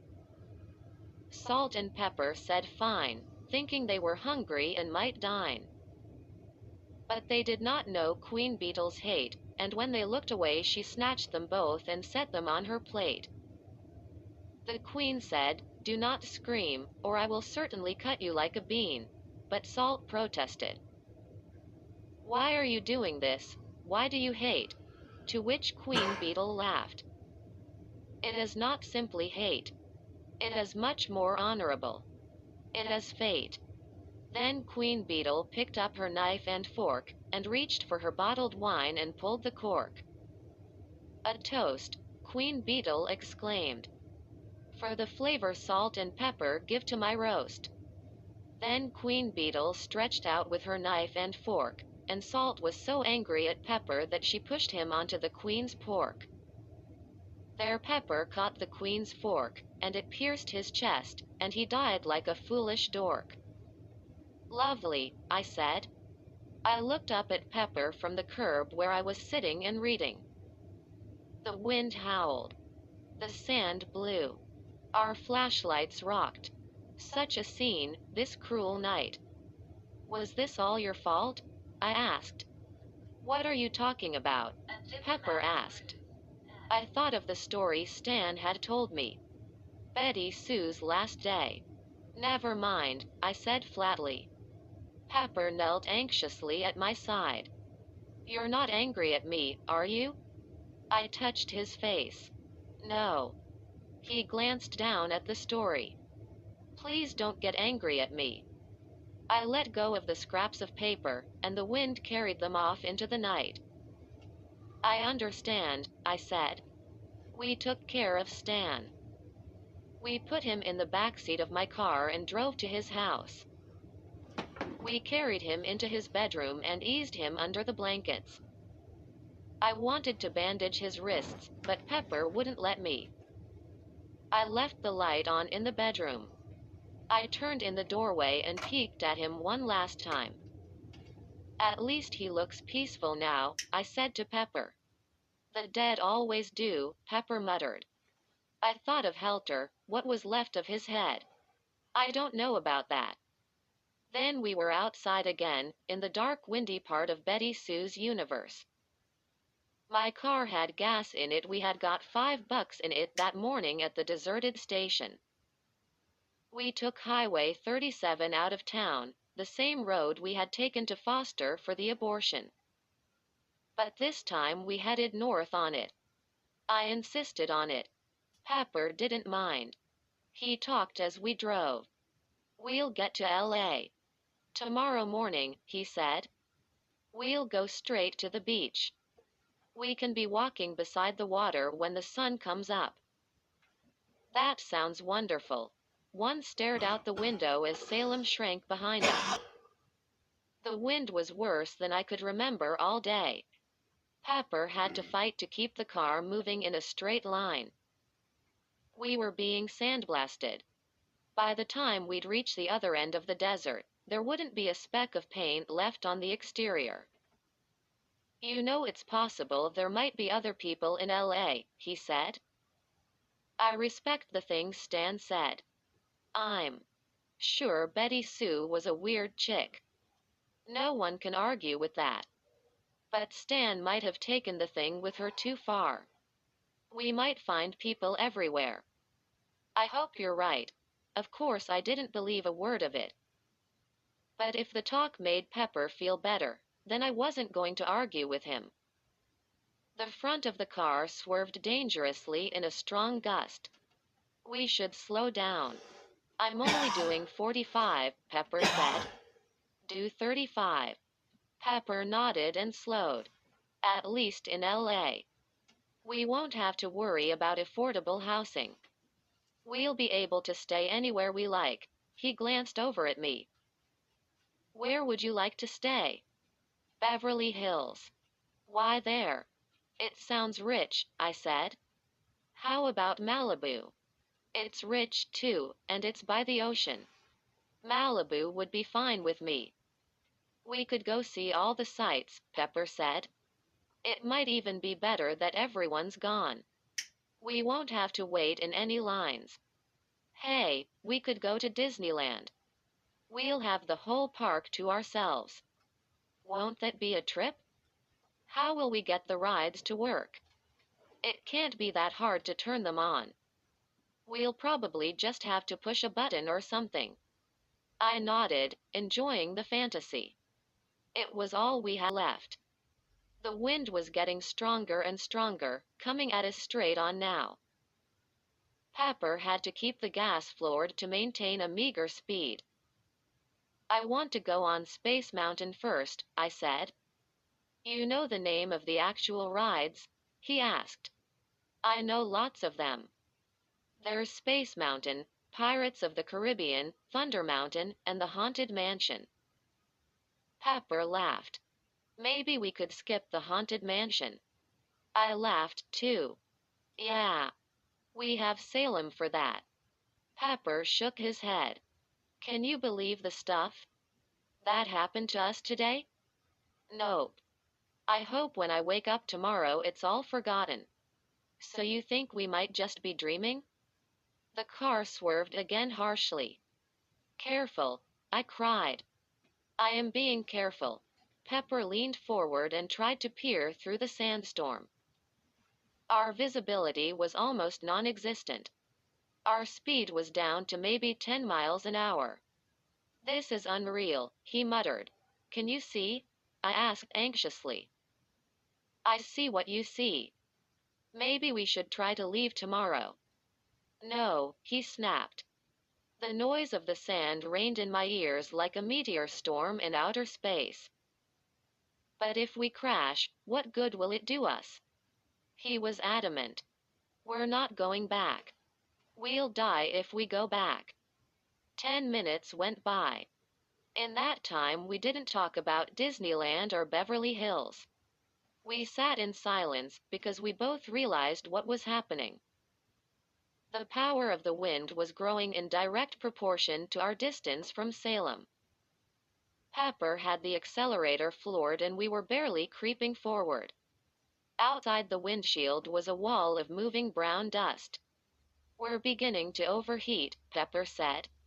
Our glass jar, I whispered. What? Pepper yelled over the racket. We have to go back. He shook his head. No. Then just stop the car and we'll sit here. I grabbed his arm. Pepper, it's no use. He took his foot off the gas and stopped the car. We sat for a minute in the loud darkness. It was ironic. All day I prayed for the silence to lift, and now that I had noise, it was driving me crazy. We can't just sit here, Pepper said finally. Turn around. He touched my knee. You won't get mad at me if we go back? Why would I get mad? I'm the one who said we have to go back. He let go of my leg. I just wanted to get that straight. We turned around with difficulty, but once we were pointed toward Salem, we could have returned without any gas. The wind pushed the car happily along until the town became visible. That's when the storm, no big surprise here, suddenly eased. As we crossed the city limits, a feeling of despair swept over me, like that of falling into a bottomless well, where no matter how long you dropped, you never hit bottom. Never feel the icy black water seep into your black heart. Still, you knew it was there for you eventually. Like oblivion. Death. Pepper looked over at me. Where would you like to spend the night?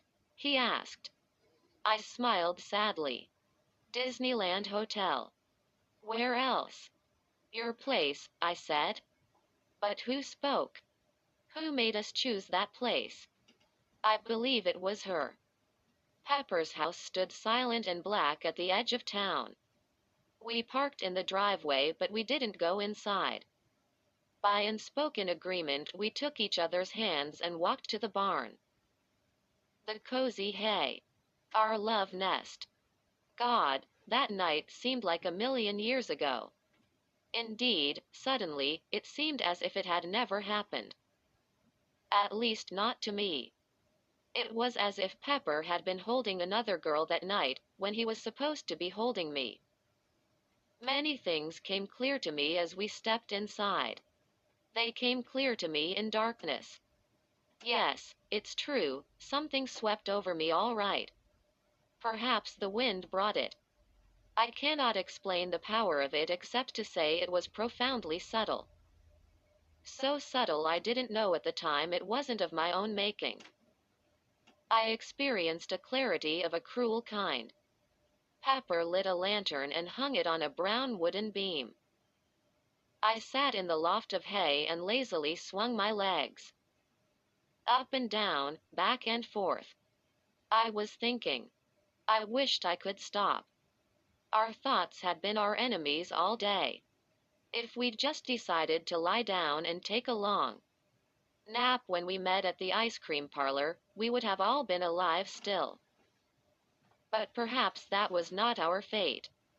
Pepper sat beside me and put his arm around my shoulder. "What's the matter?" he asked. "Nothing.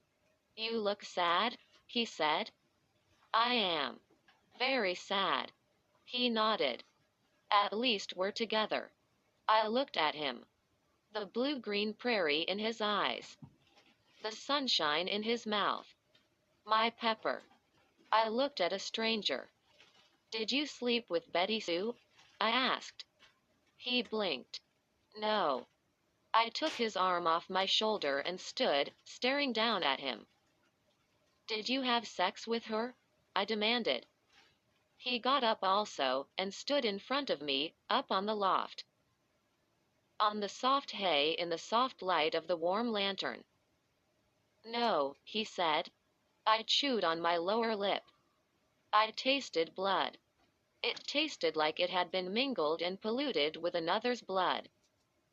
That was true in a sense, I thought.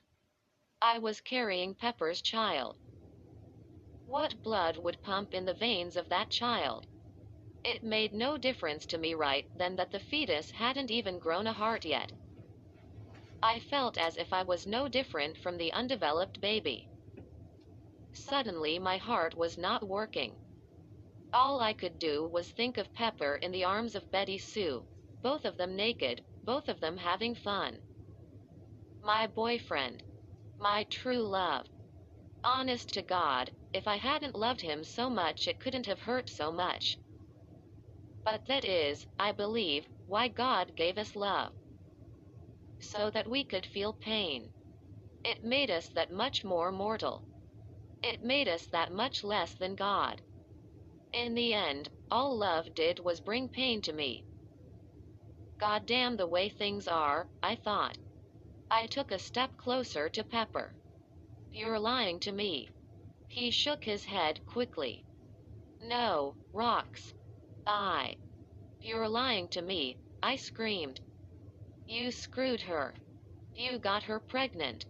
Pepper froze. The life simply fell out of his face.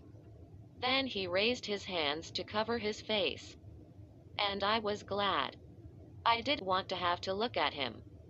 It disgusted me when he began to weep. "I'm sorry," he moaned. "I didn't want to tell you because I didn't want to hurt you." He shrugged. No, he shook. He trembled as if the blood in his veins had become ice. "It was just something that happened. I didn't plan it. I didn't care for her at all." I pulled his hands down from his face. I screwed my face up into his and breathed fire on his shame. "All I want to know," I said with deadly calm, "is whether you screwed her before or after you screwed me. Tell me the truth. Don't lie to me. If you lie to me, I'll get angry. And we both know how dangerous that can be." He twitched. "Before." I sucked in a breath and slowly reached up and grabbed him by the collar. "And after?" I asked. He twitched again and swallowed hard. "Just once," he said. I let him go. "I see," I said. Then I shoved him backward. Not all that hard. But he fell. I watched him fall over the wooden railing, off the loft, and onto the soft hay below. No big deal. I had done almost the same thing the night we made love. But I should have remembered that night better. It hadn't been that long ago, that close call. I should have at least remembered Betty Sue's story. Queen Beetle and her fork digging into her peppery pork. The pitchfork was in the hay. It was hidden, just barely, beneath the light brown straw. Worst of all, it was pointed up. Pepper landed on it on his back and in an instant all 6 blades pierced his chest. I saw them pop out the front. Red steel going through the cotton shirt I had bought for his birthday. Blood mushroomed over his front. I saw him open his mouth and try to scream, but blood poured from around his teeth and drowned him out. God, there was so much blood. Pepper, I said as I stared down at him from the loft. I didn't know what else to say. I couldn't very well say I was sorry, although suddenly I was more sorry than I had ever been in my life. The power of the spell had been broken, at last. I understood that's what my anger had been. Leslie had taken up smoking because she was under a spell. Halter had fired repeatedly into his own reflection because the curse was working on his mind. Stan had slit his wrists open because she had told him to. In my own way, I had done what I was told. Pepper gagged. I climbed down from the loft and knelt by his side.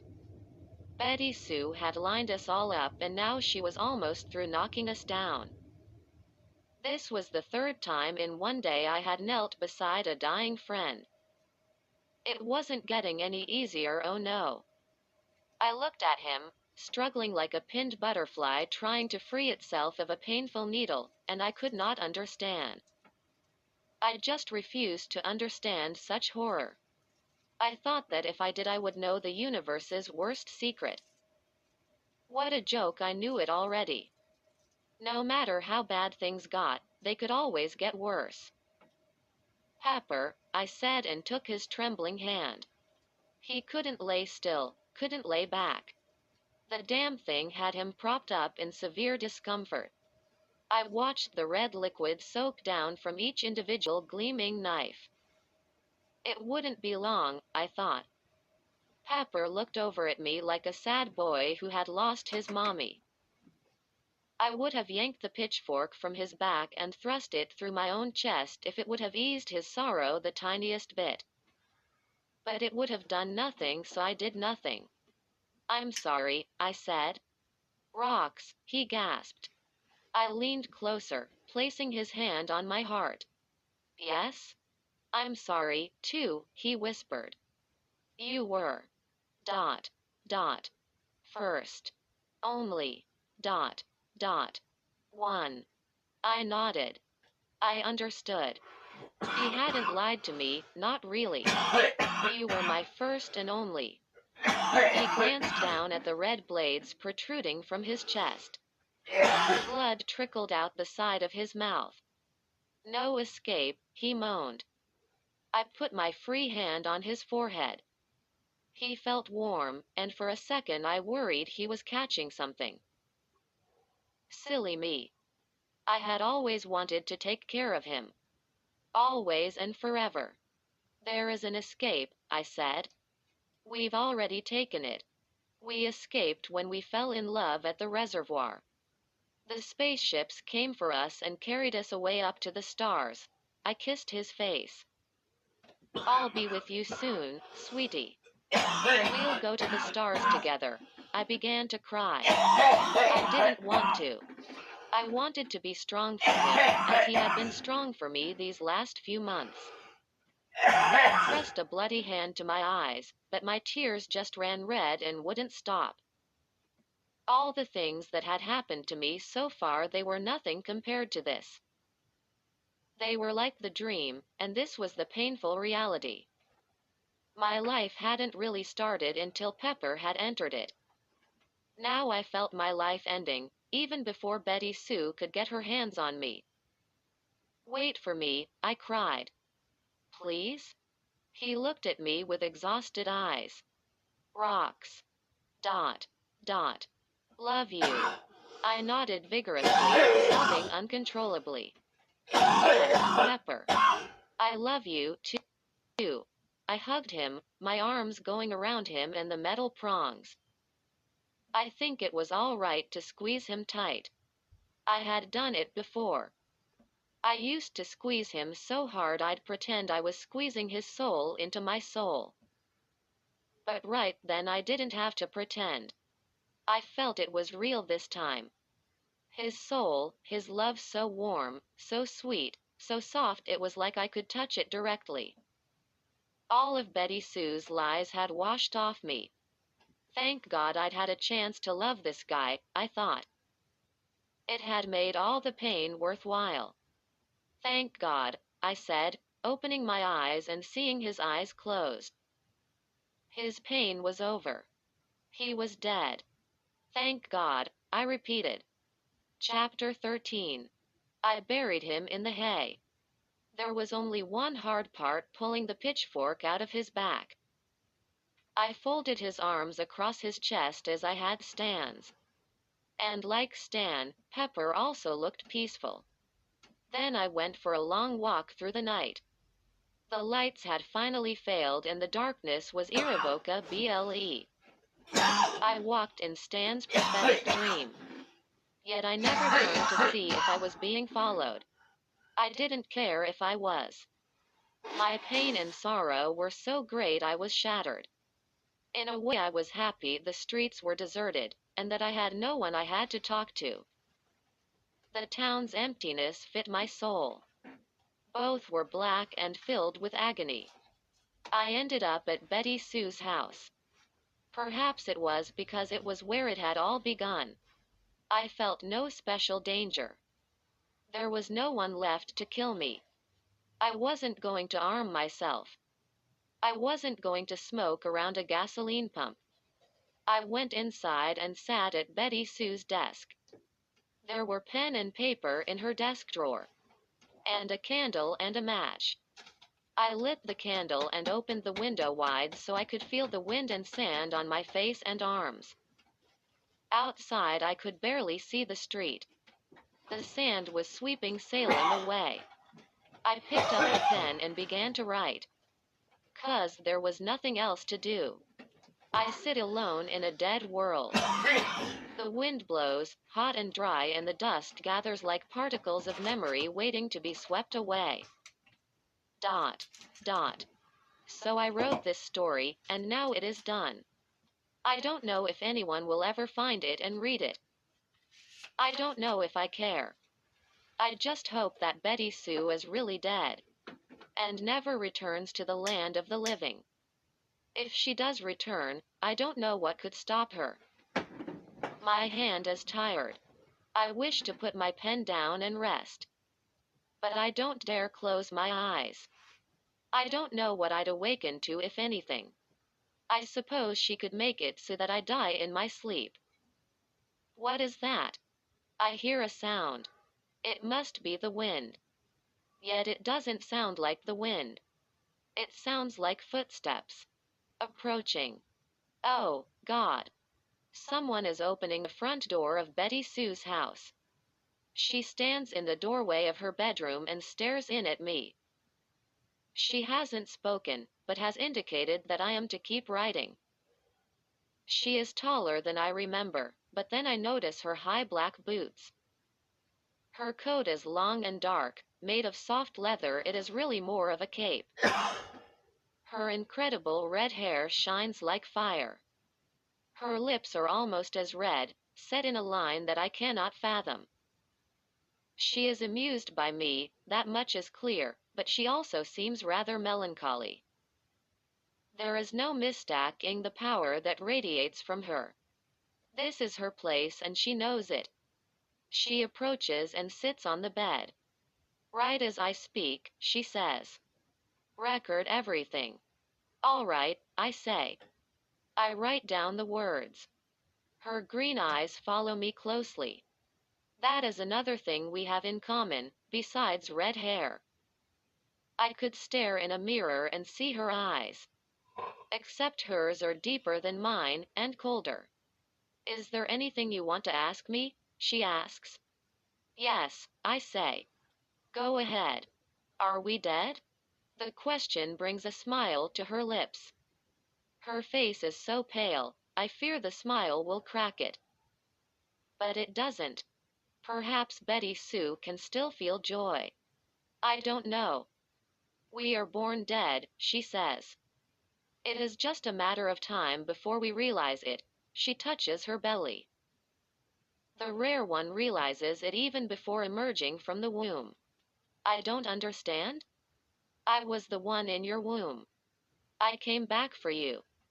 You were pregnant with me. She pauses and her smile shrinks. "Mother, you came back to kill me?" I ask. "Yes. But to do that, you had to kill me first." I had to decide to have an abortion? Yes. You had a choice not to. Your choice opened the door. And sealed tight the lid? Yes, she says. But I didn't have the abortion. I stopped it. Did you? Her question brings ice to my guts. Yes. I know I stopped it. She does not want to argue the point. Why? I thought of you, I say. What a waste it was that you threw your life away. It made me change my mind. You thought of me because I was with you then. Why do you want to kill me? What did I ever do to you? She pauses. She has to think, and that scares me. Her thoughts are dangerous. How many times have you been in love? Once, I say. Would you believe I could be in love? She asks. No. My answer does not offend her. She lowers her head. Her smile is now entirely gone. I loved Pepper, she says. Why? She shrugs. Why did you love him, Roxanne? I shiver as she says my name. I know she can curse it just by speaking it out loud. She does not need her pen and paper. I don't know. She nods. It is that way with the best of things, and the worst of things. She gestures around us, to the wind and the sand, the starless sky. This is all a mystery. Even to you? She chuckles softly. Not so much to me. Who the hell are you? What are you? She sits still, her back straight. I am a storyteller. She looks out the window at the black night. God as a storyteller. We've been calling you a witch all day. Are you a witch? I am human. But a human can be many things. A human can be a witch, a sorcerer, a saint, a god. What are you to me, right now? I told you. Your child. She pauses again. You made me who I am. How? What did I do? A shade of sorrow returns to her face. I went to visit Pepper the night you two were in the barn. I saw you in each other's arms. I have to swallow. I didn't know. She takes a deep breath and lets it out slowly. I think I lost my mind right then. I felt such pain. She looks at me. You felt that same pain just before you pushed him onto my fork, and afterward. She grins suddenly. And that's how you made this situation. Do you understand? No. She gestures again to our empty surroundings. What would this world be if one child who was born had never been born? Would it be the same world? It would be pretty much the same, I would think, unless the kid was supposed to be president or something important. Betty Sue speaks strongly. No. That's not true. That is the mystery. It would not be the same at all. It would be nothing. She pauses and points to her papers and pens. This world belongs to me alone. It would have been nothing if I had not been born. I sat here and created it. I wrote your story. I let you finish it. All my thoughts of you and Helter and Pepper and Stan and Leslie, they were inside my head. I could make them any way I wanted. I could make you any way I wanted. That wasn't true until today. She nods. I had to capture you in my jar. She speaks seriously. I am the author. I am the storyteller. I am all that there is. I am offended. And you're not God? She throws her head back and back. Maybe I am. Or maybe I am the devil. What's the difference to someone like me? Then she shakes her arm slightly and suddenly, like magic, there is a long silver knitting needle in her right hand. She holds it up to the quivering candle. The sharp point glistens like a deadly star. Queen Beetle, I say, and I am so scared. She nods. You changed your mind too late, Roxanne. No, I clutched my abdomen. Inside the cold aches. No. Yes. It's She like leans I'm toward here me, with you. her needle in her hand. The I procedure was already underway. Now you are bleeding. You are hemorrhaging. The smoke. doctor is worried. He fears he is about to lose you.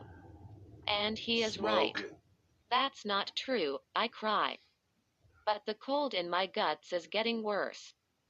It spreads like an evil It's early in flame the from a morning. black abyss. My internal organs shudder. I am What can having I trouble say? breathing. It is a strain to keep writing. I'll be quiet now. But I fear if I stop writing, my story will be over. If I don't, I'll be She will talking poke all me day. with her needle. She nods as I think this. If you set down the pen, she says, I will stab you in the belly. Probably. But I can't keep writing, I protest. She wets her lower lip with her tongue. That is the difference between you and me. You had only one story to tell. She stops and grins once more. I have millions. No, I cry. She doesn't wait for me to drop the pen. She takes me by surprise. She stabs me with her needle. It goes through my shirt, deep into my belly, into my child. Blood gushes around the wound. I feel the cold inside my heart, the pain. It is a numbing pain, and it spreads. The outside wind begins to die down. I no longer feel the sand on my face. The candle flickers. The room grows dark. I have to put down my pen. The last thing I see is Betty Sue's green eyes, looking at me. There is cruelty in them, and compassion. I don't know which is worse. Suddenly I am very tired. Epilogue. Paul Poitzel, better known as Pepper, sat in the waiting room of the clinic with the mean nurse and a copy of People magazine. The nurse wouldn't talk to him or look at him. She obviously hated all the men who brought in their knocked-up women. The People magazine was ancient. Several of the celebrities who babbled in the pages about how cool they were now that they had kicked drugs and booze were now appearing on game shows trying to earn extra bucks. Pepper hoped he never got in People magazine. He worried it might bring him bad luck.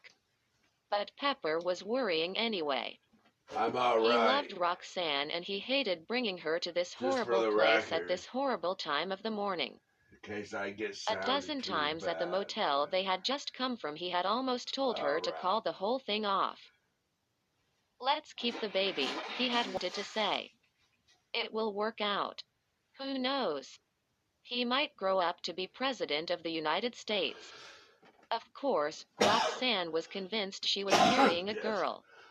Pepper couldn't believe his Get bad the luck. Roxanne was the second girl he had gotten pregnant in the last 2 months.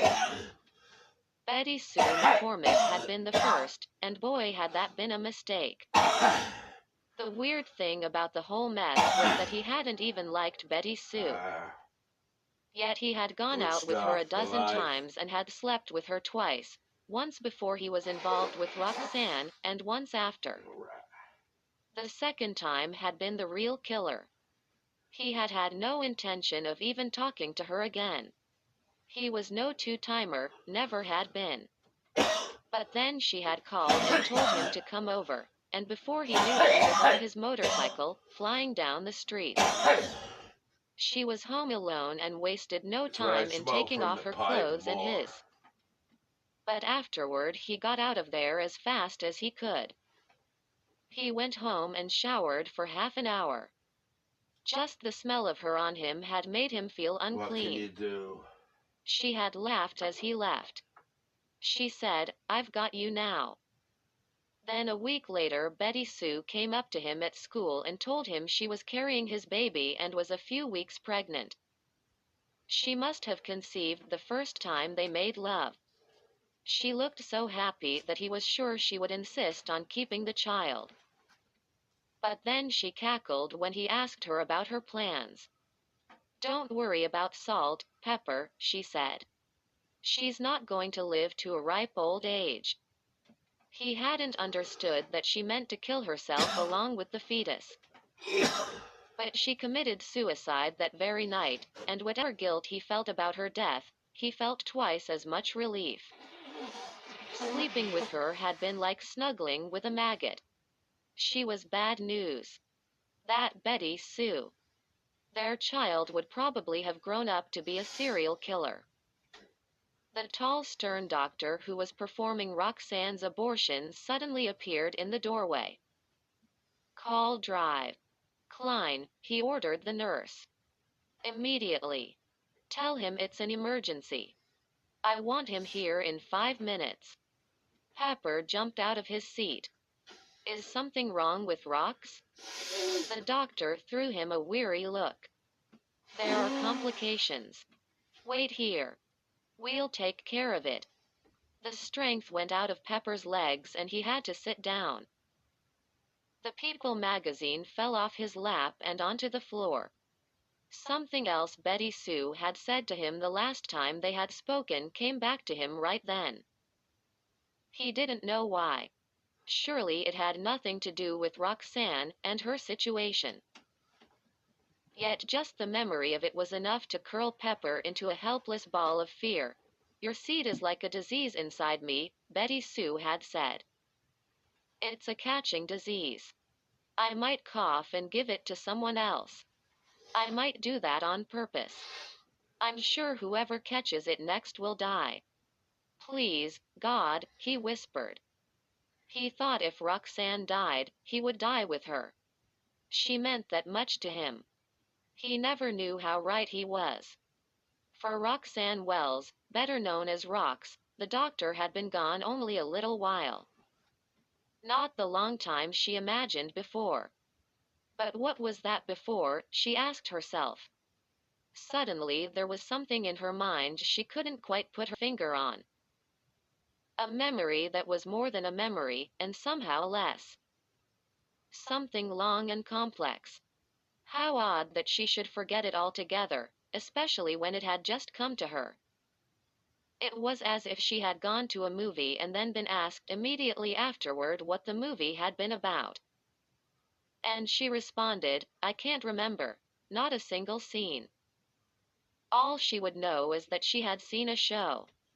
It must be the shots they gave me, she thought. I am not losing my mind. It is not the end of the world. Ah, something about the end of the world. That's what her strange dream had been about. She remembered then that Leslie, Stan, Helter, and Pepper had been in it. Plus Betty Sue. Poor Betty Sue. She should never have killed herself. What a waste of life, she thought. Life was so precious. But this time Roxanne did not notice anything peculiar in the fact that she could contemplate the sanctity of life while simultaneously cutting short the life of a fetus. The strange liquid feeling in her guts continued to grow stronger.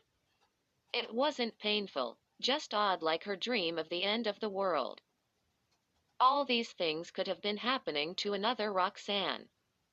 She was just lying there on her back with her legs up in stirrups watching colored images on the fluffy white clouds that drifted by.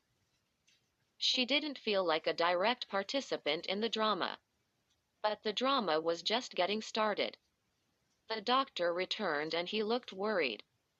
He began to work on her again, and when he lifted his hands to collect another surgical instrument, she was surprised to see that his plastic gloves were soaked with blood. He swiftly strapped a blood pressure wrap on her arm and pumped it up. His black eyes grew big. "Roxanne," he said. "How do you feel?" She yawned. "Dreamy. Am I almost done?" He reached for a bottle of solution and a fresh needle. "Have you ever had any trouble with excessive bleeding? Like a hemophiliac?" "No." He stabbed the tiny bottle with the needle and then stuck the needle into the IV. "You can't be one of those.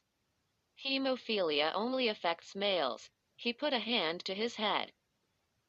"This has got to have a reason." "Huh?" "Just relax."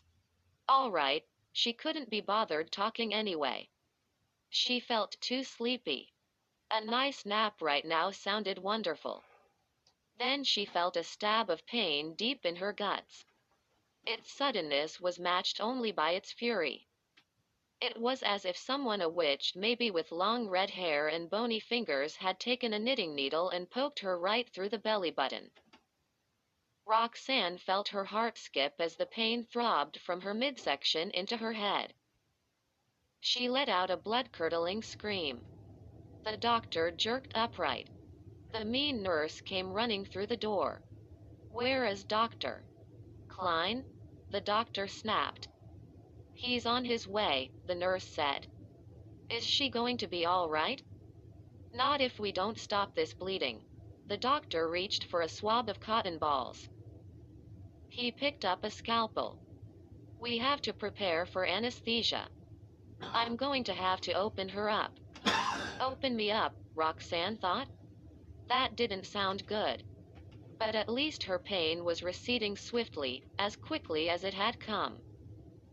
She didn't know if it was because the doctor had pumped more medicine into her IV, or because whatever it was that was wrong inside had already burst open and the pressure had been relieved. She just hoped the river running from the broken dam was not filled with her blood. For the first time, she wondered if she was going to die. And just that thought was enough to crack open the entire world of death. Betty Sue whispered in her ear, "You can get up now, Rox. You can walk out into the waiting room and drive back to Salem with your Pepper and pretend that you never tried to murder your baby. But you will find few people there, only those who have displeased me. Those who are already as good as dead. Then you will watch them die, one by one. Until I come to you again in the black night in the form of Queen Beetle, and put my needle in your belly, and make you bleed again, and again, and again. I'm alone and everything. Until you realize that I am a devil so powerful even God leaves me alone to play as I wish." That's what you're Roxanne here for. sat up and pulled her legs out of the stirrups. But The doctor and still, nurse I want did not Dr. mind. Bullthing. They continued to work frantically would with a be so reclining bloody bad. mess that seemed to have little to do with her. Roxanne scooted off the table and reached for her clothes. Her green medical gown was filthy with dark stains and she was happy to be rid of it. Once dressed in her own clothes, she felt much better. She stood up and walked out of the room, without even a glance back. But she thought she heard the doctor saying something to the nurse like, "We're losing her." She didn't care. She was remembering what had happened the last time she had changed her mind about having the abortion. Suddenly she remembered the whole story. She had written it all down, after all, and never mind what that bitch Betty Sue thought. Pepper was sitting huddled over in his chair when she opened the door to the waiting room. He was crying, and at first she thought he was upset about a story he had read in the People magazine that was lying at his feet. But then she realized that Pepper never cried. Not unless... ... It was then she understood that he was crying about her. Roxanne whirled around and looked down the hall, back the way she had come. Off to her left she could see the doorway that led to the operating table, where she knew the doctor and the nurse continued to work frantically on her. But straight down the hall, near the end, the walls had begun to elongate, stretching the hall into what could have been a pathway into infinity. The way vanished into an awesome blackness. She glanced back and forth, between her weeping boyfriend and the unknown void, and it would have been easy to step into the waiting room and take Pepper's hand and return to Salem. But she knew Salem would not be there, at least not as a city filled with people. If she chose that route, she would once more step back into Betty Sue's wicked reality. Yet there was nothing in the void that drew her. In fact, its sheer awesomeness frightened her. She wavered at the doorway, uncertain. Something Betty Sue said came back to her right then. Words in Betty Sue's bedroom, at the end of the story. That is the difference between you and me. You had only one story to tell. I have millions. Betty Sue would just torture the five of them all over again, Roxanne thought. The witch would mix up the plot, and the suffering would come at them from different and unexpected directions. It was a hopeless path to go to Pepper, she saw, much as she wanted to. Yet she desperately needed to talk to him, just once more, if only to say goodbye. But she knew she couldn't without great risk. She knew if she so much as stepped into the waiting room, as she had done before, they would both be caught in Betty Sue's web. There was nothing to be done, and it was so terribly sad. "Goodbye, my love," she whispered to him. She had said too many goodbyes for one day. Her heart heavy, she turned and walked back down the hallway. She scarcely paused as she passed the operating room. The doctor had exhausted all his skills. The nurse was calling out the poor girl's blood pressure readings. The numbers were sinking fast. Blood soaked the floor in dark puddles. The doctor stopped and stepped back from the table as if he were afraid that whatever inexplicable fate had struck his patient would strike him next. He ripped the surgical mask off his face and wiped at the sweat pouring into his eyes. The numbers went flat. The girl's eyes were closed, her face composed. "She's gone," the doctor said solemnly. "I am going," Roxanne said. She walked forward, and the first steps were the hardest. She thought of all the things she was leaving behind, and was almost tempted to retreat, to go around the circle one more time with Pepper and her friends, even if it meant unimaginable suffering. But then suddenly, unexpectedly, the darkness softened. As she reached the supposed end of the hall, and passed beyond it, she was encompassed in a wonderful light, where she saw many rich colors and heard many wonderful sounds. Sounds that had nothing to do with the hymn that Betty Sue had sung to catch her unfortunate butter. Flies. In that moment Roxanne felt as if she had stepped into the center of all things, where the light of the stars shone bright, and the ending of every story was joyful. Pepper heard Roxanne scream of pain but remained in his seat, praying feverishly. He did not understand how things could have gone bad so quickly. Everything he read about abortions had said it was a relatively easy procedure. Once more he cursed himself for putting Roxanne through such torment. He swore when he got her out of there he would make it up to her if it took him the rest of his life. He was very serious about her. From the first night they had gone out he had thought she would one day be his wife. Several minutes crept by. They could have been hours. Then Pepper thought he heard Roxanne's voice. Even more strange, as he glanced up, he thought he saw her standing in the doorway that led back to the operating rooms. But it couldn't have been her because he could see right through her. When he blinked she was gone. Yet the sound of her voice hung softly in the air. So soft that he heard it in his heart and not with his ears. A whisper of love. A whispered goodbye. "Rox," he called. "Goodbye, my love. Be wary of the witch." Pepper got up and hurried through the door. He didn't care what the nurse and doctor said. He had to find out what was happening to his girl. He found out all too soon. She rested on the operating table, her legs down from the stirrups, her lower body covered with white towels that slowly turned dark red as he looked on. Her face was pale beyond belief and she lay as still as a fallen statue. "Is she dying?" Pepper cried and stepped into the operating room. The doctor looked over at the nurse. "What is he doing here?" "Come on, son," the nurse said, taking him by the arm. "You cannot be in here. The doctor is working." Pepper shook her off and stepped forward. The doctor wasn't working anymore. He had already given up. He was covering Roxanne's face with a sheet now. Pepper reached out and stopped him. He touched her red hair, the side of her cold face. She lay on her back with her eyes closed. Pepper leaned over and listened, at her lips for the faintest sound of breath. But he couldn't even catch a whisper of life.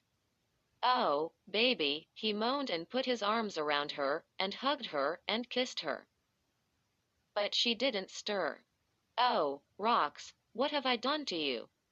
The doctor put his hand on Pepper's shoulder. "I'm sorry, son," he said with feeling. "I don't know what happened. She just started bleeding and I couldn't stop it. I've never seen anything like it." Pepper stood up straight and looked at the man. "She wanted to keep the baby, you know. I talked her out of it." The doctor nodded. "I understand how that must make you feel, but you couldn't have known this would happen." Pepper thought of Betty Sue. How she had also died after being with him. An unseen curse was at work here, he thought. It would come for him next. He only prayed it didn't wait long. He deserved to die. He glanced one last time at Roxanne. She had been the best thing that had ever happened to him. "Yes, I should have known," Pepper said. Pepper walked out of the operating room and left the clinic. He got in Roxanne's car and drove home.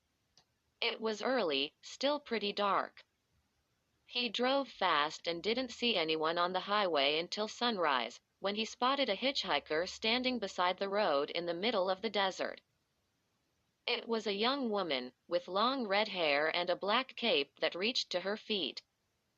He didn't want to stop for her. The loss of Roxanne lay heavy on his heart, like a mountain of frozen lead. But the girl was alone, and he feared she could be in danger once the sun was in the sky and the temperature rose. He pulled the car over to the side of the road.